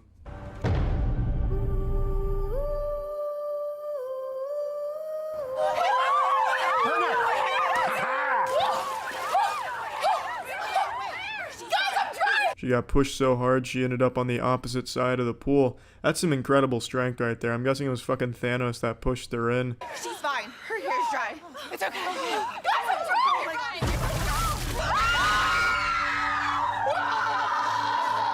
You know, I've been waiting to talk to you all day. I've been waiting to talk to you all day too. Yeah, I like frizzy hair. Really? Oh. Is this your tooth? Now that's how you do comedy right there. Take notes, and never do anything this video did, please. Well, thank you for joining me on another episode of Charlie Watches Shit that he personally doesn't find entertaining, but does understand why people would find entertaining, but that doesn't stop him from shitting on it. See ya. Today, as I was perusing the popular tweets on Twitter, reading the inspirational platitudes from celebrities we all love, he's giving us such powerful statements like, bullying isn't cool. Being nice is cool. I never used to be this incredibly rich, wealthy, and successful. I used to be not this super rich, wealthy, and successful, but then one day I said, I want to be rich, wealthy, and successful, so I went out and did it. What's your excuse, nerd? Stay lit. Bless 100.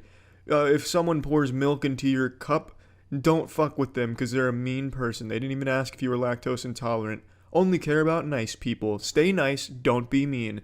And as I was fist pumping in agreement with these eye-opening statements, I came across one that was a little different. This one was pretty negative. It was about this woman's morning routine and how fake it was. And truthfully, I don't see what's fake about this at all. I mean, I also wake up every morning surrounded by $50 worth of helium heart balloons with a giant good morning sign and covered in a blanket of my own face, while also having a stack of tortillas that I'm trying to pass off as pancakes, just because I'm trying to pull a little practical joke on God. I want God to think I started my morning with pancakes, but that fucking idiot doesn't realize it's just tortilla wraps. Now let's go ahead and read this and get inspired. The best of days starts with a smile and positive thoughts, and pancakes. You're not fooling me, Scarlett. You may fool Penn and Teller with that trick, but I'm a bit sharper. I can clearly see those are tortilla wraps. Those are not pancakes. I don't understand why she's using a stunt double for pancakes here. They're really not that hard to come by. Maybe she was just very lazy, or she just doesn't like pancakes in general, but still, a stack of tortilla wraps, not fooling me. And strawberries. Can confirm those are real strawberries. Well, I can't confirm they're real. They might be plastic, but they at least represent actual strawberries. It's not a stand-in. And bottomless tea. My morning routine is now live on YouTube, and while I don't show you my real bed hair, trust me, it's not pretty, I do give you a little insight into how I start my day in a positive way. Well, it's a little sad that this isn't completely genuine. Everything else seems pretty normal, like a normal routine here, but if that's not a real bedhead, that's gonna take me right out of the immersion immediately. Head over to my stories for a swipe up link and let me know what you think. It features my morning habit of rinsing with Listerine Advanced White to help whiten my teeth.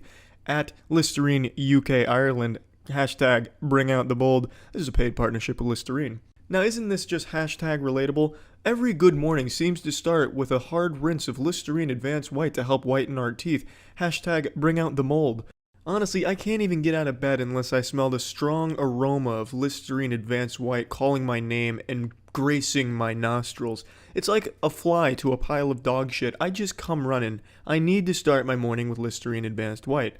So honestly, I'm confused why everyone thinks this is so fake and disingenuous. To me, this seems like a pretty standard morning routine.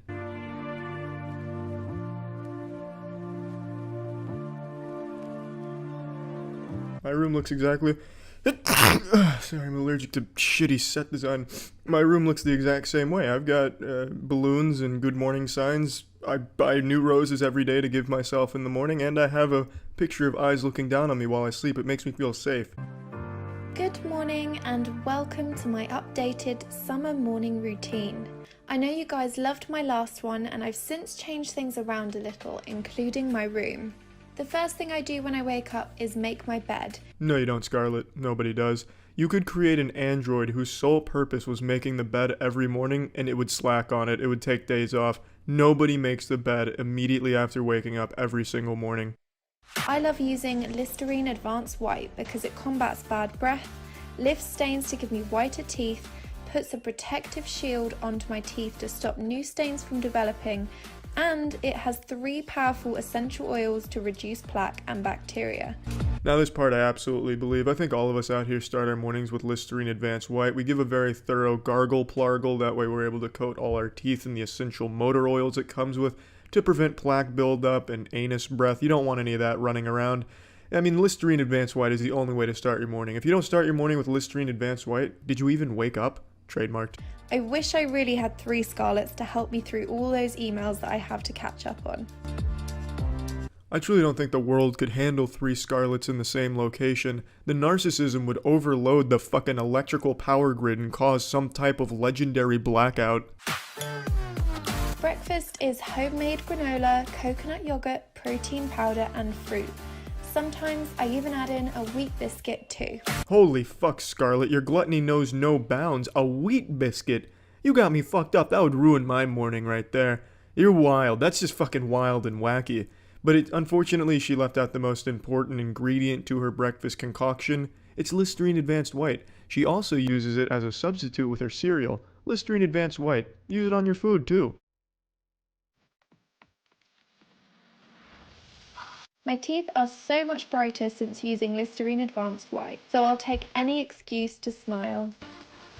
Well, slap my fucking barber and color me pink. I'm gonna go out on a limb here and say that's not a genuine smile right there. She's just kind of putting that one on for the camera. There's really not a whole lot of passion behind that smile. But look at those pearly whites. You can only achieve it with Listerine Advanced White. I'll take any excuse to see teeth whitened by Listerine Advanced White. Fuck the morning routine. This is the Listerine Advanced White routine.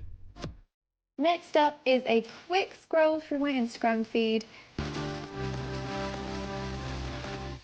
Far be it from me to question this bulletproof Listerine white ritual here, but why? Why do you just scroll through your own Instagram page looking at your own posts? That seems incredibly full of yourself.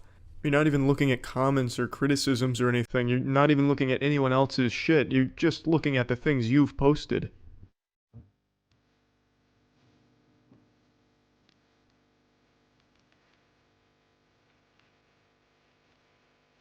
It's time to start the day. Well, I hope all of you losers now know how to start your morning like a successful person with Listerine Advanced White. I hope you've learned something from this inspiring morning routine, and hopefully you can be as productive as this with the help of Listerine Advanced White. That's it. 3 a.m. The scariest hour of all 24. It's the hour where the hash-slinging slasher will come out and jerk you off too hard if you've been naughty. You thought the 3 a.m. challenge was dead? You thought it was finally safe to sleep with both eyes closed. You thought you didn't have to worry about getting a late-night phone call from a Ouija board while you were coloring in your coloring book. You thought, right, that fucking 3 a.m. challenge trend is super dead, but there's still one man, one brave hero, one martyr, still trying to squeeze that last bit of juice out of it, still trying to milk the dried-out titties of the 3 a.m. challenge. His name's JStation. All he makes is shitty 3 a.m. content. For those of you who don't know what it is, it's just where limp-dicked YouTubers just exploit whatever big meme or trend is going on at 3 a.m. Like, don't send a fax to Dame tu cosita at 3 a.m. Don't say Freddy Fazbear's name 3 times into your bathroom mirror while flicking the lights on and off. Don't call Watto at 3 a.m. because he might ask you to pod race. Just stupid shit like that. JStation's the last one I know of that's still doing it, so let's go ahead and tune into his newest upload.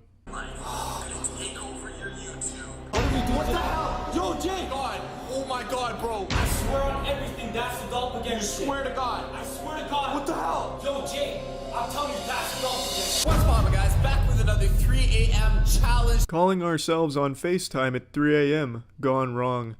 Well, I'm fucking hooked already. What a terrifying concept. I would never FaceTime myself in broad daylight, let alone at 3 a.m.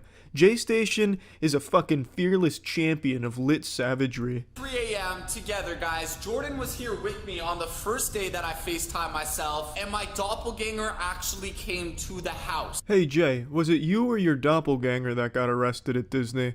I didn't read the story or the reasons why, but when I typed your name on Google when I was trying to find out why your Twitter account got banned, this is the first thing that popped up. It's rumored if you call yourself at 3 a.m. on FaceTime, your doppelganger, aka your dark twin, will pick up on FaceTime and come for you. This actually works, guys. No, it doesn't. And what do you mean it's rumored? I've never heard that rumor. Where did you even find that? On the fucking scary ghost story campfire section on the Minecraft forums? And are gonna FaceTime our own phone numbers at 3 o'clock in the morning, guys. This is gonna be a banger. Let's hit 50,000 likes. The last video got 1.5 million views. Smash the like button right now. Smash that like button, lit fam. If this video hits 50,000 likes, I'll flex my asshole on video camera at 3 a.m. Never know what might happen there. Boxes. I could literally make a haunted box fort mansion. I know, that would be so lit, guys. Like, why throw them out? I should definitely make that box fort mansion. It's gonna be a banger video, bro. Guys, smash the like button right now if you want to see that video. Alright, well I think that idea sucks urethra, so I'm gonna go ahead and leave one of these bad boys right here. Bang. Okay, so he's calling his own number, guys. Nobody call his number. Like, don't ruin his freaking phone number. Nobody call my number. I'm freaking scared, dude. It's keeping on ringing. Bro, this is crazy. Bro, guys, one time I sent an email to myself, my own fucking email address. I got it in my sent folder and my inbox folder. Shit was fucking crazy. Damn, this is wild what we're watching right here. Jesus Christ, JStation and, JStation lookalike clone douchebag guy, they're fucking pioneers. This shit is insane, edge of your seat type action. Are you joking right now? It actually worked? What the hell, dude? What the f- Why? No. Yo, I can't believe this is working right now. Oh my god. What's gonna happen? What's gonna happen? Oh baby, all those years of high school drama are really paying off here. Real method actors out here. Fucking watch out, Oscars. They're gonna sweep every category. It's fucking incredible what they've done here with this performance. I feel like I'm watching one of those old, like, 2008 Joker impression videos where a lot of people in their dorm room are doing Joker impressions poorly. Except this is that times 10. Please don't come after me, please. Bro, I don't know what to do. What are you gonna do? What's my family gonna say now? Well, luckily I'm not part of your family, so far be it from me to tell you what they're going to say, but if I had to venture a guess, they're probably going to say you're fucking insane and suffering a schizophrenic episode. Yo, he hung up. What the hell? He hung up on me, bro. Dude, what the hell did we do? I knew this was gonna go wrong, bro. What do you mean you knew it was going to go wrong? Isn't this exactly how you would want it to play out? I'm going to go ahead and suspend my disbelief and pretend to be a fucking brain-dead 4-year-old here and accept that this is real. So at a conceptual level, didn't you want to call and have them answer? I don't think you wanted to call and have absolutely nothing happen. Oh, we're going to FaceTime our own number at 3 a.m. Oh, they didn't answer. Shit. Well, hey, remember to smash that fucking like button for the try. Okay, maybe guys, I'll call mine and I'll tell Jordan on the doppelganger world to not come. I'll just tell him we're sorry and try to get him not to actually come. Please. Shitty tattoos Danny Phantom over here with a bulletproof plan. I'll call the ghost dimension, the doppelganger world, and ask them not to come over, and I'll apologize. The fuck are you apologizing for anyway? Doppelganger world is probably boring as shit. You probably just made their night. Probably sucks over there, especially because they have to be your dumbass doppelgangers. They're probably happy as shit. There's nothing to apologize for. Yo, dude, we are sorry. Tell Jordan not to come, please. Oh my God, Jay.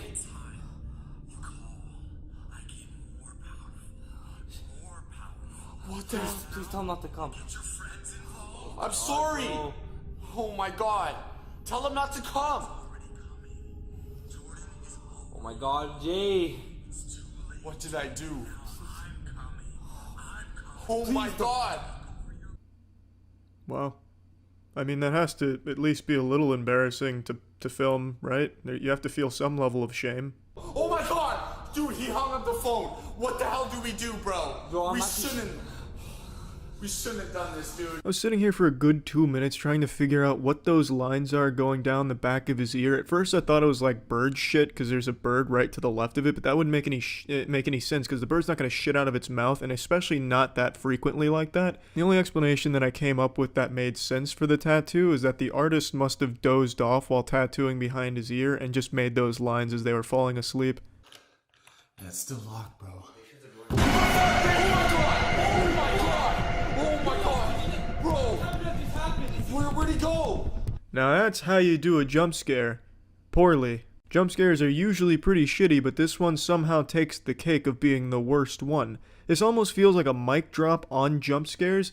Like, I honestly feel like that just killed jump scares across the board. Like, you know how when Gangnam Style got big and your parents started doing it, and then everyone just wanted Gangnam Style to go away? That's what J-Station just did to jump scares. Should I go on? I have nothing to say about that. I really fucking like that a lot. Fucking nearly fell over opening the door trying to be like a scary doppelganger guy coming in. I can already look at like his script note. Well, I'm giving way too much credit. They didn't have a script for this clearly because the whole thing is just bro, guys, man, banger, lit. It's the whole dialogue here, but I can already imagine like what they were saying, like how should I open this door? How can I make it scary? Okay, why don't you just open the door? Oh, okay, that's a good idea. I'll do that. There's a freaking knife. Oh, that's scissors. It's better than nothing, yo. If he gets through, stab him, bro. Stab him. I know that's me, but you gotta do it. Why do you have duct tape and scissors on your sink counter? You're up to some weird shit, J-Station. I think the guy we're following behind the camera might actually be the doppelganger. I'm Jordan. I don't know who to believe, bro. That's the doppelganger. That's the doppelganger. Jay, you gotta believe me. Oh shit, this is quite a pickle Jay finds himself in. Quick, ask him questions only the real Jordan would know. Alright, tough guys, how small is my dick then? Whew, hope you were wearing your diapers, because you definitely needed that. Definitely soiled. Well, there's the 3 AM challenge. As you can see, it's still fucking awful. See ya. No one, not even Nostradamus, could have predicted the 2018 season of YouTube drama unfolding the way it has. The Logan Paul drama has transcended just YouTube drama and become actual news, actual drama, which is incredibly surprising. There's petitions being signed by hundreds of thousands of people to get Logan Paul kicked off YouTube. Let me just tell you right now, that's not gonna fucking happen. He makes YouTube far too much money. Your signature on the petition is about as effective as signing your name on some used toilet paper and mailing it to YouTube. It doesn't mean shit, petitions don't do anything, but I do respect the sentiment, and everyone's saying how this whole thing's gonna end Logan Paul's career. Well, I'll argue the contrary, because he's been gaining more subscribers and views now than he has in a very long time. So he's not exactly suffering, but you know who is suffering? The booger-eating children that are vehemently defending their god Logan Paul in the comments section from all of the evil adults that are shitting on him. And these poor heroes are suffering from carpal tunnel and muscle strain and puberty as they fight in the comments for their hero. So let's go ahead, and that's what I wanted to do today, and go through my favorite Logang Knights comments on my Logan Paul video I made recently. Because reading these comments from these brainwashed cult fart huffers has been fucking amazing and has given me a real hoot. So let's go over the best ones. Well, I had a ton of pictures of my favorite comments from the prepubescent zombie Logang members that were defending him, but unfortunately, they're not here anymore.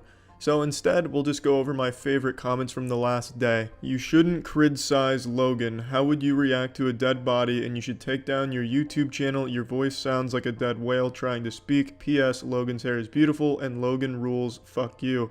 Well, Megan, how would I react to a dead body? Well, I think I'd react in the same way as any sane person. I wouldn't laugh at it. I wouldn't bring out my camera and start filming it and zooming in on it from all types of different angles like some type of fucking Bollywood action movie.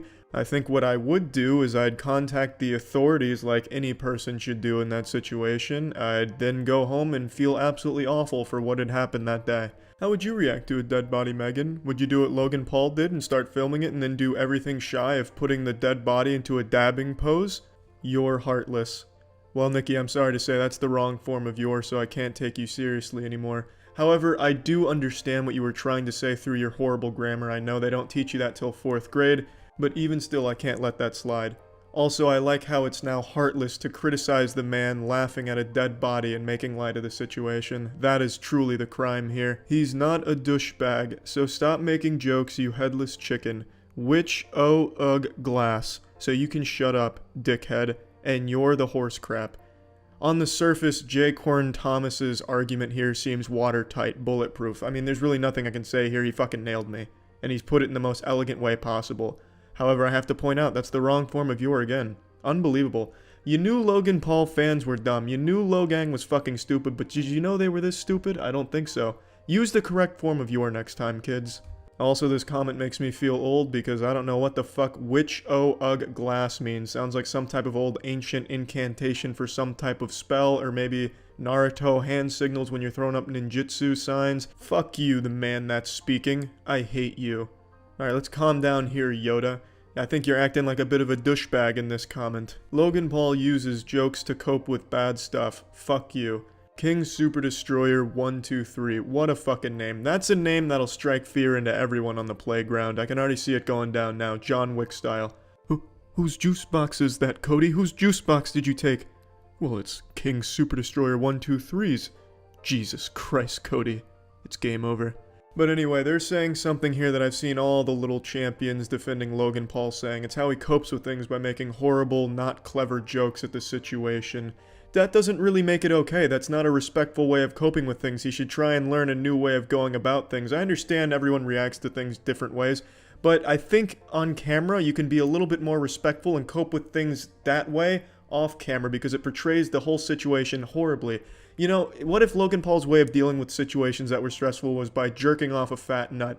If in this same video, he started jerking himself off and coming onto the dead body, but it was just his way of coping with things, would that make it okay? I don't think so. So why should him making jokes at the fucking poor man's expense be acceptable just because it's Logan's way of coping with it? It's fucking silly. It's a horrible excuse. Horrible defense. Oh, and by the way, You're a fucking touch noodle. He's more runner and more awesome than you dick. I clicked on this video to see how you're gonna prove this bullshit, you dumbass clickbait asshole. Well, Chloe, you shitty grammar Neanderthal, you used the wrong form of your twice, outshining your peers. It's amazing.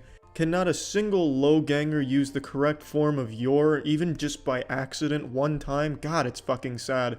But anyway, I don't know what a touch noodle is. I also don't know why she thinks Logan Paul is a better runner than I am. I think I can probably outrun Logan Paul. In fact, I'm challenging Logan Paul to a race right now. If you don't take me up on it, Logan Paul, you're a fucking pussy. I will outrun this shit out of you. And not only do I think your grammar is objectively shitty and the spelling mistakes make this damn near incomprehensible, I also think you are just dumb by not understanding what half the words you say mean, because the video is not clickbait.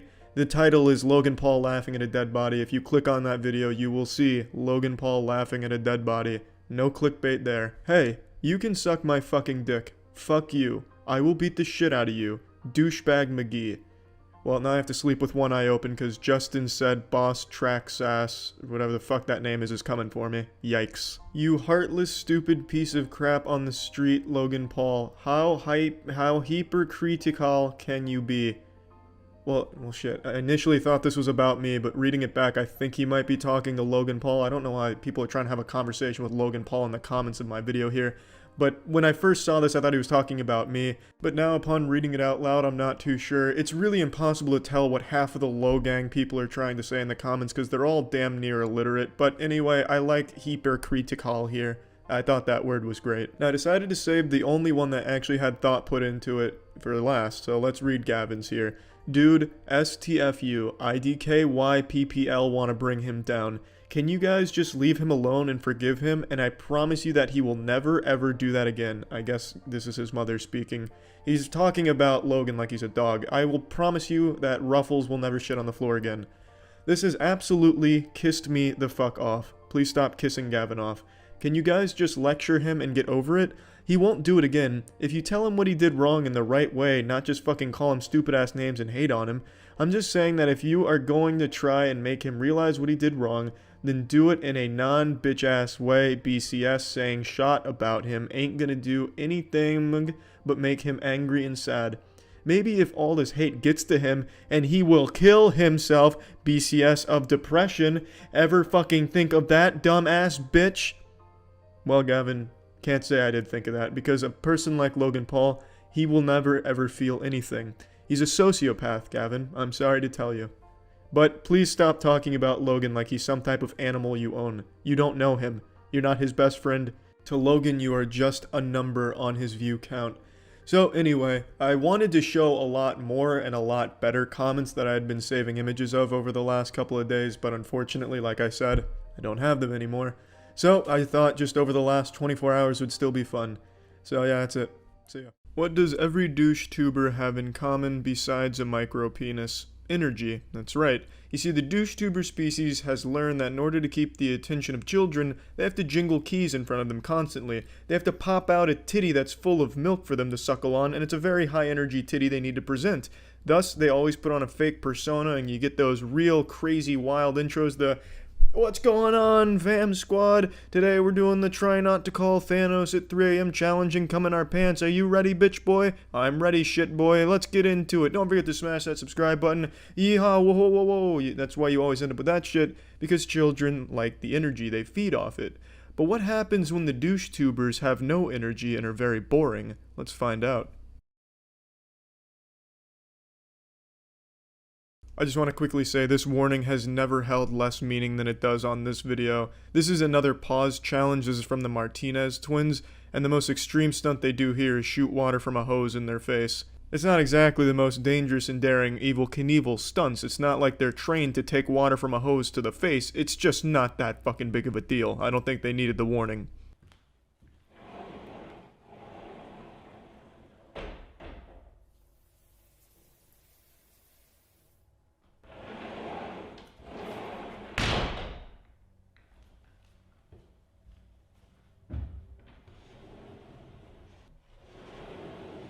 Some real edge of your seat action there to start this shit off here. I mean, he comes out of the bathroom looking like a fucking Gryffindor recruit at Hogwarts, and then he comes out of the closet looking like a standard DoucheTuber. But what's missing here is any energy at all, or effort, really. It's super weird. This comes across as like a really bad scene in an indie movie. This almost looks like a Neil Breen scene, honestly. There's nothing happening, there's no reason for it. This could have totally just been edited out and they could just say, hey, let's go ahead and start this. But instead, they take 20 seconds to show him going in the bathroom, you know, jerking off real quick, coming out, and then changed. What's the point? Okay, I'm ready. You see me? I'm ready. Ready to go. First of all, we gotta wake up my brother, so we should go. It honestly never occurred to me just how important that royalty-free background music is to Douchebag's YouTube videos, because you notice he doesn't use anything, it's just completely quiet and him talking at it, and it's so uncomfortable. It's like the start of snuff video, or like poorly acted porn. And when you don't have that background music in there, it just really highlights how fake your energy is, and it really just makes it seem so fucking weird. This intro should serve as a PSA to up-and-coming assholes to make sure you have some music in there. You wanna wake up everyone? Yeah, bro. Hi. Hi.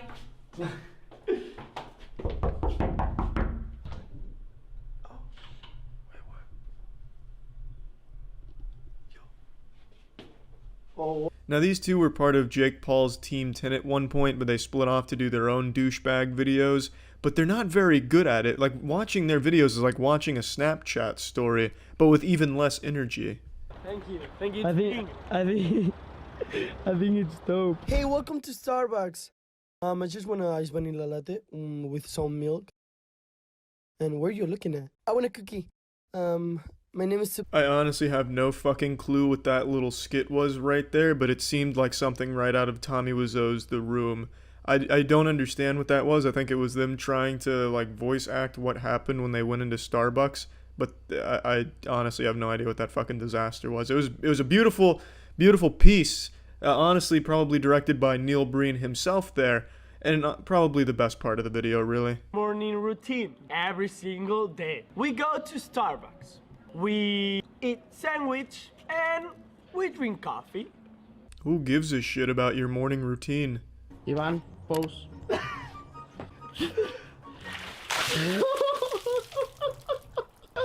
Pose. Are you okay? Yeah.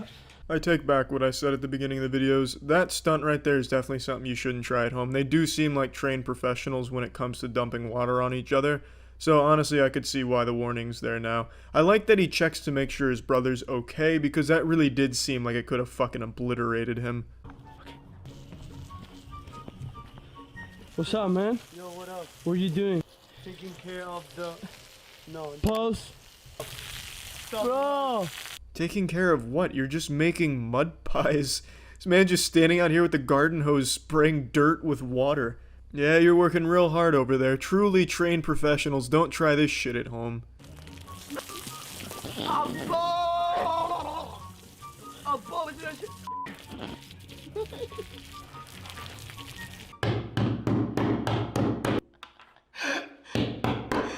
Oh my god. This pause challenge is getting wild. Some gut-busting, side-splitting comedy by spraying his brother with a hose right into busting up some AirPods. Honestly, the AirPods thing, I'd say he was doing him a favor. Fuck that shit, stick with the cord. You goddamn turbo virgins using AirPods. I just don't see the point. You can like what you want to like, alright? I just don't give a shit about that kind of wireless headphone mumbo-jumbo hocus pocus. I prefer the cord.